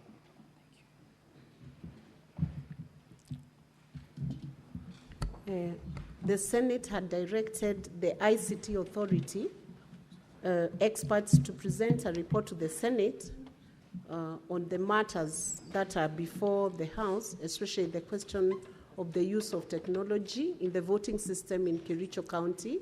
You are conversant with that request? Yes, ma'am. I want you to proceed and present that report, but first of all, give your full name and the position you hold at the ICT authority and present the contents of the report. You have 10 minutes to do that. Thank you. My name is Philip Irode. I'm a Deputy Director in charge of Information Systems Security at the ICT Authority. We received a request from the Senate through our PS, Ministry of State Department of ICT and Digital Economy, that they require the assistance of the ICT Authority to look into issues of the Kericho County, to look into the issue of the Kericho County Assembly voter system. Our CEO sent a response to the clerk, that was yesterday, appointing myself, Philip Irode, and my colleague, Joan Mokera, to come and address this particular request. We came in, had a brief, and given that we had not initially received a formal letter, we had to sort a letter to take it back to the office for purposes of the normal guidance as per government protocol through the accounting officer. We later came with the nominations of our two names and looked at the system. This was in the presence of both parties from the County Assembly, the Senate, and of course the Governor's Office. The system that we were looking at is a voting system, which is a web-based voting system. The system is hosted off-premise and out of country. And our initial URL search indicates that the system is published at IP address 178.162.234.23. And from the interactions, which is basically the initial assessment that you do from the interaction with the system owners, it's an in-house developed system where the local staff have developed the system. It is managed and administered by the head of ICT, who is the super administrator. We looked at the system based on the scope of the request that was articulated in the letter. And of course, being professionals within the industry, we were guided by processes which are basically information security frameworks that guide our work. This includes ICT authorities, information security standard, as well as other global information security practice standards. We looked at it, and of course, we had 5 specific questions that we were meant to answer, which we have answered, and the details which are basically as articulated in the report that we have provided before this House. Question 1 was, did an electronic voting process take place using the system? And of course, we have looked at the system based on the logs which you were able to access in the presence of both parties, and we found out, yes, an electronic voting took place using the referenced URL as presented in the report and with the logs that were provided. The second question, Madam Speaker, was, is the number of MCAs who voted on the impeachment of the governor verifiable? This was also based on the logs extracted from the voting module as well as the system events module. And the answer is yes. The number of MCAs who voted to the impeachment of the governor is verifiable. The third question was it possible for any MCA or any other person who had a link to vote on the motion on behalf of an MCA or another MCA? The answer that we provided is no. You cannot vote for any other person or an MCA with the link provided alone. You need to have both the username, which in this case was the IPPD, and the password, which was the ID number. Question number 4 was, how many MCAs voted in the affirmative on the motion to impeach the governor? The number of MCAs who voted on the motion was 33, as was extracted from the voting module logs. Question number 5, which is the last question under our scope of review, was, is there any evidence of multiple voting or other compromise of the voting system or any impropriety in the voting system or process? Our response to this question was from the evidence provided and the access logs collected from the voting system logs and the admin and system events log module, there is no evidence of multiple voting, neither is there evidence of other compromise of the voting system and or any impurity in the voting system and the process. Madam Speaker, that were our findings. Thank you. As an expert witness, you have been oathed to give evidence and present that report. So you will be subjected to some cross-examination on the report, both by the county assembly and by the governance team. And then we'll proceed on to have questions and clarifications from the senators. So I will now allow the county assembly team and then the governance team. Each will have 10 minutes maximum. Thank you. Can you allow me to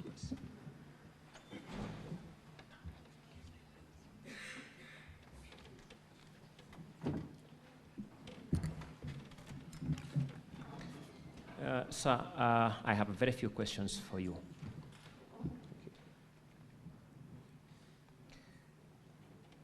This exercise was conducted within the precincts of this parliament. True or not true? It's true.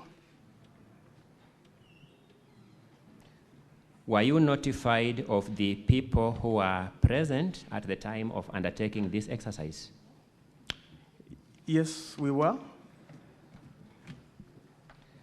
You did this exercise in the presence of the people representing the governor's team, the people representing the county assembly, and the administrative staff of the Senate. Is that the correct representation?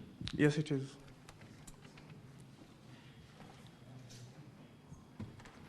I have three substantive concerns regarding the report, then I sit down. Is there any single log that you came across, any log-in credential that you encountered from the logs that voted more than once?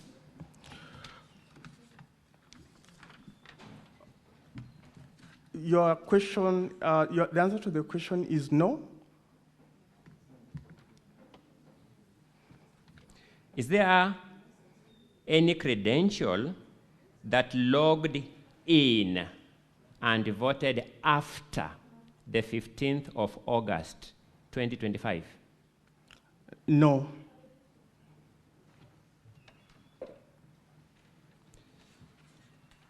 Let me confirm that. No, there is an officer of court, an advocate, who told this Senate that he actually logged into this system and managed to vote after the 21st.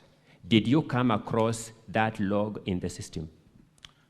No, we didn't come across such a log in the system because the voting had already been closed. Did you see the logs used by the admin of the system to log and undertake any activities in the system? Yes, the logs are clearly marked when an admin logs in and when a specific user created into the system logs in. Did the admin logs themselves cast any vote? No. That is all for this witness.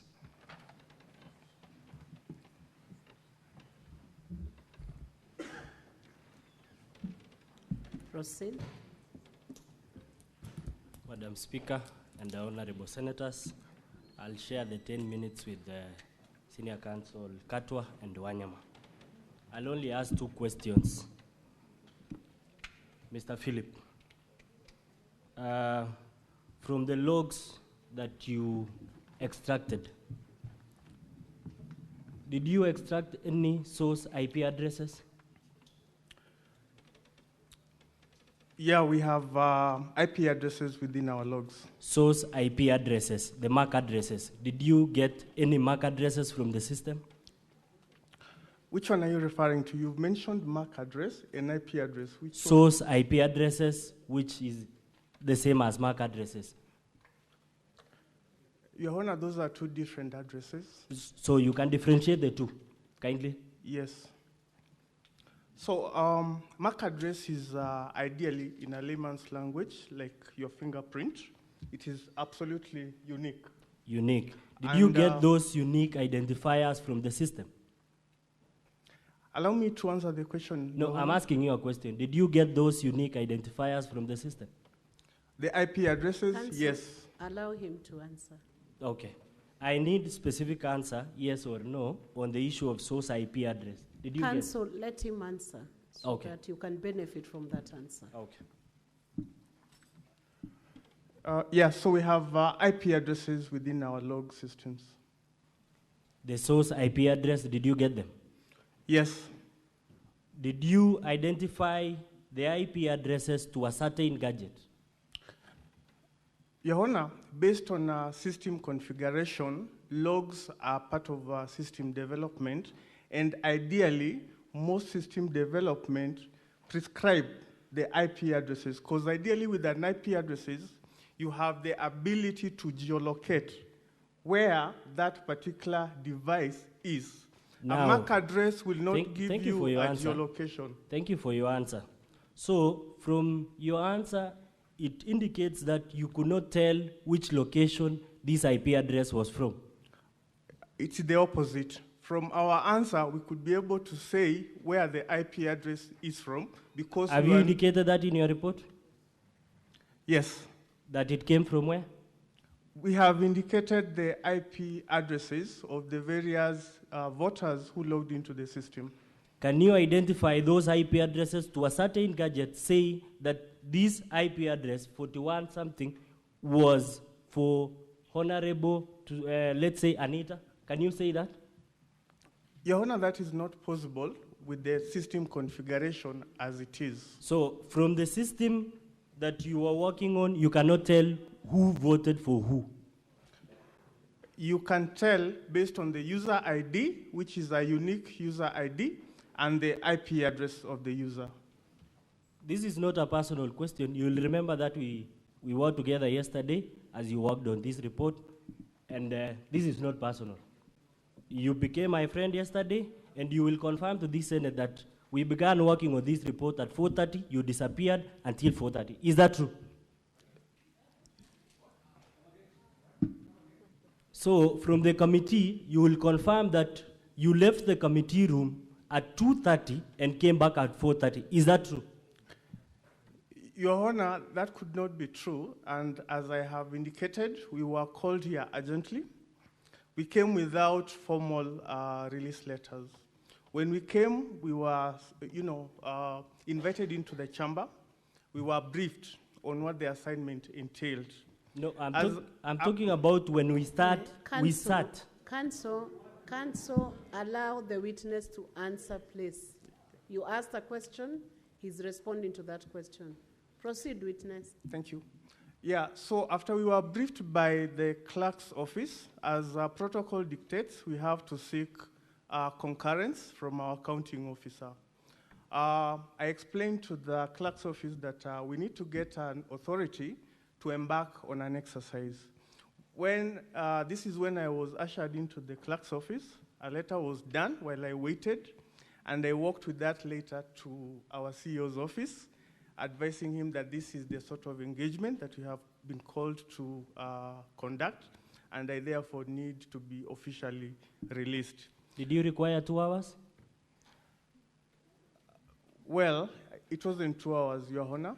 Thank you.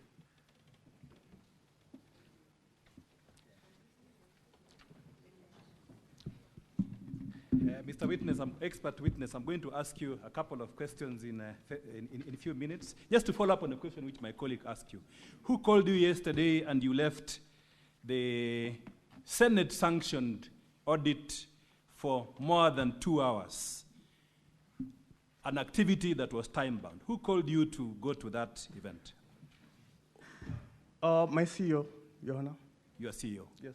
Thank you. What did the CEO tell you when he called you to leave a Senate-sanctioned event? Well, As I have explained, it is a practice that as a public officer, who you have to get approval or express permission. Did you require approval when the Speaker has already issued a directive and you are in the presence of the House, the House of Senate? You leave the Senate to go. Did you require approval to leave the Senate, to go back to your CEO?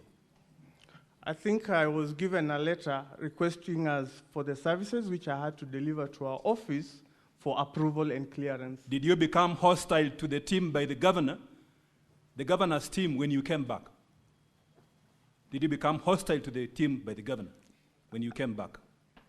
I'm not a hostile person. You are not a hostile person? No. You asked a specific question yesterday, which he has asked you, and you need to tell this Senate. This question is in the mouth and minds of all senators today. MCAs accessed this system using a gadget. Is that correct?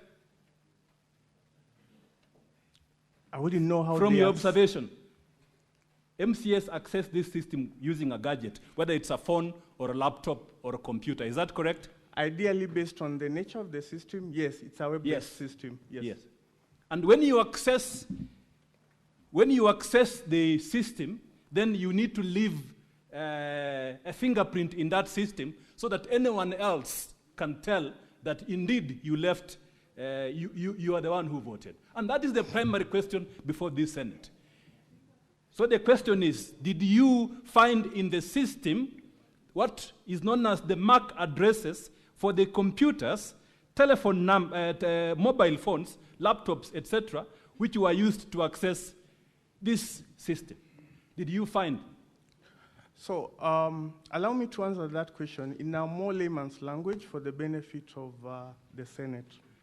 What happens when you are accessing a system? There is the public-facing IP, and there's the internal IP. I'll give you an example. If we have all access to our Wi-Fi in this building, that Wi-Fi will have one external facing IP. Yes. That IP is the one that channels our traffic to the specific requests that we make onto the internet.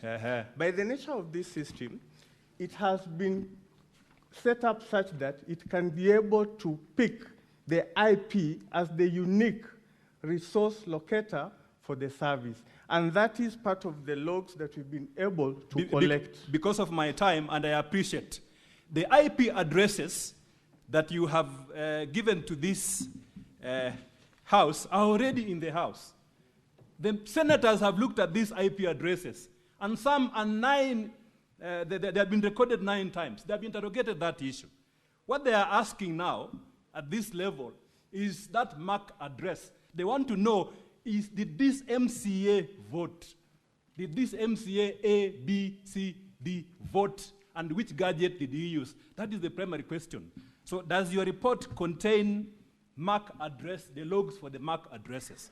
That is the question before the House. It's a right question. It is a yes or no answer. Is it there so that I can show the senators that our case has collapsed because the MAC addresses are now in your report, the unique identifiers for the telephone numbers of these MCAs. It's now available, produced by the expert, and our case has collapsed. Show me in your report where these MAC addresses are. I have clearly responded to that question, and the answer is the answer is show me in your report. Are it's no. a yes or no answer. Counsel, let him answer. Counsel, allow the witness to answer. Witness, do you have the IP addresses in your report? I have IP addresses in my report, Madam Speaker. Madam Speaker, the question is the MAC addresses. The IP address, Madam Speaker, I request for 2 more minutes. I'm now on a delicate issue. The MAC addresses. Granted the 2 minutes. Respond to the question of the MAC addresses. MAC addresses are not part of external facing details that are captured within this particular system. The system captures IP addresses. IP addresses can still be linked to a MAC address. Okay. Allow me to finish, okay, kindly. Okay. I'll give you an example. You have your own safe in your house, which is located in a certain location. we cannot expose yourself to the outside world, but we will expose your gate number to the world. Ideally, a MAC address is unique to that house, and the house number is public information. That begs two questions, Mr. Expert Witness, Madam Speaker, I wind up. Two important questions. These MAC addresses, what kind of audit did you do? Did you do a basic compliance audit? Did you do a network security audit? Or did you do a device compliance audit? Because each one has different levels. And maybe as you answer that question, there's a senator who asked here, did you penetrate this system into the NIT so that you extract the required information to complete this report? So, Your Honor, you cannot be able to do an entire audit within a day. Our letter was very clear. We target our exercise in answering the 5 questions, and we targeted our efforts towards what activities will give us the response or the answers to the clerk's questions as directed to our CEO. Did you do a search on all these IP addresses to tell the senators that these IP addresses are not located in Nyahururu, Bomet, Nairobi, or Embu? Did you do a search address in your audit? Your Honor, we did what the letter requested us to do, which was to conduct an assessment that will respond to the questions that had been answered. Last question, Madam Speaker. Madam Speaker, last question. The senators in this House, there's a live question which they want an answer from you. The evidence was given that a computer was used at the county assembly to vote for 3 MCAs. 3 MCAs, a computer was used. The simple question is, did you go to Kericho County, or was this computer given to you for you to ascertain the IP address or MAC address in that computer to give to these honorable senators to clear any doubt in their mind on the verifiability, authenticity, and security of this system? That is my last question.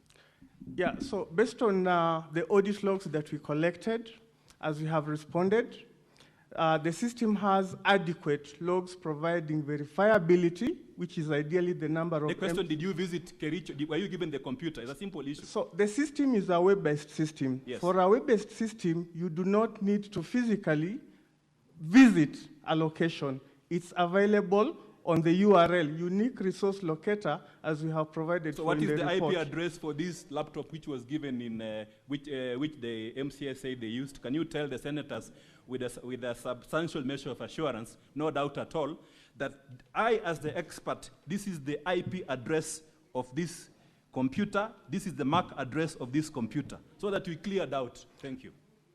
I don't think that was part of my request for this Thank you, letter. Madam Speaker. I'm sorry, my time is up. The question is now actually answered. It's told you. Senator Sifuna.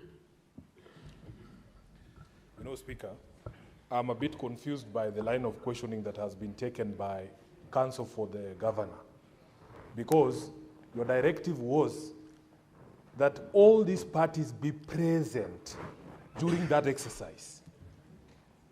Now, when I look at the report, there's a part for people who were present to indicate they were present. Mr. Vincent Kirui, counsel for governor, did not sign. The question to you, witness, was he there? This gentleman called Weldon Kipyegon Lagat, was he there? And then, to the counsel for the governor, these things you are asking, did you ask him to do it there, when you are there? And what did he do? And then why would you refuse to sign that you are present? Those are the questions I want to address. Senator Sifuna, before those questions are tackled, you could resume your seat. Let's take a direction on how the senators will now engage with that report and that witness. Then those questions will be tackled in that session, because that's not an intervention on procedure. It's actual contents and questions to the witness. So, honorable senators, we have about 15 senators who would like to ask questions, and we must limit the time within which this gets done. So we'll have to agree that every senator should either ask just one question if we have to cover all, and if we ask 2 questions, then we'll have less of senators requesting for that intervention. So we do 1 question per senator. Is that agreeable? We need a consensus. Okay, so 1 question. So you have asked yours already, so I'm not giving you another chance. He will respond. I'm sure he's already gotten the gist of the questions. Senator Chute Mohammed. You take about 5 questions, and then you respond, and we go to the next segment of questions.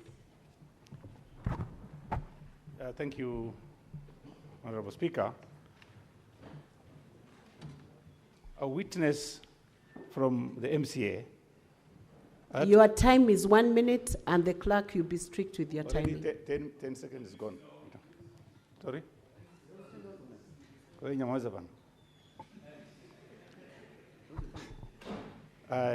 My question goes to the expert. There was an MCA who gave an evidence that 9 persons, or MCAs, voted from a particular station.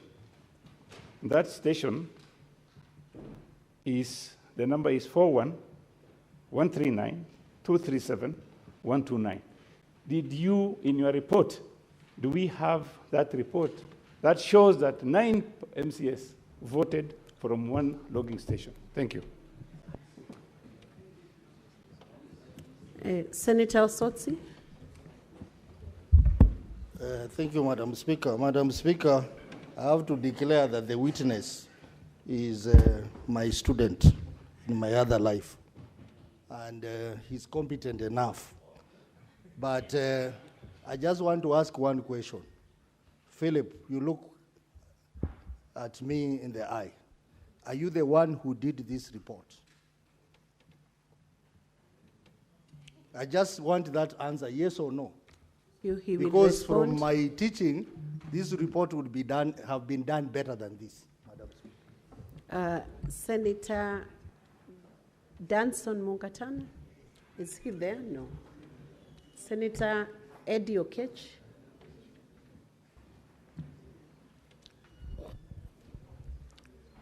I know this question might have come from the council side, but I'm going to ask it for my own consumption. Did everybody vote on the day of the voting or otherwise, in your best knowledge? And if that happened, then was there people who abstained in the system, or people who voted otherwise no? Or everybody who voted yes in the system that you audited? Senator John Nyoto, that's the last one, then we have answers. Thank you, Madam Speaker. The matter before us and why the ICT expert had to come is because the governor's side has argued that there are some MCAs who voted for others. And so it's very important, Madam Speaker, for the ICT expert to tell us this MAC address is very important because IP address, as he has explained to us, was the ID number. And if somebody wants, for example, to know my ID number here, they will know it, so they can vote for me. If the only leeway to get into the system is my ID number, it is known, it's in the office. So this MAC address was going to be very important. And Madam Speaker, the ICT expert should tell us about the address where the gadgets that voted were. Time up. Witness, please respond to those questions first before we take the next segment of questions. Okay. Yeah, so I'll go by the order in which they were presented. The first question was if the opposing side had their team members present. That is in affirmative. Yes, they were present. The second question was, there's an MCA who alleges that 9 persons voted for a particular, 9 persons voted, repetitively, using IP 41 something. You I had think more questions from Senator Sifuna. There were about 3. Well, I captured the aspect of the team's availability. Yes, they were available, and they opted not to sign the report. And when we were extracting the logs, we even had concurrence on this report at some point until they decided not to sign it. I hope that answers your question, Mheshimiwa. Number 2 was if the specific IP that appears 9 times indicates that one person voted 9 times. Ideally, as I've indicated, Madam Speaker, this is a gateway, and I think from my basic understanding, most of these county governments have Wi-Fi, and this could be the IP address that have been assigned to the Wi-Fi gateway, and therefore, if at all you are connected to the Wi-Fi, your device is actually assigned that specific IP as a public-facing IP, and therefore, the system logs pick that specific IP as part of the logs. To respond to my senior Senator Osotsi, yes, I'm the one who authored the report based on the timeline constraints that we were given. This is the best we could do in responding to the specific questions that we had. The other question is, did everybody vote on the day or otherwise? The response to that is yes. We have the specific user IDs. We have the specific timestamps, which are within the specific date that the voting was being done. And we have logs of votes done, and of course, the other people who did not vote as part of the logs that we presented. The other question is, were other persons voting for any other person? That question has been answered in our report as question number 3, whereby it was being asked, was it possible for any MCA or any other person who had a link to vote on the motion on behalf of an MCA or another person? Ideally, if you have the link alone, you cannot vote, but you need to have the username, which is the IPPD, and of course, a password, which is unique to an individual. Thank you. Senator Wambua Enoch. Thank you, Madam Speaker. I want to ask a question where the expert has ended. When you asked by the lawyer whether any system admin would have voted in the system, you said a clear no. But you're saying that if you have the username and the password, you could vote for anyone from any location. So how would you have known that the admins did not vote? Because this username and the password are not computer generated. They have been assigned physically by the admin to the MCAs. How would you know that they have not voted? Senator Seki.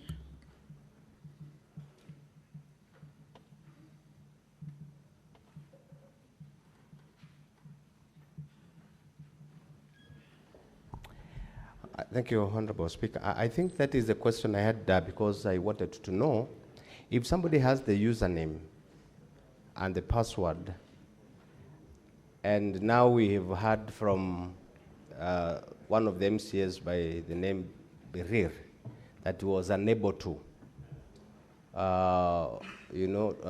doesn't have any internet in his phone, and someone else is working on another phone, possibly he will have forwarded the password and the username.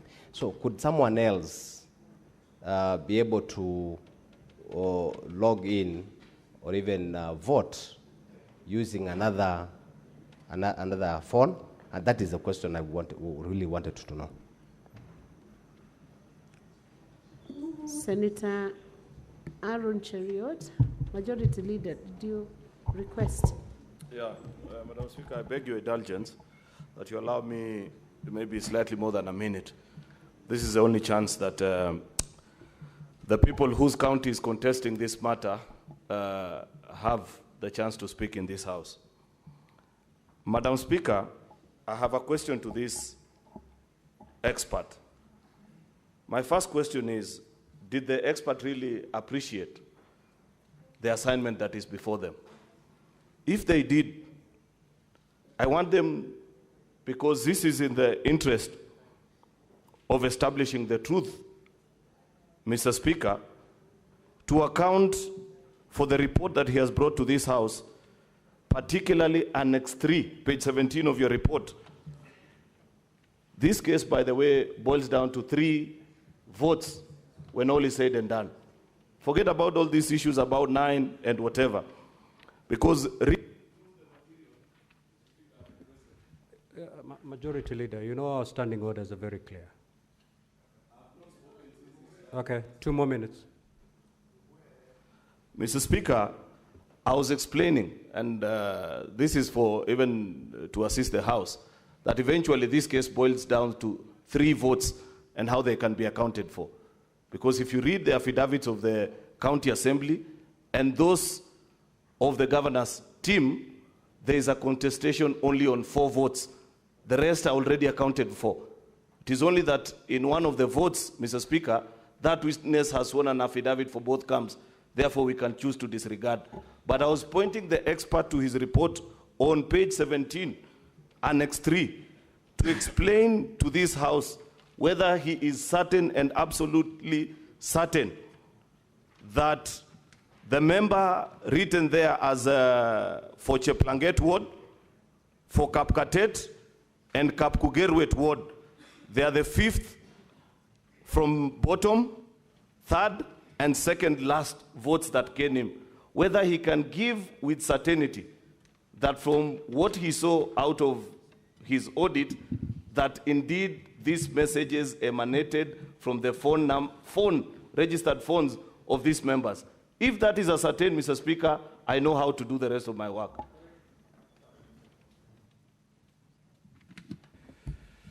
Senator Onyonka. Thank you. I wanted to take you back to the question that Wambua had asked. And we go back to page 5, and that is question number 3. You say, the question you were asked, was it possible for any MCA or any other person who had a link to vote on the motion on behalf of an MCA or any other MCA? Then you say no, and then you qualify it by saying you need to have both the username, that is the IPPD, and the password ID number. What you may not know is that when presentations were being done yesterday, we were informed that these names and numbers were freely given to everybody in the assembly. In other words, the private ID numbers and whatever that was being provided for. Senator Wakoli.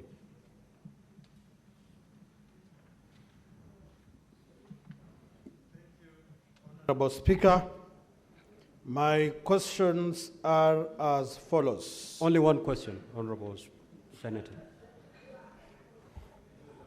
Did you ascertain that the link that the MCS received on their phones were the same phones that were used to vote, and you can justify the process? Thank you. Senator Kavindu.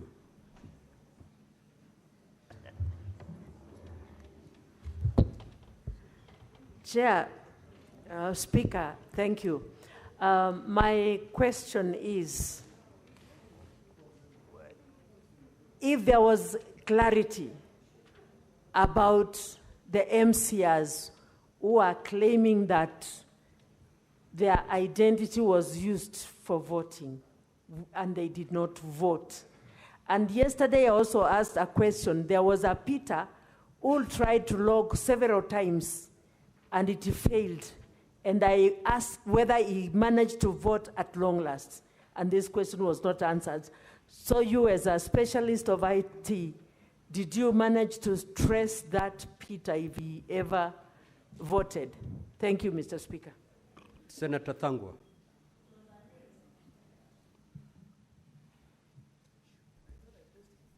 Thank you very much, Mr. Speaker. My question is very simple. We were told yesterday, and I tried to ask the same question, that 9 members voted from the same computer. Can you, Mr. Speaker, request that we have the 9 members try to vote as we see? Then we see how long it's going to take. From there, Mr. Speaker, we'll be able to know how much time that 9 members can use one computer with different IDs, different IPPDs, and they are going to vote, Mr. Speaker. So if you can direct that it's being, it can be demonstrated to us how 9 members can vote from one computer, Mr. Speaker. Senator Mogeni. Yes, when a witness, there is a question that is troubling us, and we want to be sure from your evidence this evening, if somebody has a link and he has a user name and a password, can that person vote for another person? You got me? You have got the link, you have the username, and you have the password. Can you vote for another person using any gadget? Okay, proceed to respond to those, and then I'll have another set for you. Proceed. Yeah, so the first question was asking whether, as admin, you could vote for an MCA. The answer to that is no. If you have logged in as admin, you need to log into the system as a registered user who needs to cast their vote, because from the logs, each of the MCAs who voted had a unique number that enabled them to cast a vote. The second question is if any other person can vote for the MCA with the username and password.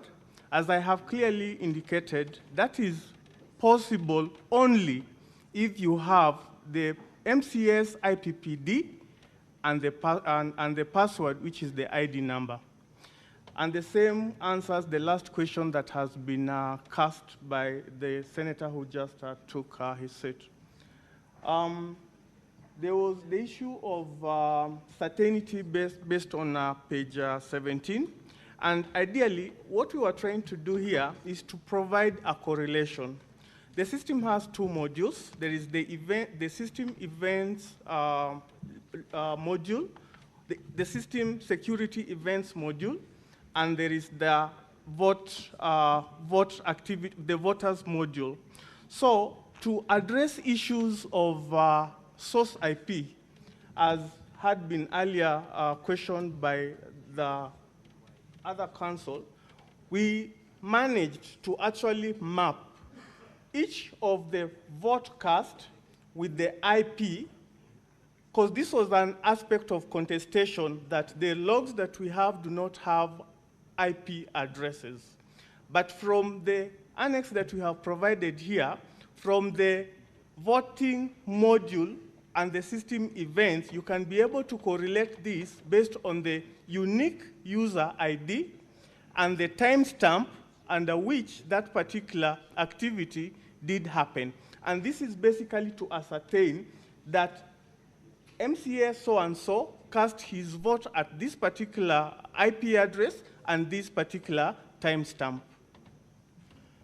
The other question was, if I have an ID And it was actually an issue of clarity where I was being told that it is common knowledge that within the county, ID and passwords are already circulated. My response to that is not within my knowledge, because it's unique to the county, and I wouldn't have really known, because it is a culture issue within the county if that is their practice. I was also asked to ascertain the link and the voting process. As a practitioner within this field, we are guided by principles. And just to make sure that we were doing a good job to this assembly, we made sure that there is a checklist that assists the county to conform to standard global practices and standards, as I had indicated within my opening remarks, which is the Information Security Standard, as well as the ISO standards, and any other data protection, as well as Computer Misuse and Protection Act. So we are guided, and we provided that checklist to the head of ICT for the county, who responded in affirmative, and we have been able to receive some of those documentations to validate our report. So the process of whether to ascertain that the URL that was provided and the voting process, that is a documentation issue which we have been able to be guided by the documentation that was provided. The other question was, we identify the number of users, the identity of users who are able to vote for each other. As I have said, you can only vote for each other if you have that particular MCA's IPPD number and the password. But with the link alone, you cannot be able to do that. The issue of 9 people voting, I think the senator was asking whether that can be a proof of concept within the House. It is upon the speaker to decide. Then the last question was, with the link and password and username, can you vote? Yes, that is the answer. You can vote if you have both 3 parameters together. Thank you. The question by Senator Richard Onyonka. I responded, sir. Okay. Yes. Mr. Speaker, I think you understood where I was. You were not aware that we had been informed in the evening, in the morning yesterday, that all the MCAs and the other members were actually given the numbers of their colleagues in terms of their IDs and their IP numbers.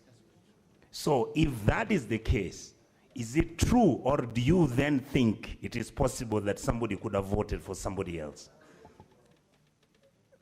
Mr. Speaker, I think with that information where you have user's ID and user's password, it is possible for you to vote on behalf of another person. Senator Chiranke. Mr. Witness, I've looked at Annex number 3, page 17, and of course your response. So in this, you can confirm that the 33 MCAs voted in the affirmative of the motion. Is it true? And was the system compromised as per your understanding in your expertise? I thank you, Mr. Speaker. Senator Boy. Senator is, yeah, then log out, Honorable Senator, please. Yes, Senator Fak, you may proceed. Thank you, Chair. You said that given the fact that the login credentials were shared amongst all the members of the Assembly, and that somebody could have voted, for instance, I could have voted for Mr. Senator Issa Boy, and then was it possible for me to vote for Senator Boy, for instance, and also vote for myself, given that I have the credentials of both senators? Thank you. Senator Mungatana. Thank you, Mr. Speaker. Mr. Speaker, I want to refer the expert to page 5, Roman 5.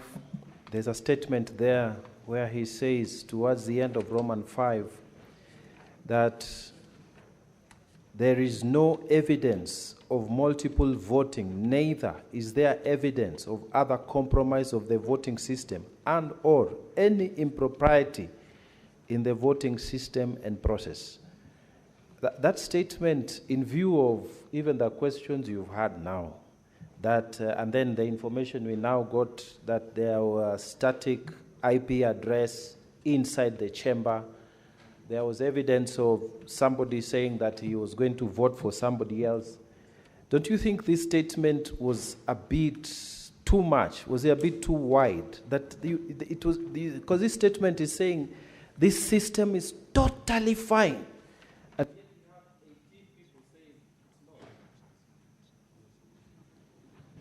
Senator Professor Tomojenda.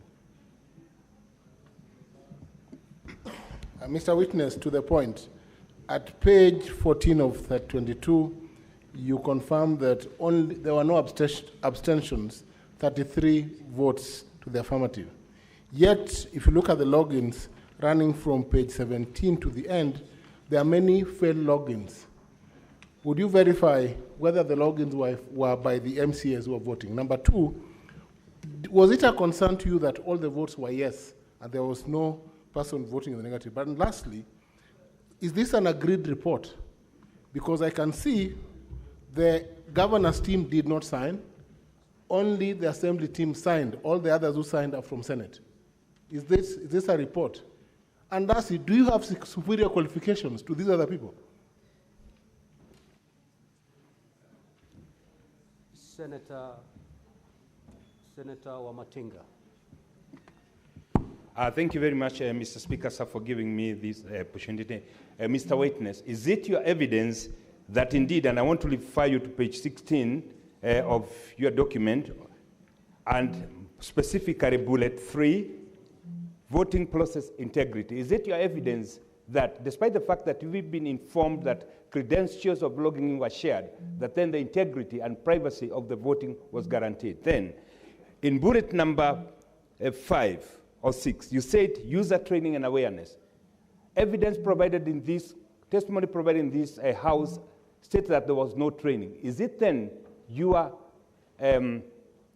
testimony that that training was done? Then the last question was, did you get to see the source code and see whether there was a limitation of the number of people who could vote in a certain string? Was the system in the source code, if you inspected it, geo-fenced, or was it accessible from any part globally? Then, Senator Christo Lasige. Thank you very much, Speaker. To the witness, you have clarified that there were about 9 IP addresses that were identical. Can you also verify if there were any others that were identical of the 33 votes casted? And can you verify from that list of 33 votes where each IP address is attached in terms of location? Senator Kinyua. Thank you, Mr. Speaker. Philip, because we are here in the morning and we have heard that there were challenges with this system, with the MCAs, and I want to quote Honorable Trump, who was here in the morning. And he did mention that they were being assisted, some of them were being assisted. In the course of assisting, was it possible that this person who was assisting would have voted for this member without his knowledge, that now that this person does not know this system? Thank you, Mr. Speaker. Senator A.D. Okech. Then log out, Honorable Senator. Okay. Senator Mofire. Thank you, Honorable Speaker. Thank you, Honorable Speaker. My question is to the experts, and I want to know, as an IT expert, based on your audit, do you have confidence in the credibility and the accuracy of the results generated by the voting system? So at the same time, what could be the reason why we have 9 similar IP addresses and the others are different, assuming that they were all using one gateway, one Wi-Fi? Thank you. Senator Alan Chesang. Senator, proceed, Honorable Senator. Yeah, thank you, Mr. Speaker. My question to the IT expert. Now that on page 5 of your report, you had mentioned that it is not possible, Roman 3.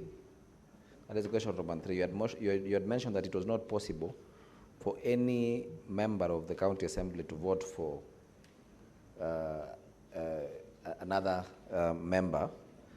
But again, now you've said that it is possible if they have their IPPD address and their ID number. So does that mean that your report, you're not sure of the report that you made? That is number one. And also, does that mean that you can also not assure us that this system is secure? That is number one. And also, maybe you cannot also confirm that you cannot detect. Senator Paris Tobiko. Thank you, Mr. Speaker. Mr. Witness, being the expert that you are, if you are the one putting up this system, setting up the system, are there other safeguards you would have put in place to secure the system and make it foolproof? If you have other suggestions, if you would have done it differently.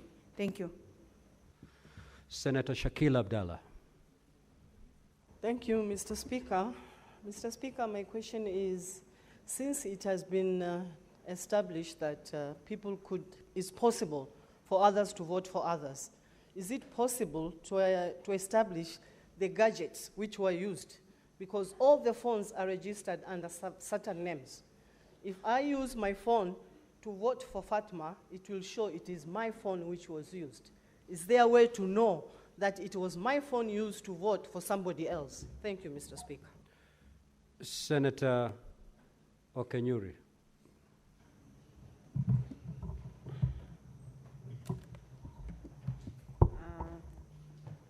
Thank you, Mr. Speaker. I would also wish to know on how long the system was open to allow members to vote. And finally, how do we know if the 9 people who are voting was one person who was voting 9 times? Thank you. Senator Olekina. Thank you, Mr. Speaker. Mr. Speaker, I just want to refer back the witness to the report. And I note that specifically on number 9, that the following persons were in attendance: Mr. Philip Irode, Mr. Joan Mukeire, the Office of the Governor, there was a council, and then there was an ICT advisor from the Mr. Weldon Langat, including the County Assembly, Alfred Korir Kimutai, Mr. Hilary Kiplangat, and then you had the Senate Secretariat, Mr. Zakayo Mogere, Innocent Baya, and Miss Marianne Karanja. The question that I want to ask you is very simple. This report, although you are the witness standing there to be able to submit and to present the report, were you the only person who came up with this report, or this report was a joint exercise by all those people who, by the resolution of this House, ended up carrying out this exercise? Thank you, Mr. Speaker.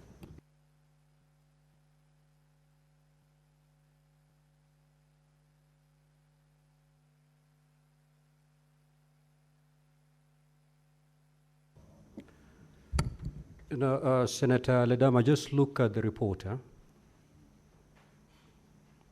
The owners of the report are 2, and they signed it in the presence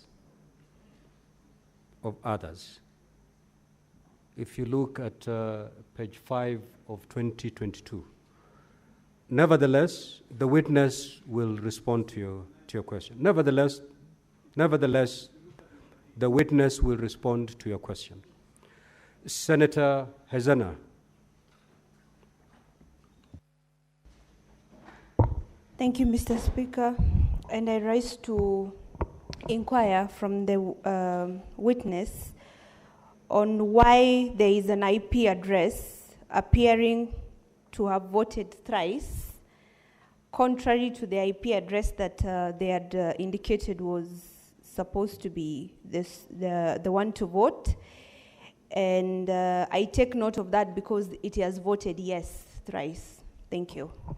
And I'm talking about the IP address 154.159.237.85. Thank you. Senator Kisang. Thank you, Honorable Speaker. Honorable Speaker, my question is on the last terms of reference for Philip. You were told, is there any evidence of multiple voting or compromise? I don't know, did you make use of these particular terms of reference to check if the system can be penetrated by hackers from outside? I don't know if you did, you attempted to penetrate the system so that for our comfort, we know the system is secure. Senator Mbugua. Thank you, Mr. Speaker. Mr. Witness, as an IT expert, whichever way this matter goes, would you recommend the Kericho County Assembly to continue using this system or any other assembly for that matter? Thank you. Senator Tabitha Mutinda. Thank you. Mr. Witness, you said that you received a letter from Senate in order for your authority to be able to undertake this process. This letter was addressed to who specifically? Because just need to understand the 2 hours that the council talked about, then who was really addressed, the letter was addressed to who? Then secondly, this report that you've tabled, did it need any consensus for it to be valid? Number 3, do you think that this system for Kericho County is a valid system that can continue to be used? It's a system from your own expertise that you would recommend that they continue using. Lastly, is that the MCAs that was... Senator Mundigi. Asante Bwana Spika. Ningetaka mkurugenzi atuelezee kulingana na MCA, kuna pahali wanasema walitumia dakika 5 wakaongezea dakika 2 ikakuja na singine ikakuja dakika 11. Sisi hapa Senate wakati speaker anataka tofauti anatuambia toa kandi na uingishe na uweke namba uweze kufuti. Na kama imemaliza dakika kidogo, kama haujaweza kuweka la ama ndio, unakuta inaenda inapotea. Hii gadget ya Kericho kwani iko namna gani? Kwani iko tofauti na gadget zile zingine kama haija kuwa tembandi nayo? Senator Kibwana Hamida.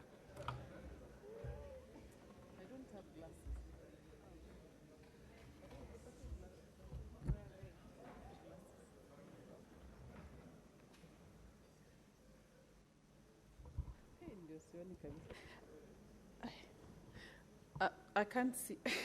Let me wear my glasses. Let me get my glasses. Are you reading somewhere? No, I wanted to. Don't speak. We need your mouth, not your eyes. I was looking at the numbers. I was looking at the numbers in the report. Let me wear my glasses. Glasses zangu zimeenda. Okay, I'm told everyone on my dashboard has already got an opportunity to speak. So we will allow the witness to respond.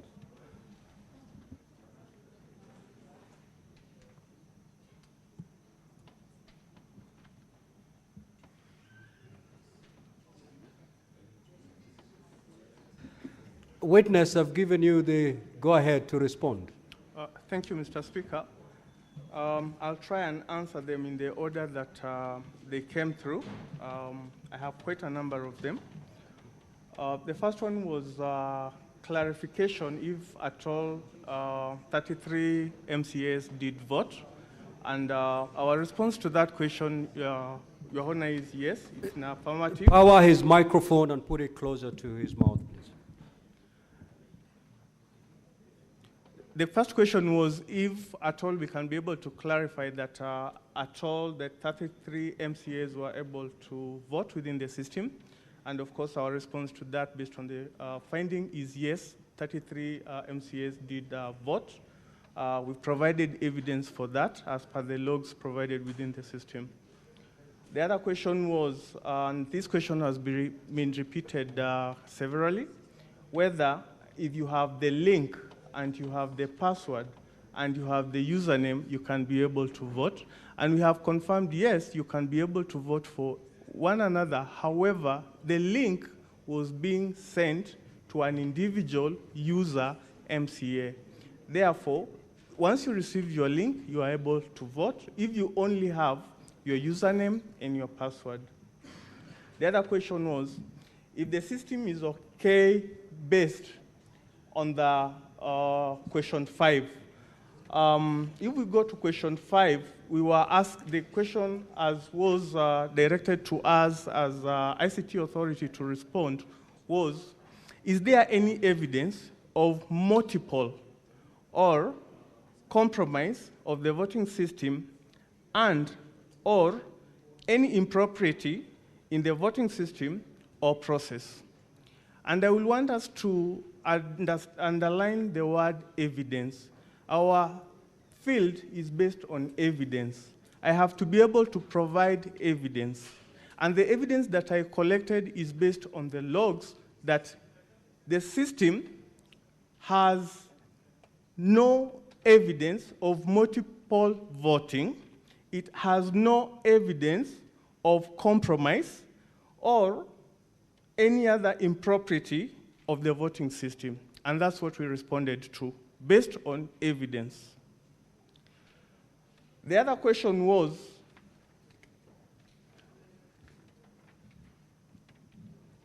from the failed logins. I think there was a senator who asked about failed logins. From the logins, you can actually tell that the system is secure because if you do not have your username and password, it does not let you get through. You need to have your appropriate username and password for you to be able to log in.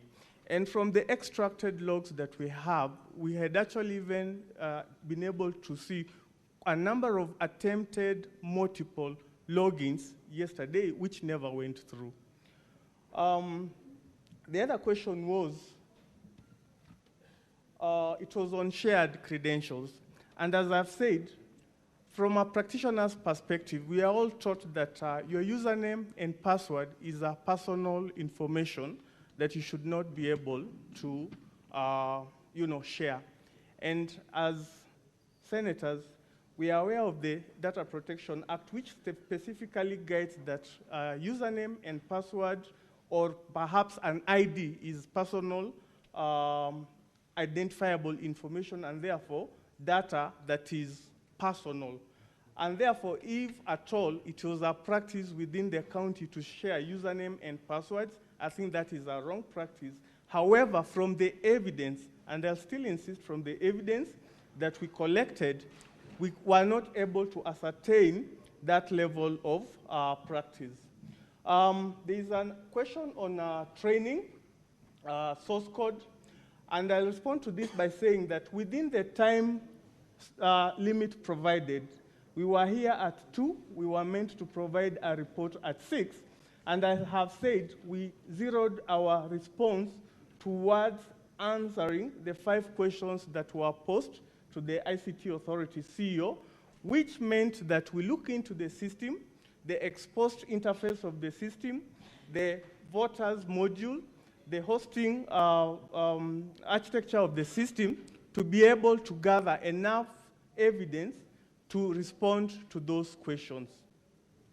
The issue of geofencing, that is an architectural issue that perhaps require additional time for you to be able to ascertain whether the code has included aspects of geofencing.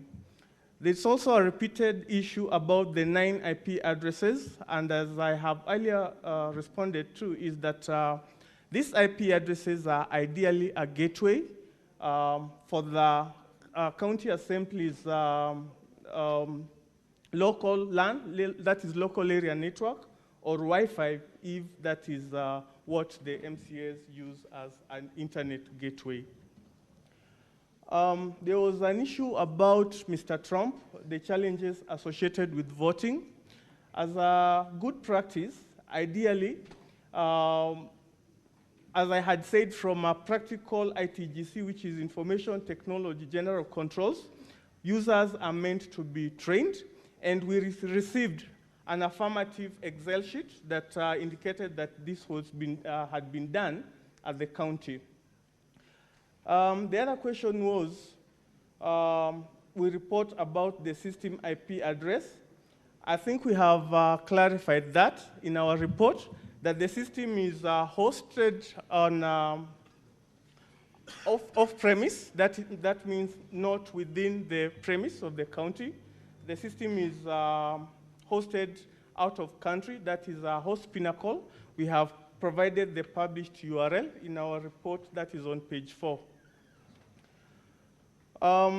We were also asked to confirm whether the system is secure. I want to confirm that we did an internal scan within the system, basically, which is some sort of vulnerability pen test within the system. And I can confirm within this sitting that the system as it is secure, and that was actually demonstrated by the logs that we printed, which indicated quite considerable number of failed attempt logins. The other question was, if you were to be the one setting up the system, what would you do? As a practitioner, there are guidelines and frameworks that we define that guide us on how best to set up the system. And we are guided by, of course, governance practices, the system value, the proposition, the return to the users, as well as good practice around security, resilience, and of course, data privacy. So I will make sure that all that aspects are inbuilt within the system, which is ideally what we were looking into when we reviewed the system. The other question was in regards to the MCA's phone devices, IP addresses. As I had said earlier, if the MCAs were using the system with their devices and using the local gateway, which is the Wi-Fi, they will all resolve to one IP, which is the outward-facing IP, which is ideally what some of the senates have addressed. And when we looked at these IPs, they are actually local ISP service providers, including our Safaricom, Airtel, and the likes. There's the question that was asked around system, if you are able to allow members to vote. I think I have indicated that you can only vote if you have the URL, and the URL, once you vote, it deactivates. So you cannot cast your vote twice. There was the question on whether this exercise was a joint exercise. I think I would want to answer that this is our report. Myself and my colleague, my senior information security analyst, Joanne, we sat here yesterday from around 4 to late in the night preparing this report. And I think it is our responsibility to sign the report. Any other person had no obligation to sign it. They can sign it if they so wish. Otherwise, it was our report which we were presenting to the clerk's office.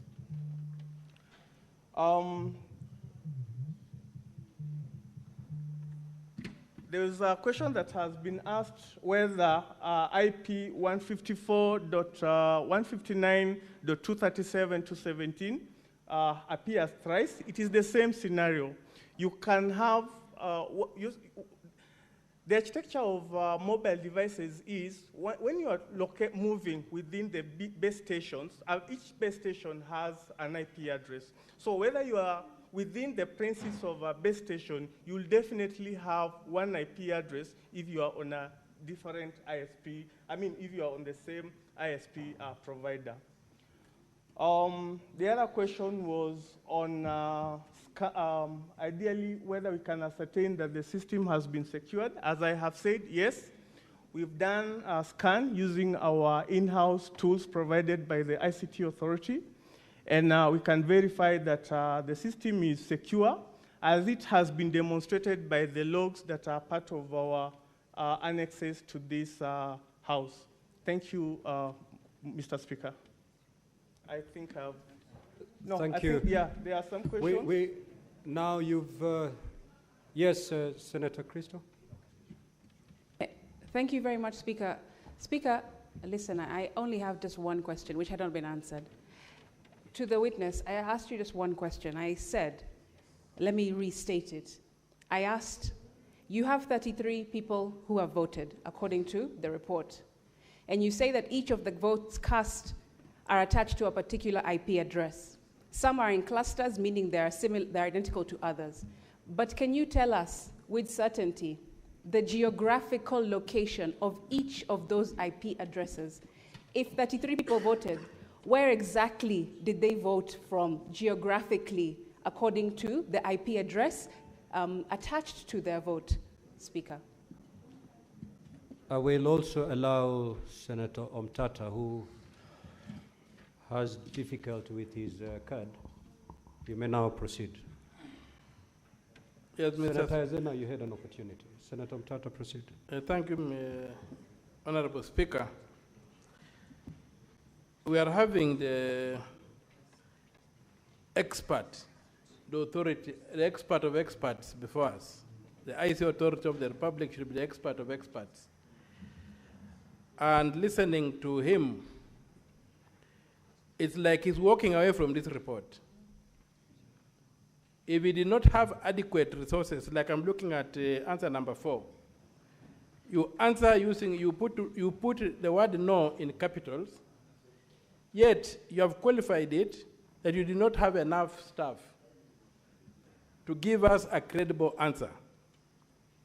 Because as you know, if you looked at what the County Assembly presented, those logs, there was no audit trail in those logs. And I appreciate that you had a very short time. You have presented your issues here.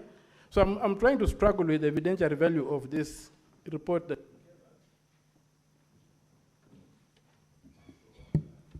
give the senator half a minute.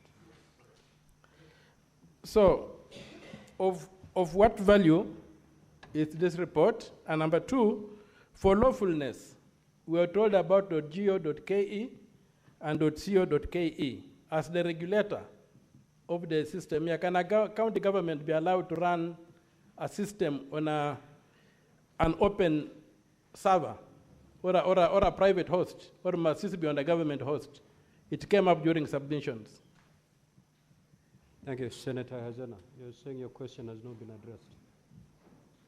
Can you repeat it? Yes, Mr. Speaker. The question has not been answered because I asked how come there were 3 MCAs who voted using the same IP address, and he has said that it was, if one person is using their phone and moving around the vicinity into different locations, that it will use the same IP address. But this is 3 different MCAs from the code of the MCA. Thank you, Mr. Speaker. Okay, 5 minutes, conclude, witness. Thank you, Mr. Speaker. I'll continue responding to the questions because I hadn't addressed all of them. There was a question that asked to whom the letter was addressed to. The response to that is the letter was addressed to our PS, who's the PS State Department for ICT and Digital Economy, requesting the ICT Authority CEO to nominate officers. Then there was a follow-up question regarding whether the report required consensus. Our response is no, because it is based on evidence that we have collected within the environment that we were working on. There was a follow-up question whether the system is valid.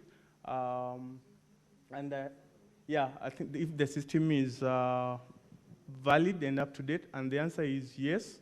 The system based on the scope and our surroundings that we were working on, yes, the evidentiary collected within the system are valid.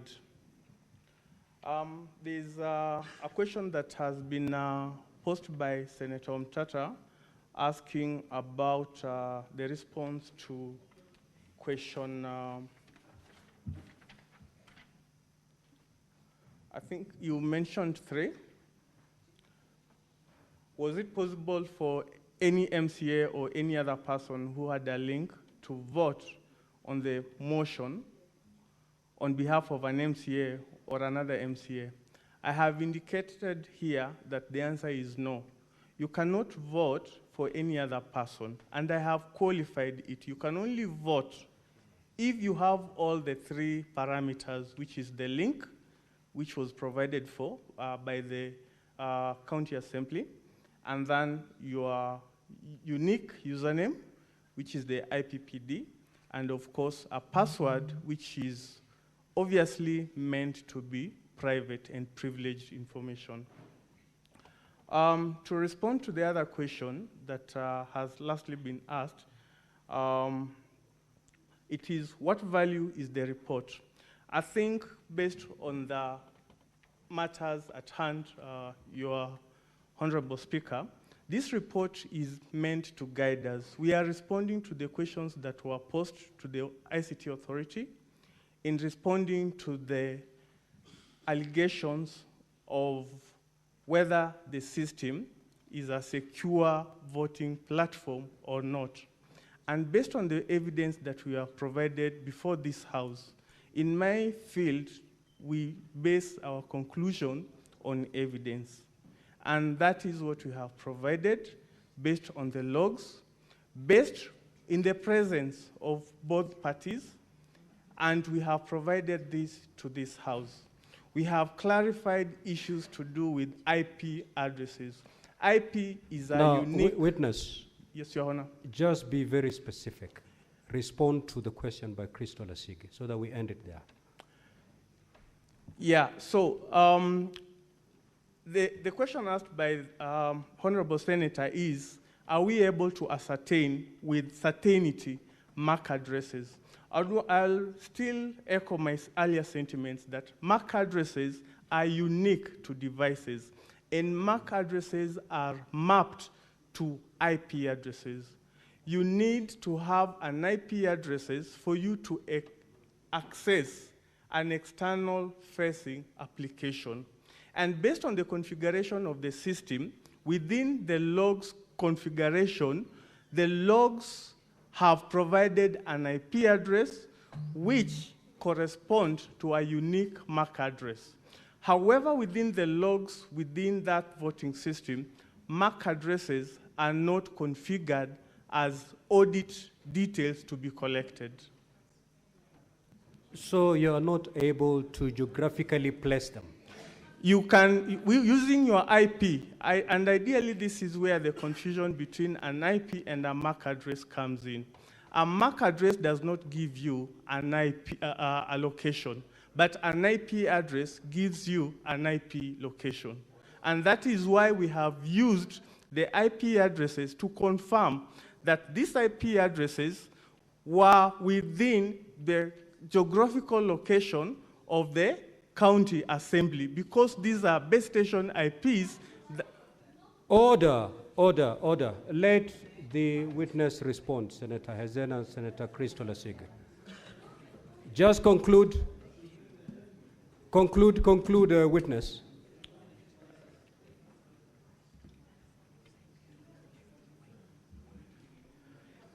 Your Honor, as I was saying, IP addresses gives you geolocation. However, MAC addresses don't give you geolocation.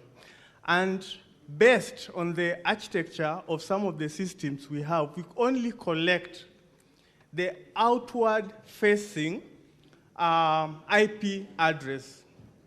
This basically means that that system is exposed to users outside. So you don't expose your internal IPs, but you expose your outside IPs. And the IPs that we have identified here are ISPs that belong to local ISP providers, as we have indicated, Safaricom, Airtel, and any other ISP within that geolocation, Your Honor. Okay. So assuming the senators vote the way Kericho did, and they're all seated inside the chamber here, so they will still have different IP addresses. If they're all seated here, voting the Kericho way, will they still have, they will have different IP addresses? So depending on if your system that you are using is a web-based system that has to be accessed online, and the way the network has been, there is a principle called network address translation. You assign a system an internal IP. Then you assign your gateway. The gateway, for example, is this door. You configure the system such that you say any requests that are coming outside have to pass through this door and go to port so and so. So that basically means when you are coming in, you will have this door as the log. It indicates that you've actually accessed this system. Then you'll go and sit at a certain place. So that is basically assigning an IP and a service to a system. So we will all have the same IP if it is an external-facing application that has to resolve using an external-facing IP address, Your Honor.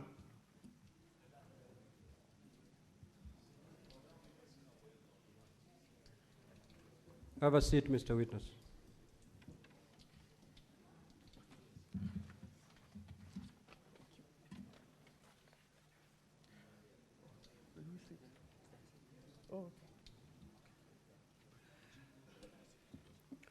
Now, honorable senators, we, having heard the expert, we will now proceed to the closing statements.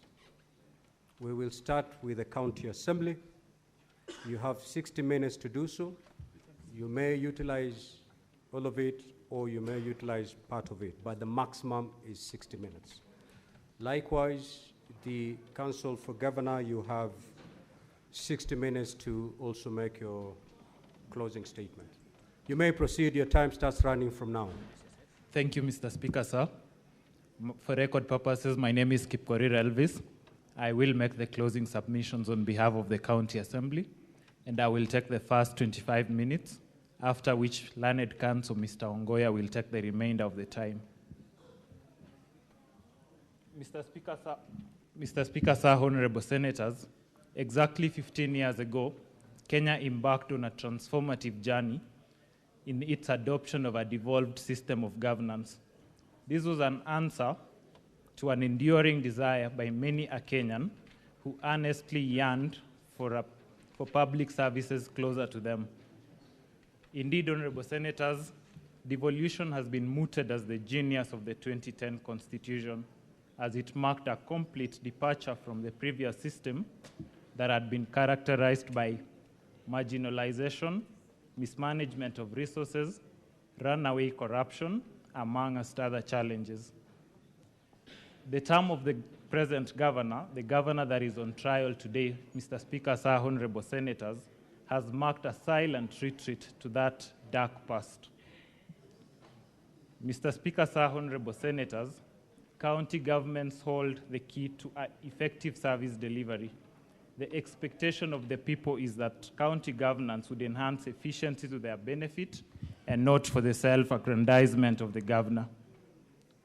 As the County Assembly has demonstrated, the governor's debut in office was marked by the invasion of a private citizen's property, the tearing down of a fence, and its designation as a dump site illegally, Mr. Speaker, sir, and honorable senators.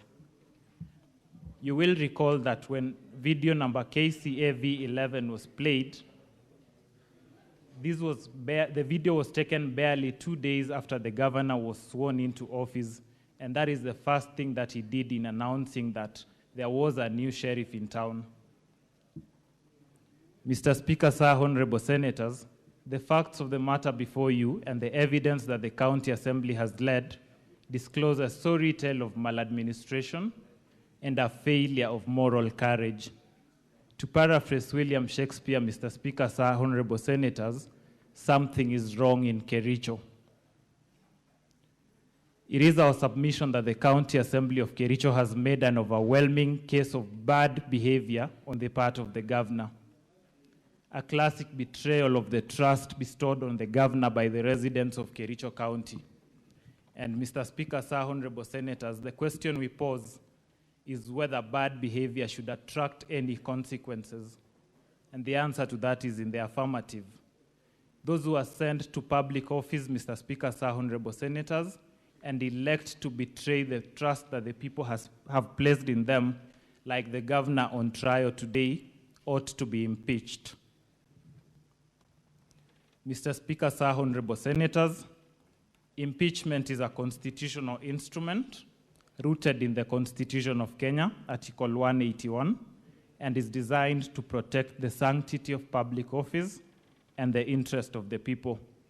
The process before you today is therefore an affirmation of the supremacy of the rule of law and accountability of elected leaders. Briefly, Article 181(4) sets out the grounds upon which a county governor may be impeached or removed from office. The first one is gross violation of the Constitution or any other law. Secondly, there being serious reasons to believe that the governor has committed a crime under national or international law, abuse of office, physical or mental incapacity to perform the functions of the office. These requirements are mirrored under Section 33 of the County Governments Act, Mr. Speaker, sir, and honorable senators. And there is jurisprudence that confirms that the impeachments must be based on evidence presented and not on minor procedural errors or political differences in the county governments. This is a sui juris process, Mr. Speaker, sir, honorable senators, and it is not about the criminality or culpability, but the accountability, political governance, as well as political responsibility of the county governor. The standard of proof in our humble submission is that it is neither beyond reasonable doubt nor on a balance of probability. It is slightly above a balance of probability, but below that of reasonable doubt. At the core of the charges the governor on trial is facing is the theft of public funds. Resources entrusted to the governor for the benefit and development of Kericho County. And the evidence presented before this House, Mr. Speaker, sir, honorable senators, paints a damning picture of misappropriation of public funds which have been placed in the hands of the governor to manage and oversee on behalf of the residents of Kericho County. Mr. Speaker, sir, honorable senators, you will recall that on 30th June 2023, a grisly road accident occurred at Londiani Junction involving a truck that lost control and rammed into small-scale traders and other road users, claiming the lives of at least 52 citizens. You may also recall that in response, the national government and the other emergency response teams mobilized resources to help the families of people who had lost their lives and those who had been injured. Mr. Speaker, sir, honorable senators, the County Assembly of Kericho has led evidence of how the funds meant for the victims of the grisly road accident were misappropriated with the blessings of the governor who is on trial today. The County Assembly's witness, Mr. Kiprotich Rogony, and the mover of the motion at the County Assembly confirmed this on the witness stand and also by the affidavit evidence that is contained in the County Assembly's bundle of documents.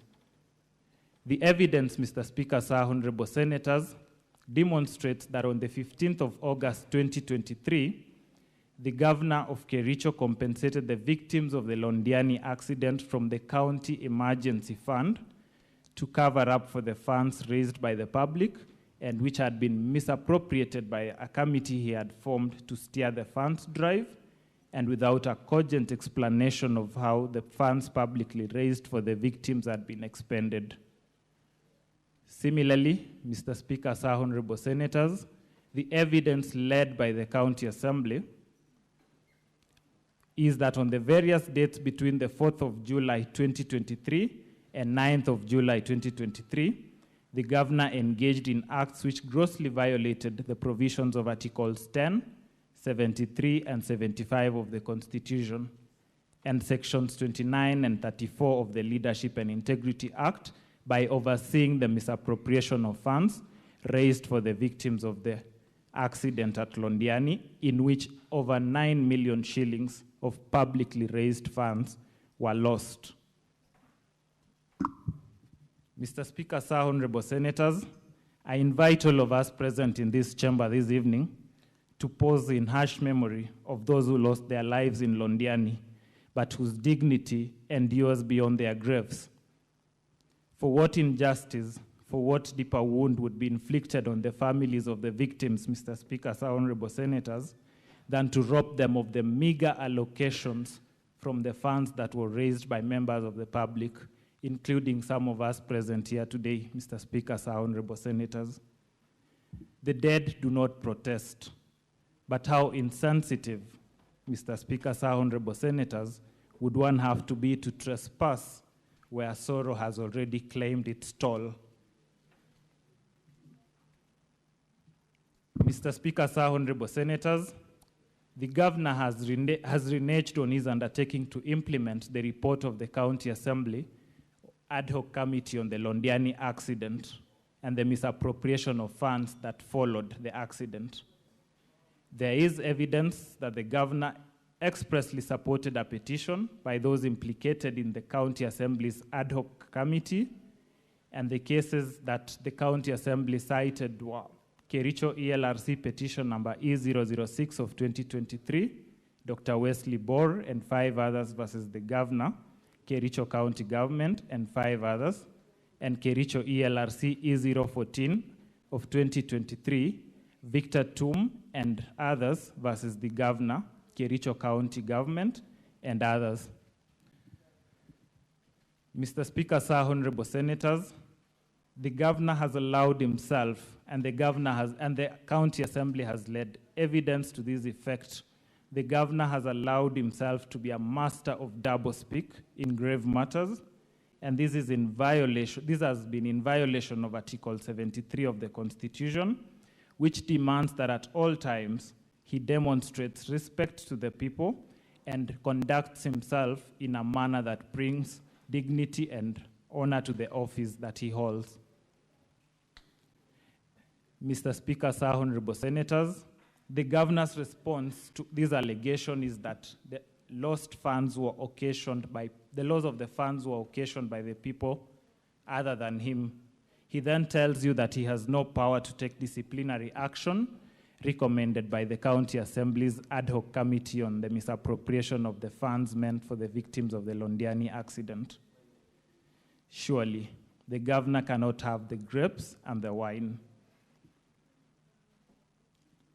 Mr. Speaker, Sir, Honorable Senators, the County Assembly has led evidence of how on 14th of February 2023, the governor launched an initiative in Kericho called the Kazi Mtaani Initiative. In so doing, he drew public funds without a proper legislative anchor, public participation, prior approval by the County Assembly or the Controller of Budget, or the Budgets and Appropriations Committee. And Mr. Speaker, sir, the Honorable Kiprotich Rogony, who testified on behalf of the County Assembly, confirmed in his testimony that some contractors engaged by municipalities were not in the list of pre-qualified suppliers, and that the companies that were paid, yet they were not in the list of pre-qualified suppliers, included Citron General Works, Iglaris Company Limited, Edkiche Investments Limited, amongst others. Mr. Speaker, sir, honorable senators, evidence has been led to demonstrate that between January 2025 and July 2025, the governor aided, abated, or condoned the fictitious payments for goods or services which were neither delivered nor done. Resultantly, the county government of Kericho lost approximately Kenya shillings 85,704,522.90 from the payments allegedly made for 1, proposed repairs, redecoration and re-roofing works done to council houses at Kipkelion West Sub-County, next to the Sub-County Administrator's Office. Mr. Speaker, sir, honorable senators, you were shown photos of houses at Kipkelion contained at volume 6A of the County Assembly's bundle of documents, for whose repairs, redecoration and re-roofing a sum of Kenya shillings 2,999,000 was paid to Debral Ventures Limited. The report of the County Assembly Ad Hoc Committee on Fictitious Payments and the testimony of Honorable Albert Kipkoech confirmed as much.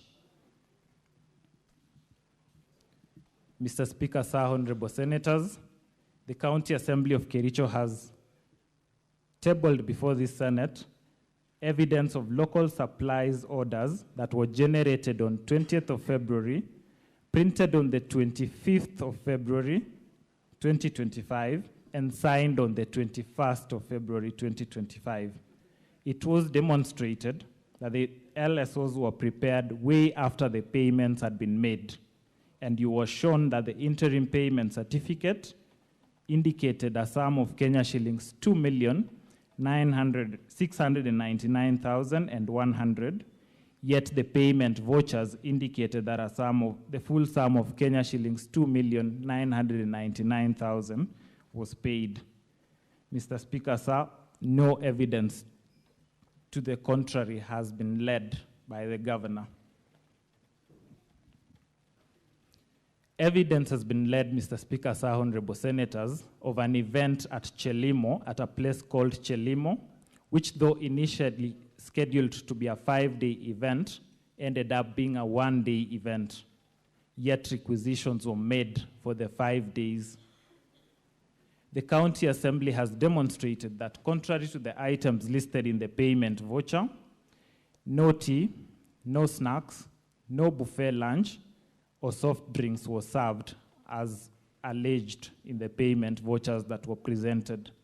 Similarly, there was no public address system with a backup generator or tents that was supplied during the event. Evidence was led of a local supply order in favor of Denby Holdings Limited, which reveals that it was issued on the 20th of February 2025, more than 2 months after the actual event, and more than 3 months after the requisition. That evidence, Mr. Speaker, sir, has not been controverted, and the payments are confirmed by the extracts from the IFMIS, which the County Assembly has supplied to this Honorable House in its bundle of documents. Mr. Speaker, sir, honorable senators, the County Assembly has led evidence of a company called Mengro Products Limited that was paid a retention sum of Kenya shillings 395,028 shillings and 63 cents for a project called Whispers Nyakinywa Road in Kidawa Ward. It has been demonstrated that the road was done in 2018-2019 financial year, and as per the documentation provided by the County Assembly, the Inspection and Acceptance Committee was appointed in September 2024, more than 4 years later. Significantly, Mr. Speaker, sir, honorable senators, the Assembly has produced a staff redeployment memo confirming that the person named as the Secretary to the Inspection and Acceptance Committee, one Lillian Chelagat, was at the time of the report dated 9 September 2024, not working in the said department, and and only moved to the department on 10th of January 2025, way after the alleged inspection had been signed by her. Mr. Speaker, sir, honorable senators, the County Assembly has led evidence of double payments of retention fees for the same contract. Each of the reports of the Inspection and Acceptance Committee have the same months of September 2024, and each of those reports have the same observations relating to the status of the project.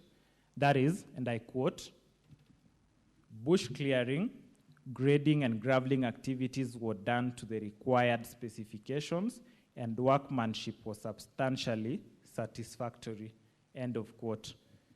Mr. Speaker, sir, honorable senators, this observation has been made in several reports, notwithstanding the nature of the project and the defect liability period. And the Assembly has demonstrated that payments for these projects were made on the basis of falsified documents. It has been demonstrated, Mr. Speaker, sir, honorable senators, that some of the goods and services and works were procured without following proper procurement processes. There were no tender opening committees, as required by the Public Procurement and Assets Disposal Act at Section 78, as read together with the regulations on public procurement and asset disposal.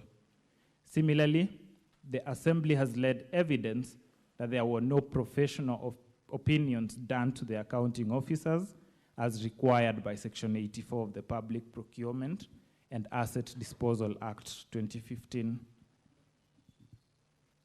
Mr. Speaker, sir, honorable senators, evidence has been led to the effect that in the financial year 2024-2025, the Department of Agriculture, Livestock and Cooperative Management budgeted a sum of Kenya shillings 14,980,640 for the purchase of soya, beans, sunflower seed cake, and cotton seed cake to support cooperative societies within the county of Kericho. Anomalies in the procurement process have been demonstrated, and the ad hoc committee on fictitious payments noted that at the time the payments were made, no supplies had been done to the various cooperatives, despite full payments having been made to the suppliers. Mr. Speaker, sir, honorable senators, funds allocated for critical services, including healthcare, strategic intervention programs, and infrastructure have been siphoned for personal enrichment and clandestine interest within the county government of Kericho. You have been treated to attempts to deflate the issues on misappropriation of funds, and you have been told that the mover of the motion is hell-bent on getting the governor out of office by whatever means. You have also been told, all in an attempt to deflect from the main issues, that the impeachment proceedings are motivated by other interests. Far from it, Mr. Speaker, sir, honorable senators. It is not about who the governor perceives to be his competitor. It is about accountability, and it is about protecting the resources of the people of Kericho County. The County Assembly led evidence to demonstrate that the period between the year 2023 and the year 2025, the governor presided over unfair, skewed, and nepotic distribution of projects under a program called the FLOCA funds. The funds have been utilized in an imprudent manner and misappropriated. It has been demonstrated by the County Assembly that the governor's home ward, namely Chemosot ward, got projects worth 21,701,590, while many other wards, not only in other sub-counties, but even within Bureti sub-county, which have not received a single project under the fund. Mr. Speaker, sir, honorable senators, the affidavit and the evidence of Mr. Honorable Vincent Kirui contained in Volume 3 of the County Assembly's bundle of documents at pages 109 to 113, and the video marked as KCAV5 confirms as much. In other instances, the position taken by the governor in his response contradicts the position that has been taken by his county executive committee members. And one instance stands out. There is a project that has been flagged called Soliat Tree Nursery Establishment Project, in which the Committee on Fictitious Payments noted that the water pumps, the pipes, and the fittings had not been delivered or installed in the project, while the governor maintained that the project had been done as per the bill of quantities contained in Volume 2, page 133 of his bundle of documents. Mr. Speaker, sir, honorable senators, at Volume 4A, pages 377 of the County Assembly's bundle of documents, you will note that the scope of work included installation of water pumps, fitting of pipes, and yet that was not done. It is the County Assembly's case that this points to a governor who is either out of touch or complicit in the misappropriation of funds. And Mr. Speaker, sir, honorable senators, what more could constitute bad behavior?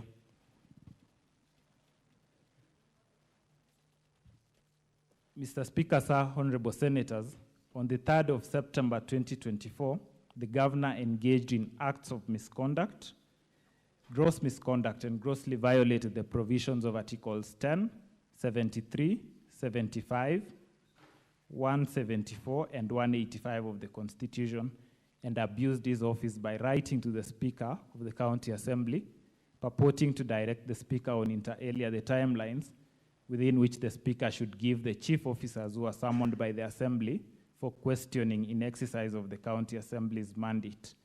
The County Assembly, Mr. Speaker, sir, honorable senators, has tabled evidence of the governor's engagement, connivance, and complicity in the acts of subversion, discrediting, and impeding of the overall oversight role of the County Assembly.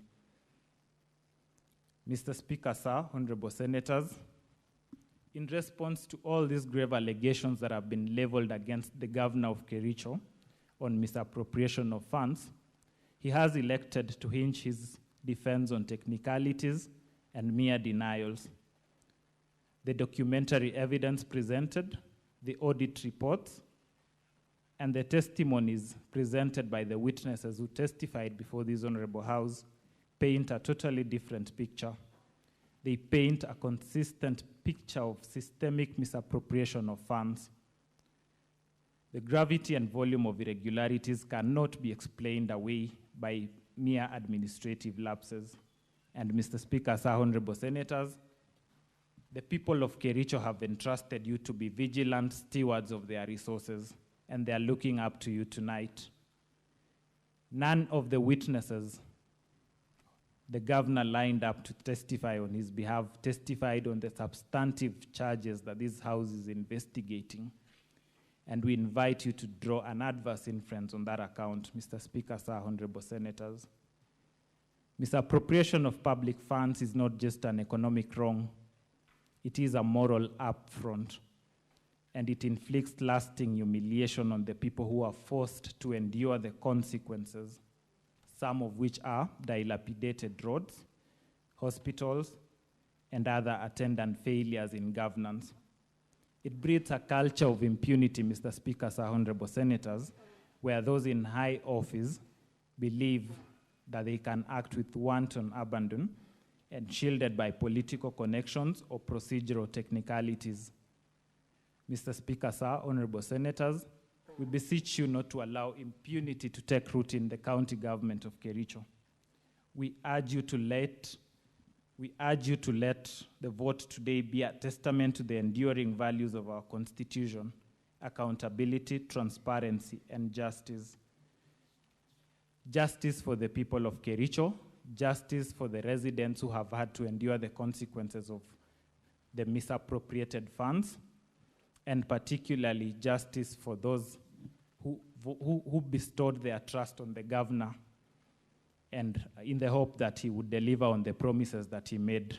Mr. Speaker, sir, honorable senators, I respectfully urge you on behalf of the County Assembly of Kericho to find that the charges against the governor have been substantiated. I thank you and will yield the floor to my senior, Mr. Ongoya.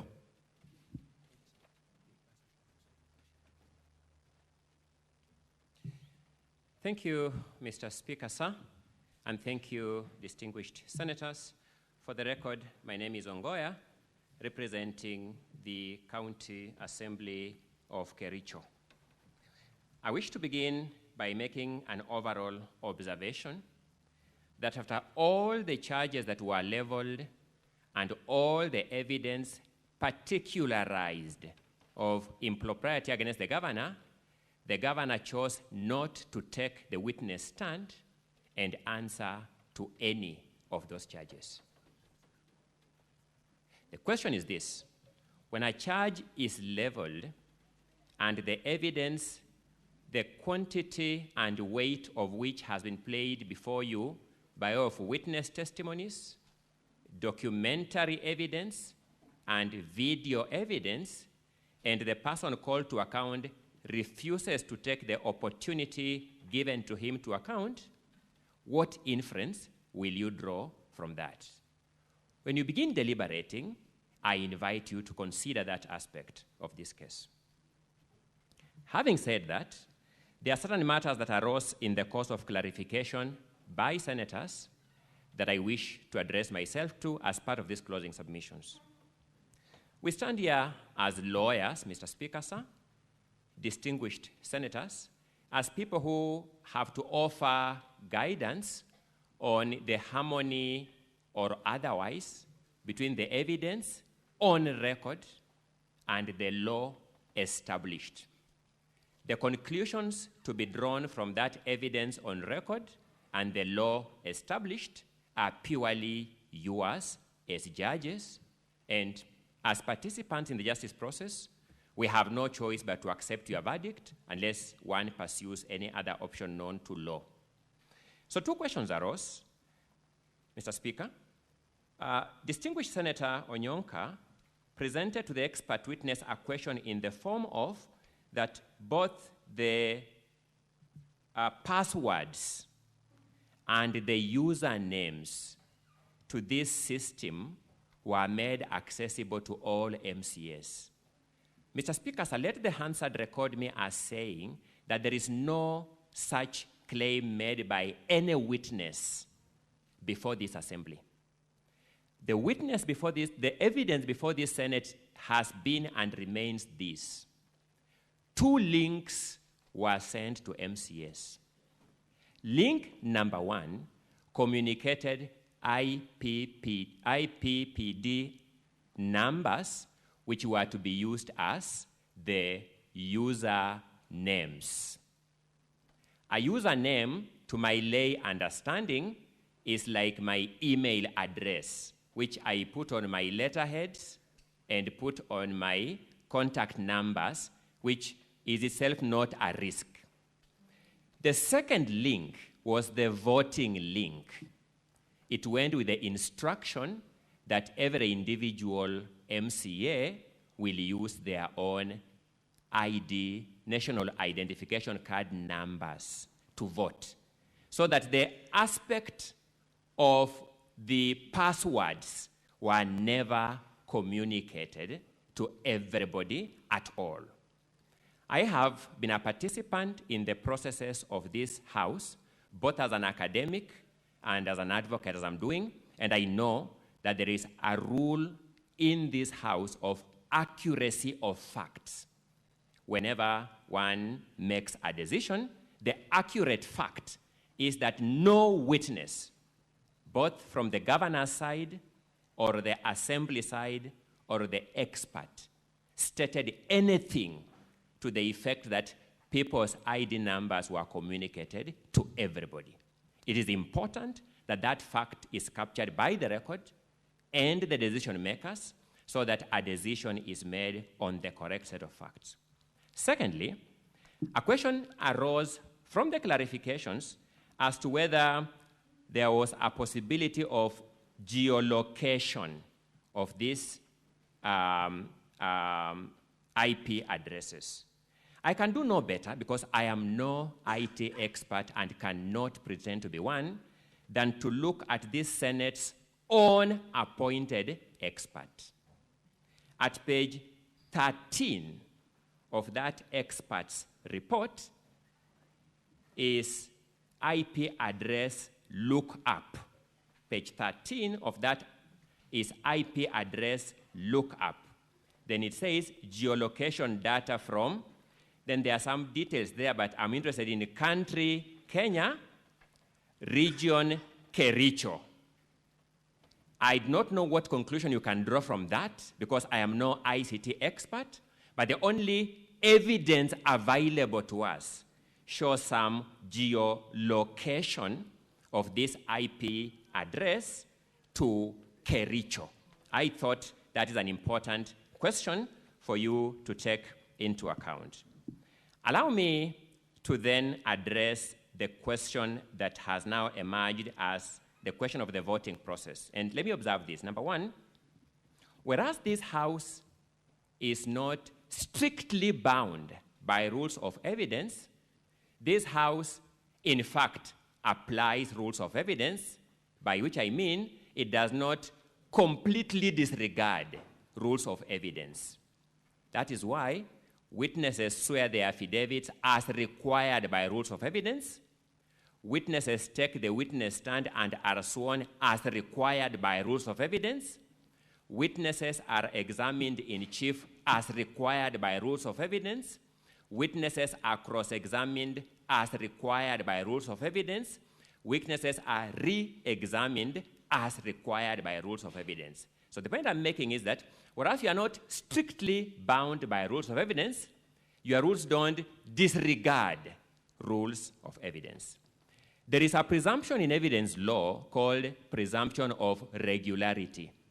That when you are presented with official documents, Kenya Gazette's official government reports, you presume them to be regular until credible evidence to the contrary is proved, is presented.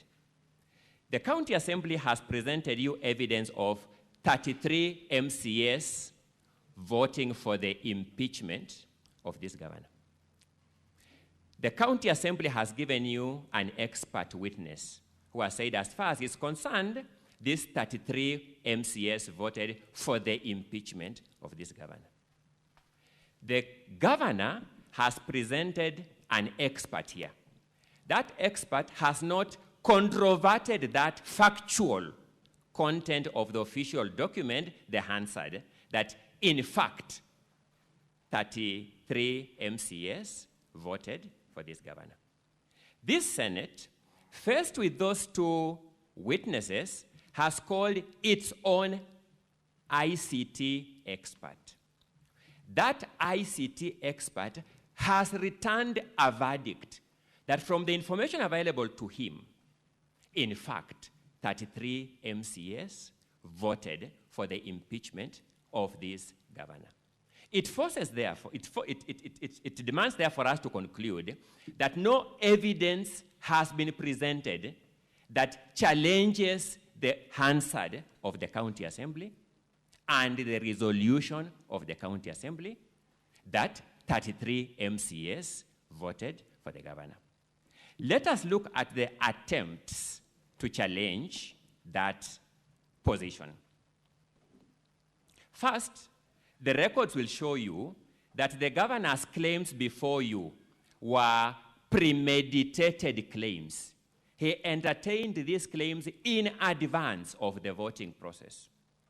His advocate is captured in the Hansard of the County Assembly saying, we know that people have voted for or will vote for 4 members of the County Assembly. This was said in advance of the voting.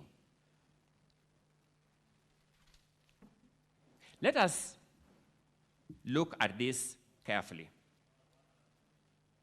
An MCA comes and tells you that 18 MCAs left their phones in the car. The MCA who came here, Honorable Anita Cheronomi, confirms she had her phone inside the chamber. It means the allegation that these MCAs left their phones inside the car is not worth of any credit. That's what it logically means. She introduces a new nuance of her phone going off, which was not contained anywhere in the affidavits she presented before this House. All MCAs who came here confirmed that they were all in the House. All the 47 MCAs were present in the House. All the MCAs were given an opportunity to vote. The Speaker announced that all of you have an opportunity to vote, and here is the voting method. And if any one of you has difficulties, go to the gadgets presented to you by this assembly and be assisted to cast your vote. No MCA says, I attempted to cast my vote as guided and anyone frustrated me. No MCA says so.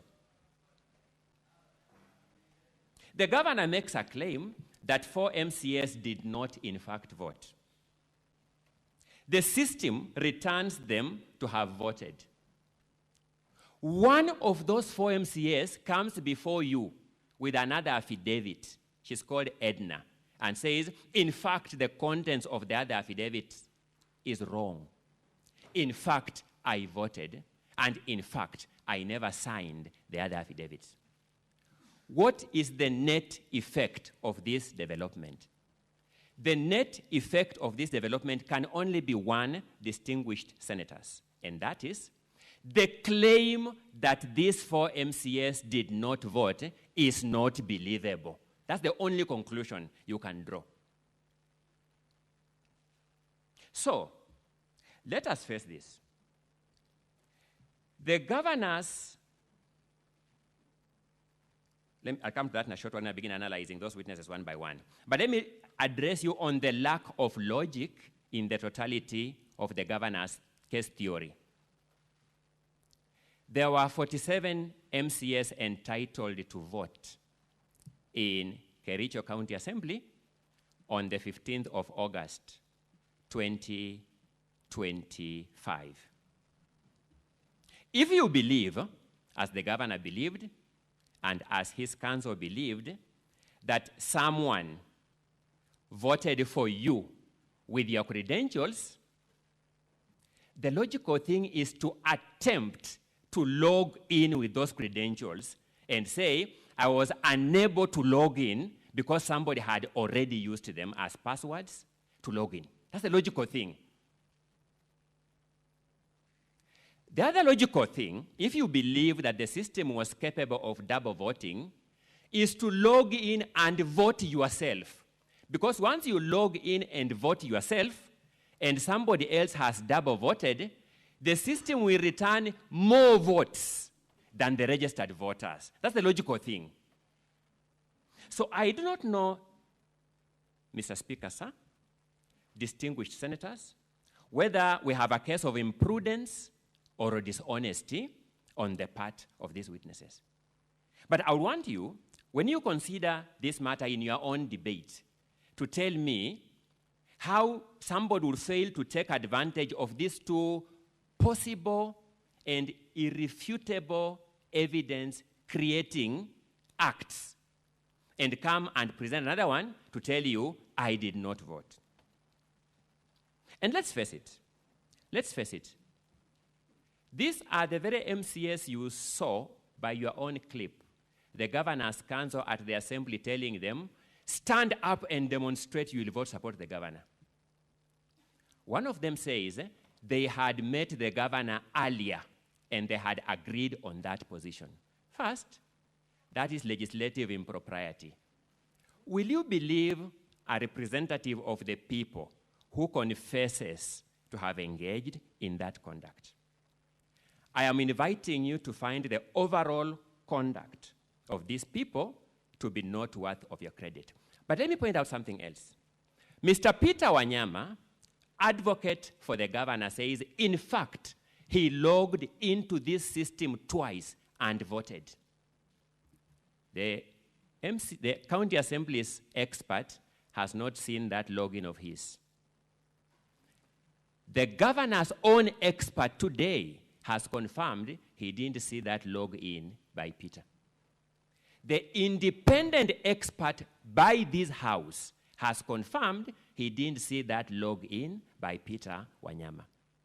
It means the governor's case theory is found on a shameless lie that an advocate of the High Court of Kenya, and our profession, Mr. Speaker, sir, thankfully for me, you belong to this profession, and distinguished senators, some of you belong to this profession, abhors an advocate vouching for his client. An advocate presents evidence as presented by witnesses and the law established. But if the advocate himself can take the extreme stance taken by Mr. Peter Wanyama Learned Counsel to present a factual wrong that he logged in this system and voted, a fact which his own witness says, I didn't see it in the logs, a fact which the independent witness of this House, the expert, says, I didn't see that in the logs. A fact which Mr. Peter Wanyama himself was unwilling or unable to take the witness stand and be cross-examined on. I invite you to draw a conclusion that there is enough evidence that the governor was willing to go to any extent to deceive this House, that this voting process was in fact compromised. Let's face it, distinguished senators. Every system, ICT or otherwise, can be made better. Any system can be made better. Banks work on ICT system, and many other systems now, operations work on ICT systems, whether they medical systems, be they aviation industry systems, and all other systems. Each one of them can be made better. The fact that the system adopted by the County Assembly of Kericho can be made better is not a basis for invalidating that which it has done. The only basis for invalidating that which it has done is credible and irrefutable evidence that the system was in fact compromised, not capable of being compromised. No single witness before you has brought that evidence that this system was in fact compromised. Learned Senior Counsel, Mr. Katwa Kigen, I would reiterate, Mr. Speaker, sir, one of the most courteous counsel that I know, one of the most polite counsel I know, and a mentor to many young lawyers that I teach, came here and this, in his opening remarks, which are captured at page 25 of Wednesday this week morning, observes that this site was pulled down, and in a response to the PO, it was brought up again. The logs by these witnesses would have shown that act of pulling down the site and re-uploading the site. Not the County Assembly's witness, not the governor's witness, not the independent witness of this Senate has captured that log of interference with this site by pulling it down and re-uploading it. I am reiterating a simple and straightforward case that this evidence shows that this governor could go to any extent, including getting senior and reputable counsel to present factual inaccuracies before this Senate just to achieve the termination of these proceedings on a technical objection. As you vote on this issue, I beseech you to debate these questions, and if you reach answers contrary to these submissions, I will leave with your verdict peacefully. If you reach a verdict that conforms to this verdict, once again, I will be able to live with it peacefully. Look at how the county governor's council stood before the county assembly and the governor himself and commandeered, assumed the speaker's role, commandeered the MCAs stand up. What had they done to those MCAs to assume that kind of control over them? I am not sure that if I stood before here and commanded these senators to stand up in direction, they will take it seriously, however persuasive my case. What had they done to them? Between this system that provided some form of privacy for the individual MCA and the so-called roll call system, in that context of this governor and this advocate commandeering MCAs on record, which one would have guaranteed better integrity and independence of decision-making by this assembly? It is expected that any MCA who took advantage of that semblance of independence and voted for this motion, having been earlier intimidated and commandeered, may consider stating that they had not voted. In the next few minutes, let me reflect on the question raised by the majority leader on the 3 MCAs. For starters, distinguished senators, there were 4 who took that position as represented by the governor. Along the way, my learned colleague, Mr. Katwa Kigen, confirmed one of them abandoned that position. This position that we did not vote, which witnesses are liberally taking and abandoning, can we take it as a definitively confirmed position that witnesses didn't vote? Because they are taking and abandoning. That's number 1. Number 2, let's look at the residual 3 that are of concern to the question raised by the majority leader on behalf of the House. One of them is Martin Kiplangat Cheruyot. First, you'll notice that Martin Kiplangat Cheruyot swore the same affidavit with Edna Tonui.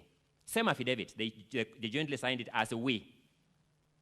Edna Tonui has now told us, I never signed that affidavit, by her own affidavit. On what basis would we believe that affidavit where one of the owners has disowned? It is said, Mr. Speaker, sir, distinguished senators, that if the alligator came from the sea,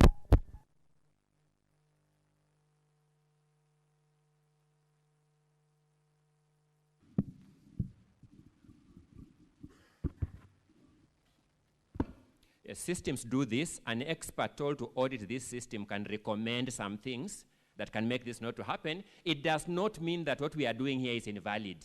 What we are doing here remains valid regardless of this kind of systemic challenges.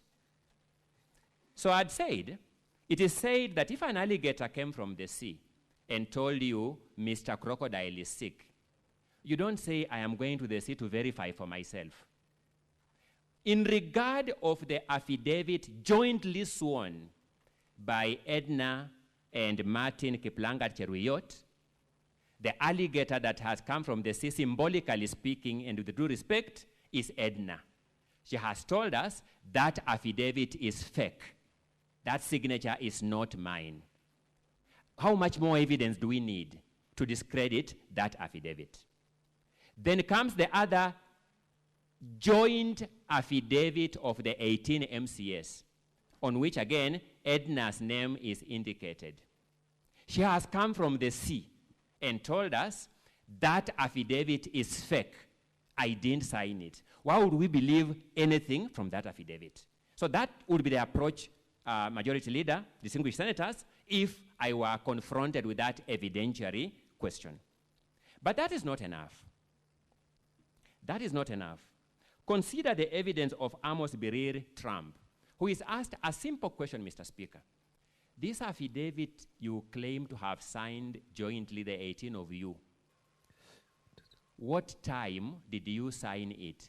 Daytime or nighttime? He says he signed it after lunch. It turns out the assembly proceedings went on until past 8 p.m., and that affidavit contains proceedings of the assembly, meaning it could only have been signed in the night. Normal advocates would have closed their offices at that time. They would tell their clients to come back tomorrow. Can we believe that witness who says those things? I say this because what is before you is whether you have credible evidence to disturb the presumption of regularity of the county assembly's Hansard and resolution as communicated to you. Let's then look at this Amos Birir, the Trump. He came here as an old man, stated his age, and initially looked very credible, even to me, initially. When confronted by learned colleague, Mr. Mutuma, in cross-examination, I do not know what your assessment of him was. Let me just say, in my assessment, he struck me as an old man, yes, but not very honest. Simple facts as to whether he has an internet-enabled phone, whereas his affidavit gave us an impression that he had no internet-enabled phone, he was on WhatsApp. In fact, that number, which he said was in the phone he was carrying in this house, was itself on WhatsApp. I do not know how much more credibility you can give such a witness. He needs redemption in the area of credibility. If you sought my opinion, the verdict belongs to you as whether you would believe him. A witness called Hilary Kibet Bosuben confirmed that he had a laptop supplied to him by the county assembly. He confirmed to him that he used this integrated system. Remember, voting is just one of the components of this system, but this system discharges multiple other functions. He used this same system to make his requisitions for payment of allowances for committee sittings, to register his attendance at committee sittings. It's these same people who use this system to register their attendance in committee sittings who are saying they have never been trained on this system. Fortunately for us, none of them claim to be missing out on their sitting allowances because of this system. It's enabling them in their bread and butter matters. It is only when voting is concerned that they draw the line. I then pose the question, are these the people, distinguished senators, whom you will say that you believe them that they didn't vote? Because to disturb the verdict of this assembly, you must reach a conclusion that, in fact, these people did not vote for the motion. At that juncture, credibility becomes the most important question. As you consider this motion, distinguished senators, remember Geoffrey Bett. Geoffrey Bett appeared before you as a person living with a disability, a mobility-related disability. He poured his heart out to you. He told you, I have come before you as part of my healing process. He told you, this governor confronted me in a joint sitting of the CECs and COs. He told you in that joint sitting of CECs and COs, when I was proposing to him that rather than procuring a financial management system at 68 million shillings, we can internally develop it at about 1 million shillings and prudently use taxpayers' money. He told me, I thought you only had a physical disability of your limbs. Kumbe, you also have a mental disability. Those were the words of Geoffrey Bett here. Geoffrey Bett has told you, I have come to this Senate as part of my healing process. I want you to consider Geoffrey Bett as you vote. Will your vote to rescue this governor aid Geoffrey Bett in healing? Or will your vote to save this governor add insult to injury to Geoffrey Bett? That issue is on trial before the Senate. Given a chance to take the witness stand, defend himself, and possibly address Geoffrey Bett wherever he is, and say, Geoffrey Bett, before this same forum you sit, I am sorry for what I did to you. The governor has chosen not to take that stand. Allegations of financial impropriety, particulars of which were laid before you by various witnesses and documents, and which have been summarized by the learned counsel who came before me, are clear that Kericho County is hemorrhaging in loss of public funds. The governor had two opportunities. One, to get his concerned officers, CECs, COs, procurement officers, to swear affidavits and shed light on these matters. I invite you to reach a conclusion that the failure of the governor to call those witnesses to come before you and give account constitutes his shielding of those witnesses. A governor who shields witnesses who spend taxpayers' money, as we showed you on the Kipkelion housing saga, who shields his officers who spend money, as we showed you, in respect of the Londiani unfortunate accident victims, cannot claim it is not my act. He must take the ultimate responsibility, at least, for shielding those officers. Secondly, given a chance to come and take the witness stand and explain himself, because the evidence we have shows irrefutable evidence of hemorrhaging of public funds, he has declined to take the witness stand. I invite you to conclude that the act of the governor to refuse to take the witness stand, when the time there showed that the governor still had slightly over 30 minutes of his defense, is an act of arrogance on his part, not warranting any mercy from you. If you take all these factors into consideration, my invitation would be, you can only do one thing, the right thing: impeachment of this governor. The County Assembly of Kericho has done its part. The Hansard of this House, as a historical record, will document that. Fortunately for me, the check is still open for you to sign. The history book is still open for you to record your position in that history. The Hansard is still recording you. It will record your vote. Distinguished senators, how will history document you individually and collectively regarding the side of history you belong to? The side that dignifies Geoffrey Bett, or the side that undignifies him? The side that protects taxpayers' money, or the side that does not? I am done with my part. The ball is in your court. I rest my case. Counsel for the governor, the floor is yours. And your 60 minutes start running from now. Thank you, Mr. Speaker. Mr. Speaker, honorable senators, my colleague, for the record, my name is Wajiko Diong. I will commence the closing argument, then my two colleagues will come thereafter.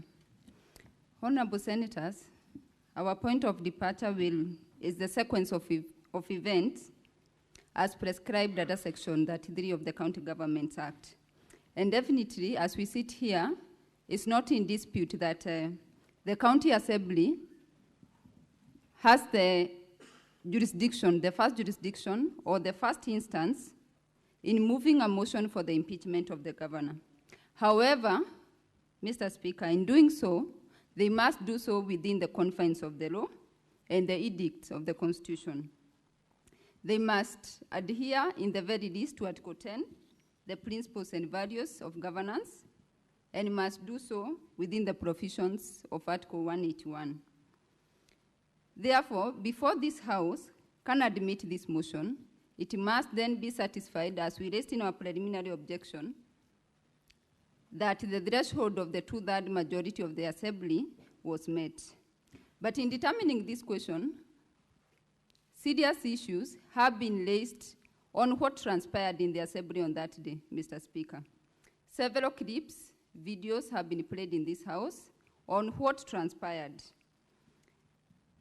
And what can be seen is that from those videos and the picture which has been painted is that for the first time, the Kericho County Assembly introduced electronic voting system. The MCAs had never been trained about this system. It has not been controverted by our colleagues from the side of the Assembly. It's also in addition that it is on the floor of that motion that the Speaker of the Assembly informed the MCAs that now the electronic voting system had been deployed. From the ICT officer of the Assembly, Mr. Alfred Mutai, Mr. Speaker, when that question was put to him, he admitted that the system was deployed 2 days before. The MCAs had not been given an opportunity to interact with the system, create their own passwords, so that the vote which they are going to cast is going to be linked to a particular MCA. This goes to the verifiability of that particular vote. It is not about the numbers at this point. It's about the process within which that election was undertaken. Because an election is not just an event, it's a process, Mr. Speaker. It can also be seen from those clips which have been played in this House that there was a division in the Assembly. And when there is a division, the standing order requires that a roll call vote is taken on that issue. The issue was raised by one Gabriela, who has been called as a witness before this House, and was supported by 17 others, making a total of 18. And it is at that point, the standing order number 79, Honorable Senators, that required the Speaker to direct a roll call vote to be undertaken on that issue, Mr. Speaker. However, the Speaker of the Assembly instead went on to declare that the voting was going to proceed electronically. It is not clear why at this point, for a matter of this magnitude, because as we sit here, the decision that is going to be undertaken, that was undertaken by the Assembly, is going to take away the political right of the governor, because he was declared as the duly elected governor. But on the same breath, it's going to take away the decision and the will of the people of Kericho County. So that a matter of this magnitude, it has not been explained by the Assembly why was the rush to use the system, which was being piloted for the first time, to vote on this motion, Mr. Speaker. And looking at that system and the various questions which have been raised by the honorable senators, it's clear that the system had serious doubts. There were serious issues of manipulation, and the three ICT experts, as they came here, they could not clarify or clear the doubts which were raised by the senators. There was issues which were raised about the geographical location of the particular votes. And as we stand here, every vote could not have been linked to the geographical location. And the answer is one. The configuration or the manner in which the system has been set does not secure the votes. Mr. Speaker, it is also admitted and it's not disputed that on the material day, I have heard the counsel for the governor indicate that the username is like the email address, and the password was unique, but in this case, it was an ID number.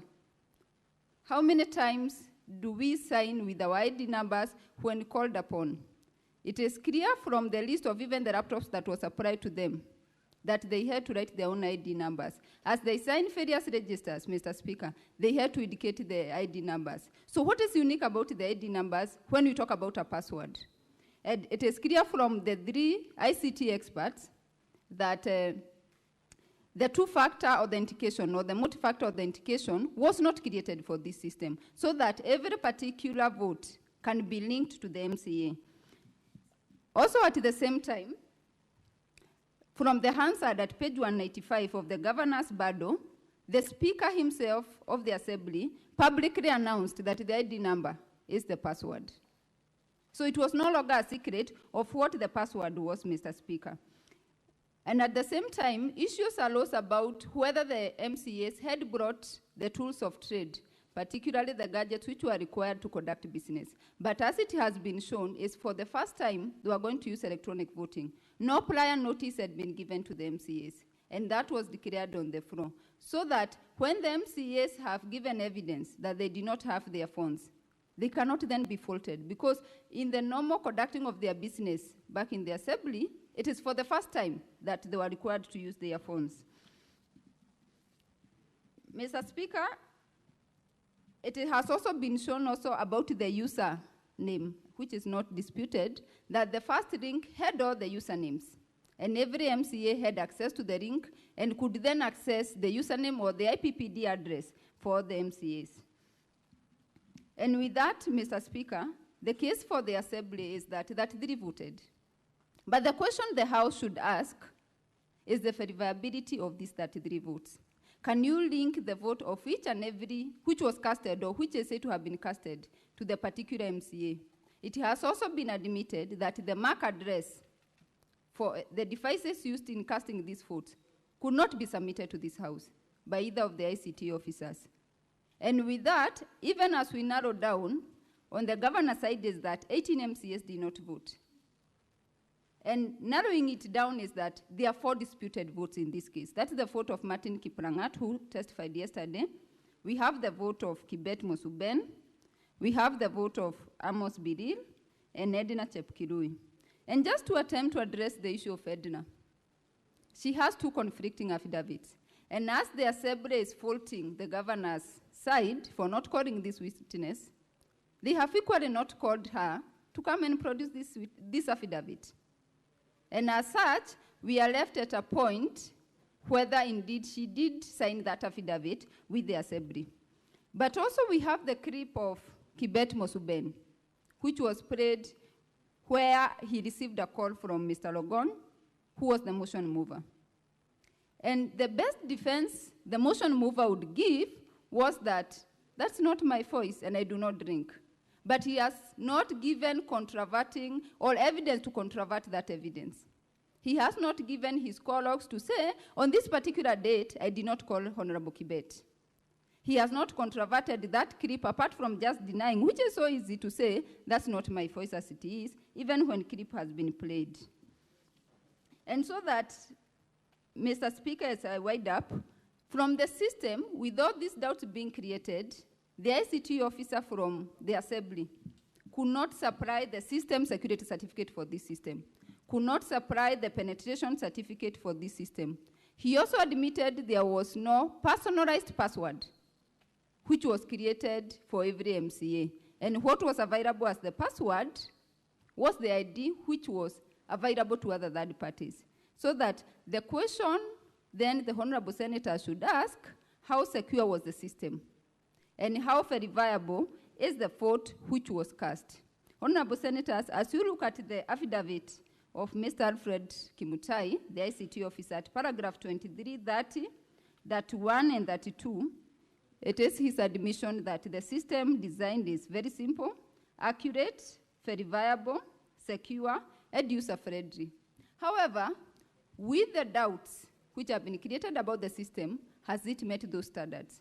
But also in the same breath, even after this House, let me use it on a right note, ordered for the server to be opened, and the ICT experts had to testify, it has created more doubts than answers to these honorable senators about the verification of the votes and the security of that system. And it's not even in any way comforting. But if that doubt then is there, and the verifiability of the votes cannot be proven, the integrity of the system cannot be proven, it cannot then be said the 2/3 threshold was met. And it is thus our submission, Mr. Speaker, that the jurisdiction of this House has then been prematurely been invoked in this case. And the charges and the motion by the Assembly should not be admitted. Thank you. We can have my senior pick it up from there.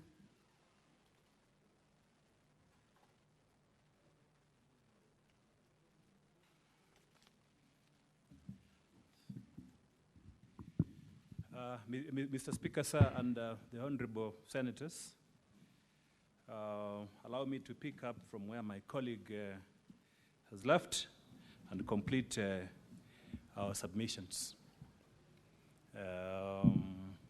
On the questions of the ICT issues raised in these proceedings, and simultaneously, when addressing that question, I'll be principally making submissions on our preliminary objection.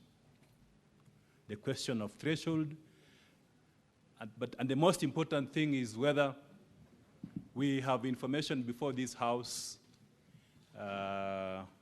on whether 33 MCAs actually voted of necessity, provide a basis for this House to make a decision. Allow me to first of all say that as lawyers, we are not experts in IT. Throughout these proceedings, myself, it's been a learning experience, and up to now, I can say without contradicting myself that I know where the problem is, and I know then in terms of the decision on what went wrong, the vulnerabilities of the system, the missing gaps, the information which is required for purposes of making submissions before this Senate. And it is important to just highlight, as a way of reaction, to what the learned Ongoya said with respect to lawyers providing evidence. That is not true. This is a house of record. It's a house of evidence. What happened, Mr. Speaker, Madam Speaker, what happened is that the County Assembly created what we call a demo website. A demo website 2 days ago. And that demo website, for us who are participating in this impeachment process, based on the information which was available by the County Assembly in Volume 4A, and that is where I'm going to focus my submissions on. Based on the information available, publicly available, and that's one of the issues which we have demonstrated here as a major vulnerability of this process on the aspect of verifiability, accuracy, and authenticity of the system, confidentiality and data protection, which has a heavy constitutional implication. So one of the, if you look at page 1 of volume 1, volume 4A, if you look at page 1 of volume 4A, there is information which I accessed and which was accessible to anyone at the County Assembly and all the MCAs at that time.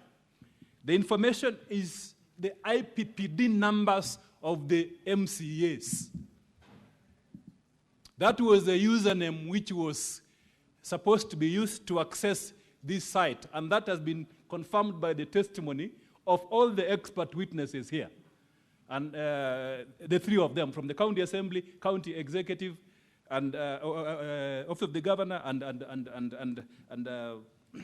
the expert witness from the Senate. Then this system, how do you access it? You access it using an ID number.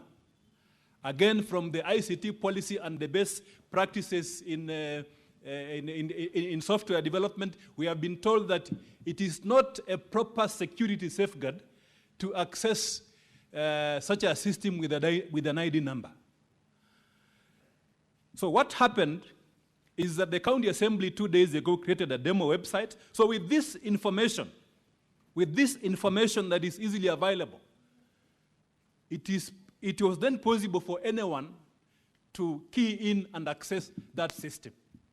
So it begs then the question, because the ID numbers are contained in volume 4A, that is page 1. The IPPD numbers are in page 4. And it begs a fundamental question which it keeps on recurring in this House, even from the questions which have been asked by the senators and the responses which were given by the ICT expert from government, from the ICT authority. This information, we request the Senate to take judicial notice of the information contained in an IPPD number. Who else can access that information within a county government setup? Payroll staff in the county government, County Assembly can definitely access the payroll number for the MCS. The persons who created this system, the IT administrator, and the evidence has been laid here, clear, express, and unequivocal, that a link was sent to the administrator of this system. So he also had access to this system. The other persons who had access to this system are any person then who had mischief. Any person who had mischief will then access this system because it's data that is easily available. So that concern we are saying is an important aspect which you need to consider when making your decision on the question of threshold, which is a requirement of Section 33, Paragraph 2 of the County Government Act. Because the meat of this matter, the substance of this matter, the question that is before the Senate for determination is whether 33 MCAs actually voted. Secondly, whether the 33 MCAs met the constitutional threshold. Thirdly, whether the 3 MCAs who claim that they were not, they did not vote, but someone voted for them, whether that evidence is credible, and if that is accepted by the Senate, then it affects the threshold. It affects the threshold. It means then there is no proper motion before the House, and on that basis, based on the legal doctrine that the law matters, that county assembly as a house is also governed by the law. We can do what we want, yes, but we must follow the law. We are all servants of the law. It is the law that drives everything that we do, including proceedings that are conducted at the county assembly. So that in this case, the Senate has a duty and an obligation to verify the authenticity of the 3 votes, because they will bring down the threshold, and then it means, and based on the ruling which was issued by the Speaker yesterday, that when voting on that question, if you believe that the 3 MCAs, including Honorable Trump, did not vote, and remember, these MCAs have come to the House. They have come here and told you by their word of mouth that I, Honorable so-and-so, I did not vote on this motion. And there are 3 of them. And their testimony is consistent with what transpired in the House. The question that you'll be left with is, do you believe these MCAs who said that they did not vote so that you can make a decision on the threshold, or do you believe a computer-generated information which has so many doubts to the extent that the entire House is asking questions? The question which this House is asking, and which all the senators I've observed are asking, is really fundamental. We cannot put this down there. We are not downplaying the allegations against the governor. We have responded to them. But what we are saying is that, did these 3 MCAs vote? What does the evidence tell us? Let's look at the evidence. Where is the evidence? If you look at, Mr. Speaker, the evidence is contained in Volume 4A. Evidence has been led here by experts, all of them, that when you vote using a gadget such as a computer, which is internet-enabled, when you vote using a laptop or a tablet or a desktop, there are unique codes that identifies that gadget in the system. This code is known as the MAC address. When you sign into the Wi-Fi, using that gadget, it will leave a digital fingerprint, a digital print, digital evidence on that system for purposes of anyone who then audits that system, checking and ascertaining that MCA A, B, C voted in that system. So that is a fundamental question that we must always ask ourselves when we are determining that preliminary, voting on the preliminary objection. Is there information before this House? Mr. Speaker, sir, when I asked the government ICT expert a question, deliberate question, it is because of that. Because yesterday we were with this ICT officer. We were raising concerns about various things. One, whether the ICT officer from the ICT authorities can be able to comprehensively answer all the questions with the information which they have. We asked the question which was asked by a senator here, whether they can be able to hack into the do a soft hack. It's called a soft intrusion, whether they can be able to hack into the system to verify the identity of the MAC addresses, to get those logs. We asked that question, and then the ICT officer walked out for 2 hours, and then came back. So we were appreciably apprehensive. What did this ICT officer go out to do for 2 hours? From between 2:30 p.m. and 4:30, after the speaker had issued directions that we need to be there and ensure that this audit is done and it's a time-bound activity. Why would he do that? So we were appreciably apprehensive. When the ICT officer came back, and if you look at the report which he has submitted, he did not want to explain. His approach was that yes or no. The speaker has said, is it verifiable or not? Then he said, I will respond to the question the way I want, yes or no. That's what happened. That's what happened, yes or no. That's why if you look at the report of the ICT officer, and if you look at the report, it does not contain the information which we asked him to put on the report, which this Senate has been raising this afternoon. That evidence of the MAC addresses. We told him, and he has confirmed here, we told him, why can't you simply say in your report that for you to verify that MCA A, B, C, and D voted, you need their MAC addresses of the gadgets which they used, and these MAC addresses are in the system. And then he told us orally that this MAC addresses, yes, you need them, but I will not put them in the report. Mr. Speaker, sir, that is the context in which the governor side said, then we cannot sign this report. Even though they participated in the report generation, they were there when the logs were being extracted, the logs which are in the report. Those logs, same logs are in the county assembly document, and these logs will tell you only one side of the story. They will tell you only one side of the coin. Only one side of the coin. And it does not answer the question which is before the Senate. Which is this side of the coin?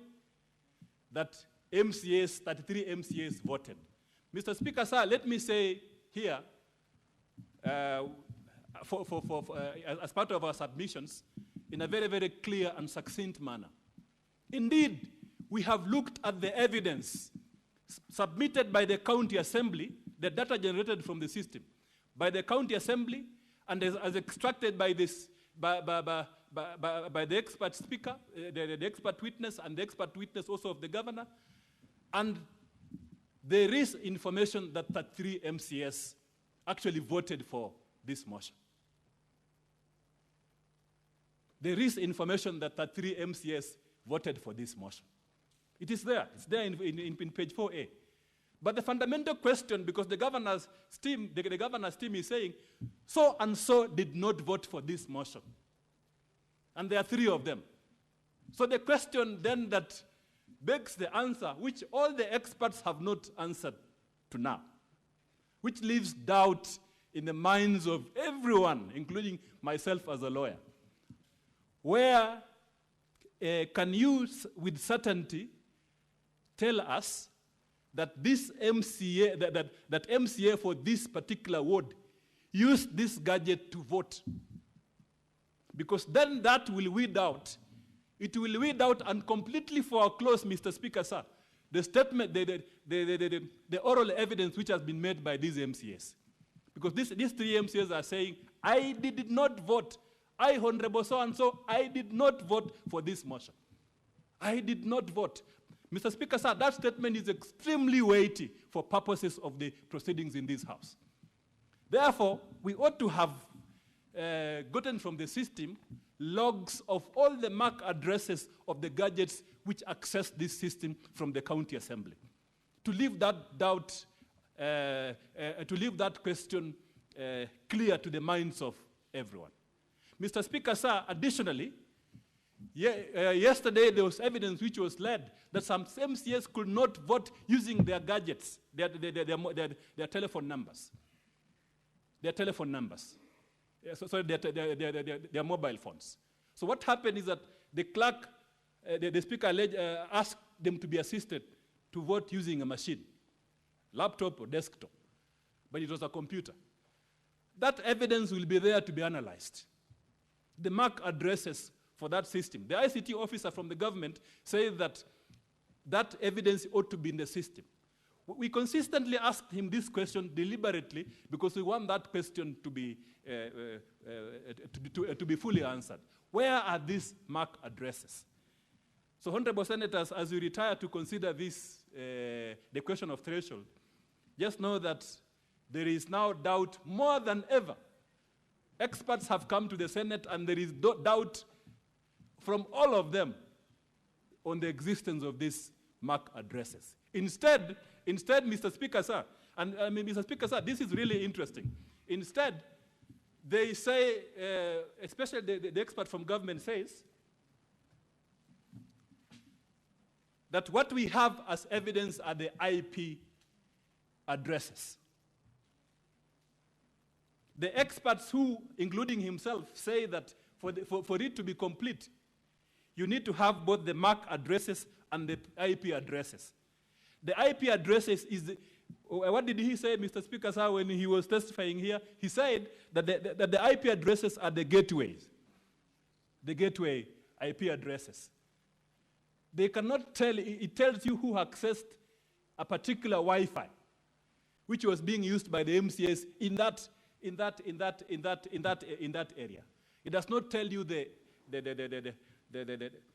MAC addresses of the specific telephones that were used. So that is very, very significant. So to complete that argument and to leave no doubt whatsoever, if you look at volume 4A, and here, Mr. Speaker, allow me to just address a couple of issues on volume 4A. That is at page, the IP addresses which were produced. And the experts say that this is not conclusive. You will need additional information. At page 29, 31, 32, 33,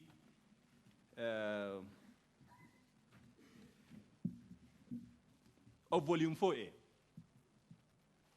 The Honorable Senator Asige, I don't know whether she's here, probably listening to where she is, asked an extremely important question, Mr. Speaker, sir, which affects the aspect of verifiability. Verifiability. Even on these IP addresses, we have left the issue of the MAC address, of the MAC addresses. Let's look at these IP addresses. I listened to the Honorable Senator Asige asking that question, and I said, maybe that is the real issue that the Senate also need to inquire about. What was the issue? How many Wi-Fi? They say that if you have a gadget and you access the system, you will use a Wi-Fi. That's what they said, Mr. Speaker, sir. Is that right? Yes. They say that then 9 MCAs can have the same IP addresses because they access the same Wi-Fi. Again, that's what they said. I'm not picking this from there. Statements from the word of mouth. So the question is, if you look at these 33 IP addresses at page 29, page 32, page 29, 30, 31, 32. Mr. Speaker, sir, look at these IP addresses. Are these IP addresses the same? Mr. Speaker, sir, there are some which are the same. And this was pointed out. There's an IP address which features really prominently. It appears 9 times. This is 41, 139, 237.129. This IP address appears 9 times. 9 times. The ICT experts who appeared here say that it's also possible to do a geographical search of these IP addresses. But there is no evidence in the Senate that a geographical search of these IP addresses was done on the aspect of verifiability. But this IP address appears 9 times. So what does it mean? That somebody accessed, they accessed a particular Wi-Fi 9 times. But Mr. Speaker, sir, if you look at these logs, you will see that there are many other IP addresses. So the question is, Why are these IP addresses different if you are all within the county assembly premises, the house? You are accessing the same Wi-Fi network. And they say that if you access the same Wi-Fi network, then you need to have the same IP address. So the question is, why are these IP addresses different, Mr. Speaker, sir? Is it possible that the Kericho County Assembly has 6 Wi-Fi routers? Because when I counted, I saw. And Mr. Speaker, sir, you can count for yourself the different IP addresses that appear in this document. And that was the query which was raised by the distinguished Honorable Asige.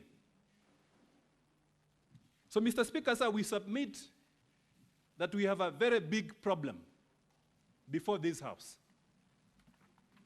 The problem is that there is no certainty whatsoever based on the testimony of the 3 expert witnesses on who voted, on who actually voted. Their votes are there, but who actually voted? Instead, Mr. Speaker, sir, the possibility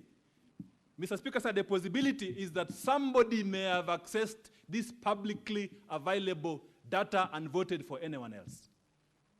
And that is the information which, that is the evidence that is before the House. And because of time, Mr. Speaker, sir, allow me to then conclude by saying that based on the provisions of Article 10.2 of the Constitution, the system which was deployed by the County Assembly on this vote, Mr. Speaker, sir, on an important matter concerning the removal of a governor from office. That system is not transparent, it is not verifiable, and therefore the results from that system are not verifiable. And on that basis, Mr. Speaker, sir, I urge I urge the honorable senators, Mr. Speaker, sir, that you allow our preliminary objection and throw this issue back for the where it came from, because it does not meet the constitutional threshold as required by Section 33(2) of the County Government Act. I yield the floor to my colleague.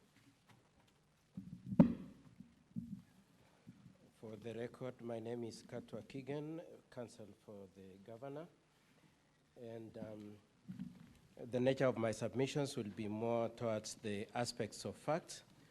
And Mr. Speaker, sir, and honorable senators, we hold the position that the governor has responded to the factual allegations of the claims made by the County Assembly, and that is captured in his affidavit, volume 1, the affidavit in volume 1, page 1 to 31. And the allegations that had been raised by the County Assembly are 9, and all of them have been answered. It relates to management of a program called NAV-CDP, FLOCA, Kasim Tani, Strategic Intervention Projects, Londiani accident, dismissals, subversion of County Assembly activities, and bullying. All those issues we've answered, and we pray that the senators and Mr. Speaker, sir, they be looked at as answer to the allegations. Now, in more particular, I would like to say this. The allegations are in 2 categories. The first category is old complaints that were brought here before you in September 2024. And the second set are new claims raised by a report made on 5th of August 2025, and attendant to which an impeachment motion was initiated on 6th of August 2025. In respect to the old complaints, which is constituted of these particular 3 items, the first one is the issue of Kasim Tani. The second one is the issue of Londiani accident. The third one is the issue of private land. Our first attack on that, Mr. Speaker, sir, is that the standing orders of Kericho County prohibited and prohibits the need to consider those allegations. The standing order number 70A subsection 2 is to this effect. Despite paragraph 1, probably I should read from paragraph 1 for context, 70A says this: a motion by any member for the removal of a county governor by impeachment may be reintroduced in the county assembly on the expiry of 90 days from the date of a vote by the Senate. Subsection 2 is to this effect: despite paragraph 1, a motion for removal of a county governor by impeachment may be reintroduced in the county assembly on other grounds other than the initial grounds that were highlighted in the previous impeachment proceedings. Mr. Speaker, sir, and honorable senators, I put a lot of premium and emphasis on the use of the word grounds that were highlighted in the previous impeachment. Mr. Speaker, sir, it is our contention, contrary to what Honorable Rogony said when he was testifying, that to the extent to which those grounds were captured in the motion, were moved in the county assembly, were debated in the county assembly, were voted for, and were brought here. To the extent that those things happened, they had fitted into that word of highlighting. And for that reason, Mr. Speaker, sir, and honorable senators, it is our submission that indeed it should not be here. However, I would like also to make supplementary comments about those allegations in our defense.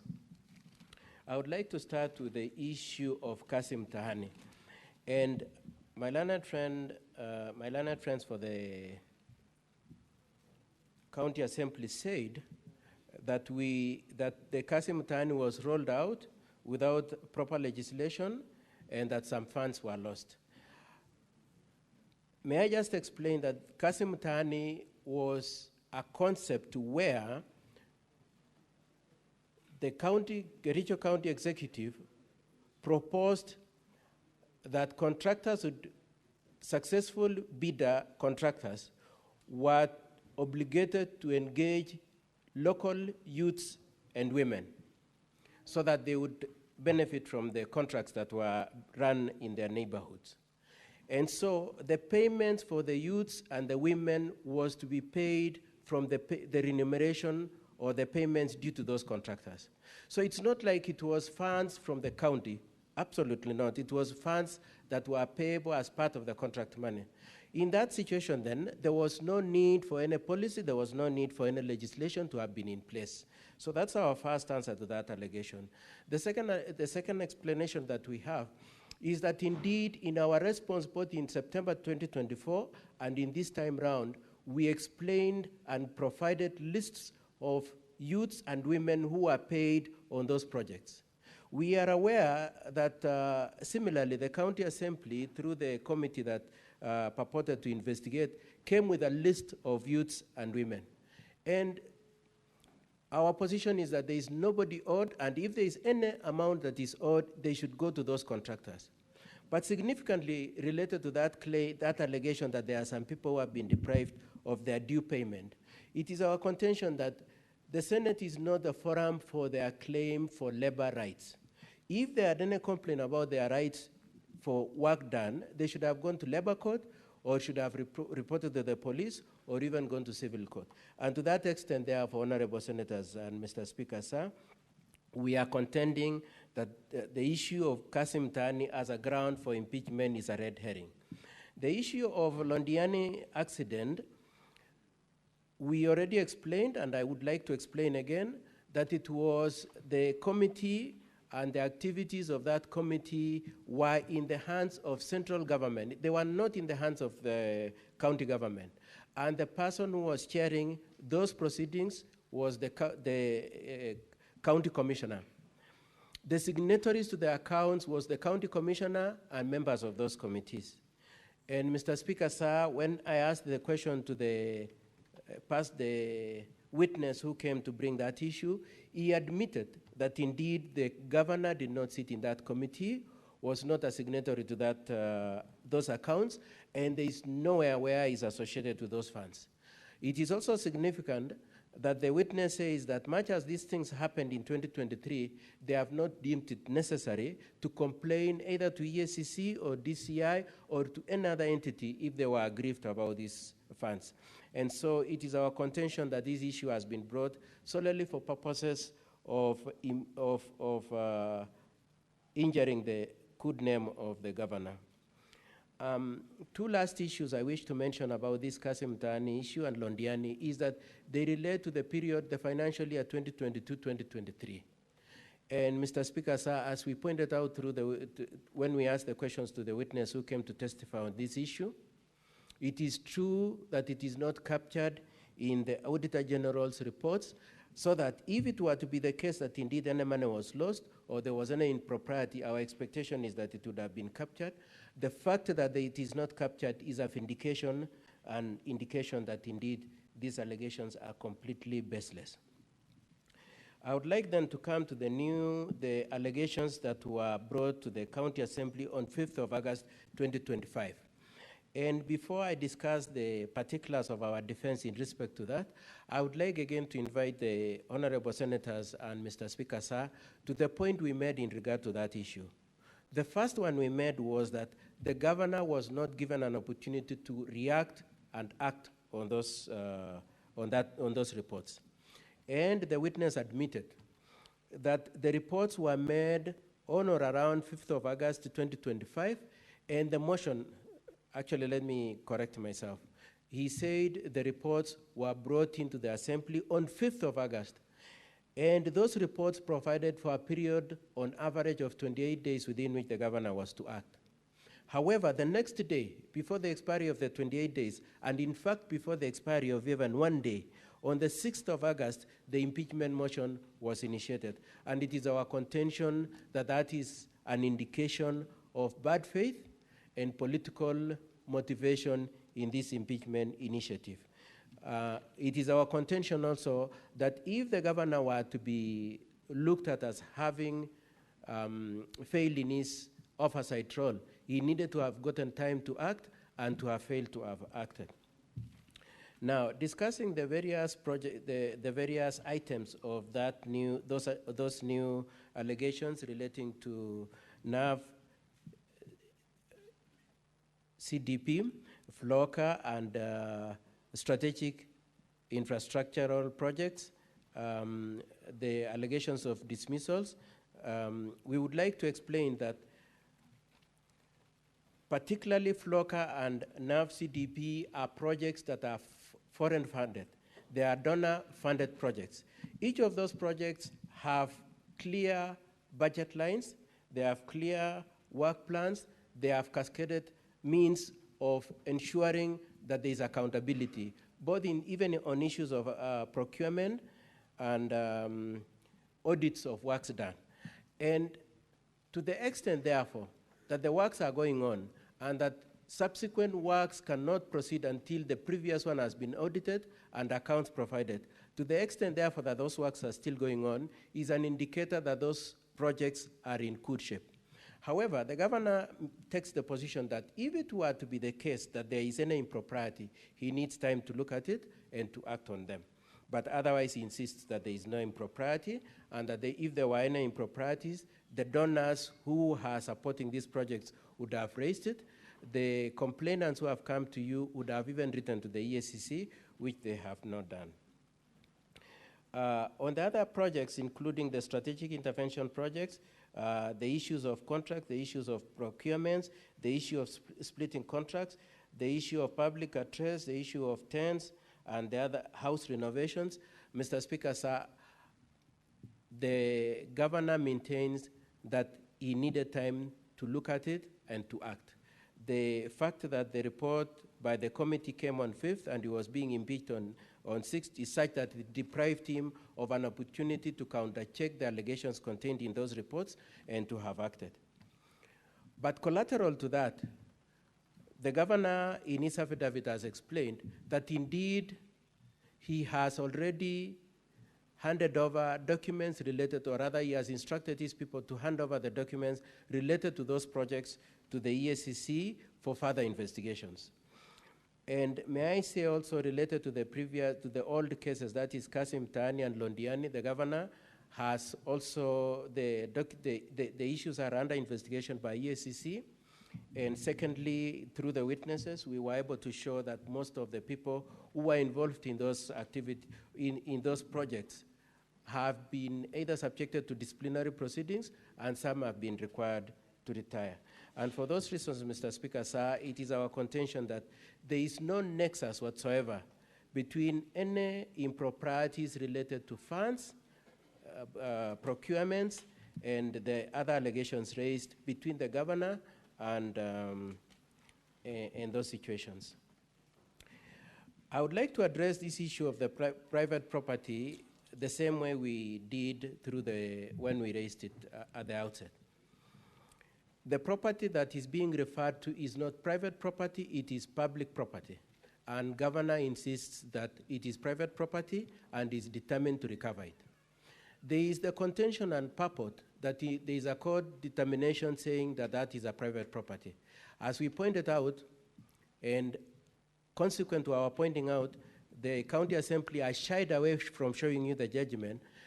The decision that was made by the court was that the ground should not be used as a dumping ground until a NEMA certification is obtained. There is nowhere where it is said that it is private property. And even if the county assembly, in its totality, were to try to team up with this person who is trying to grab public property and use impeachment as a threat to the governor to cede the quest to recover the land, the governor is determined to recover the public land. Now, I would like then to answer a few questions that have been raised, especially in the course of the submissions today. The first one is the issue that my learned friend, Mr. Ongoya, has extensively referred to, the issues of the joint affidavits, one by both Martin and Edna, and the other one by the 18 MCAs. And Mr. Speaker, sir, I had earlier on taken the position that it is proper to have signed a joint affidavit. However, even if it were to be the case that there is any impropriety or any compromise of the impact of those affidavits by reason of joint signing, it is our position that each of those witnesses came here, took an oath, and testified. That is good enough to supplement any shortcomings in those affidavits, and that their testimony is solid to the extent to which they took oath and testified here.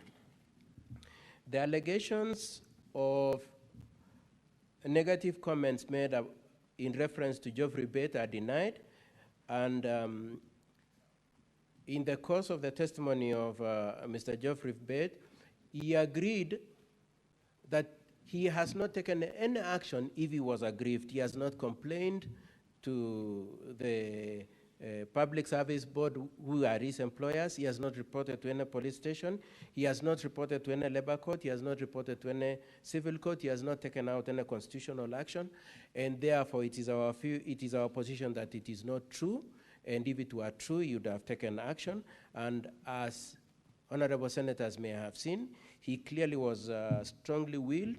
And if indeed it was true that these allegations were true, then he would have already made a complaint.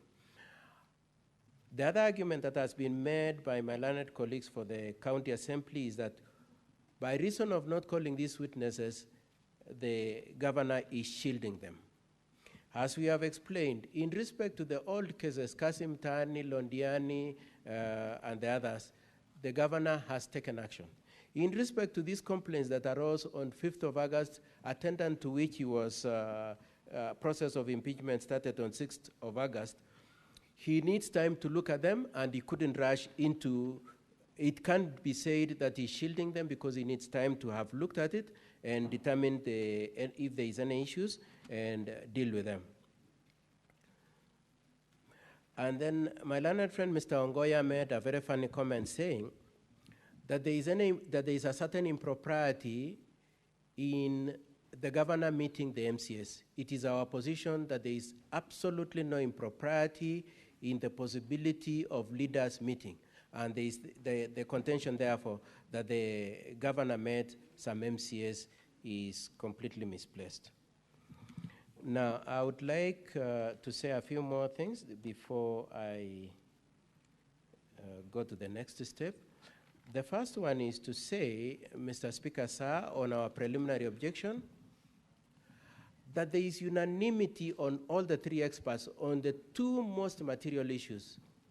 The first one is that they are all unanimous that they cannot confirm whether the three MCAs voted. They cannot confirm that. Now, when you juxtapose that with the affidavit of the developer of the software, Mr. Alfred Korir, at page 23, at paragraph 23, sorry, where he says it is simple, accurate, verifiable, particularly emphasis on the use of the words verifiable, secure, and accurate. To the extent, therefore, that he intended this system to be verifiable and accurate, to the extent that we cannot determine who the three MCAs, whether or not the three MCAs voted, to the extent that we cannot do that, it is true then that this paragraph is bailed out. It is not true that that system was verifiable. The second thing that they are all agreed on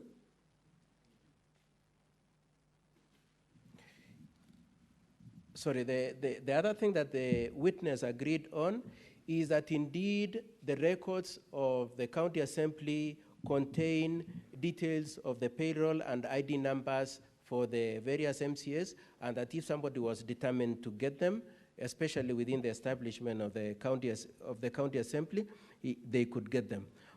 With those, in that context, therefore, it is our contention that indeed it was possible for somebody else to vote, and that the three experts admit that if you get those credentials, you could vote. So that there are those two admissions, Mr. Speaker, sir, and honorable senators. Number one, that with the credentials, anybody could have voted for those MCAs. And number two, that they are not able to trace back those three votes to the three MCAs. Now, the last thing I wish to say, as I spare a few minutes for my client, is that we would like, honorable senators and Mr. Speaker, sir, that you take on board these as you consider the propriety of that system that was used to vote. Number one, we pointed out in the course of testimony that indeed the answer has been edited. It has been edited so that it is not consistent with the audio recording of the events. Number two, it is true that a few minutes before the movement of the motion on 6th of August, by the mover of motion, who, as we cross-examined him, we maintain is in collusion with the speaker, 6 MCAs, there was an attempt to remove 6 MCAs with a view to reducing the numbers or otherwise to intimidate them to support the impeachment of the governor. Number three is the question that indeed there was an option to do a roll call voting. Nobody, not even my learned colleagues for the county assembly, have explained why they could not just take a straight and simple process that could have resolved the issue.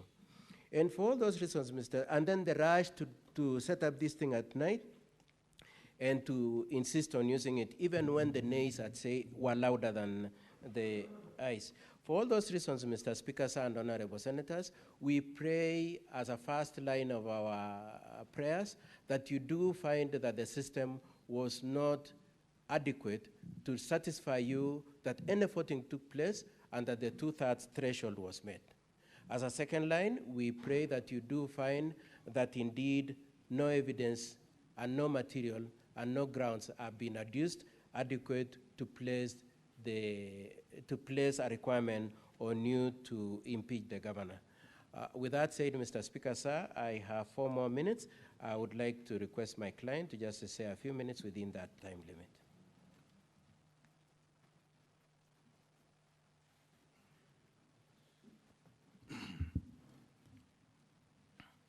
Mr. Speaker, sir, and the honorable senators of this great house, the upper house, I stand again before you this evening, even as we make our final submission, that first of all, I'm grateful for the time the senators have sat for these 3 days and under your leadership, and to also indicate that as my lead counsel have indicated, we have made our submissions on the circumstances that has been laid on me. Mr. Speaker, the report, as I said in my earlier remarks, came to me at the 5th, and it was sent to my offices. I received it on 6th, addressed to the clerk, addressed to the county secretary, and marked to the Public Service Board another threat to me. It's on that same very day that the impeachment motion was tabled. It was then very difficult for me to have sat at that time to analyze the reports and be able to make implementation. I wish to state here, Mr. Speaker, sir, that as we ponder over this matter, during this period of impeachment right from the Assembly to where we are today, the EACC and the DCIE wrote to the county government of Kericho requesting documents for the same issues that has been mentioned. As a governor, I instructed the officers responsible, the county secretary, to submit the documents to the respective investigating agencies for action. I wish to commit before you, Mr. Speaker. I know how weighty the matters are before us.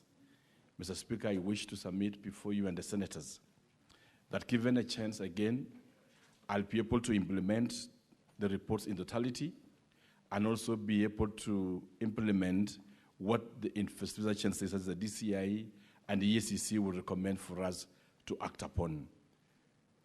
We further commit, Mr. Speaker, sir, that where there is elements of culpabilities, not only for now, but even in the future, on the state officers, it is my commitment that as we take leadership of Kericho to a step higher and notch, that we will do whatever possible to protect the resources of our people.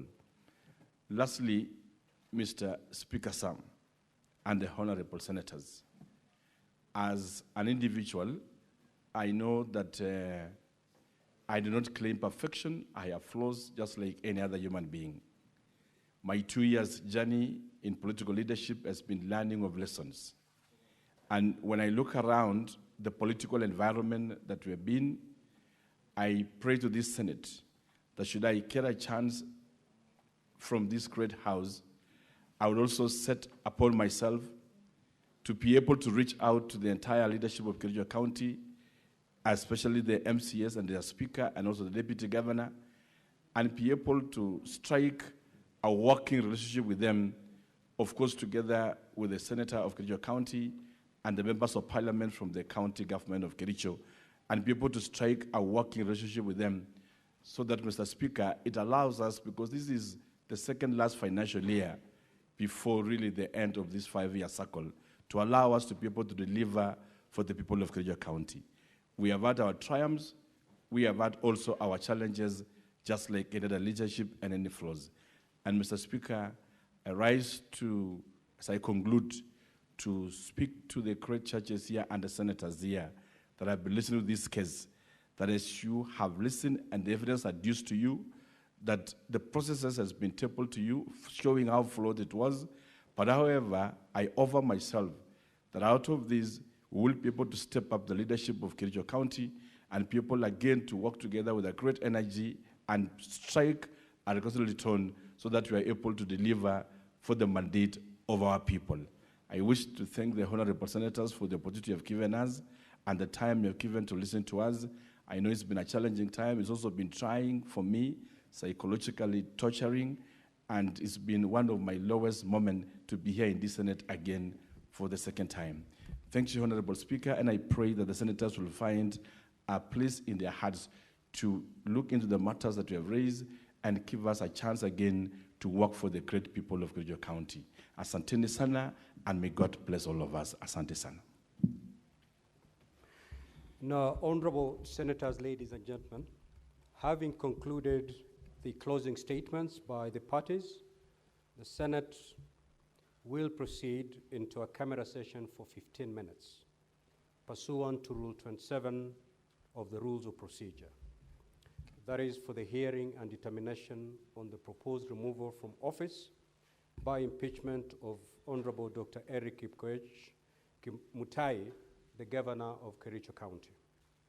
The objective of the in-camera session is to ensure that the process is concluded seamlessly, timeously, and in line with the requirements set out under the Constitution and the County Government Act and the Senate Standing Orders.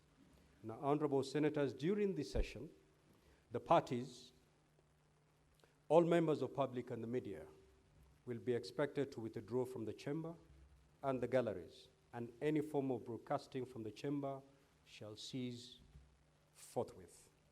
Consequently, I now direct the parties, all members of the public and media, to withdraw from the chamber and the galleries, and that any form of broadcast from the chamber to cease forthwith.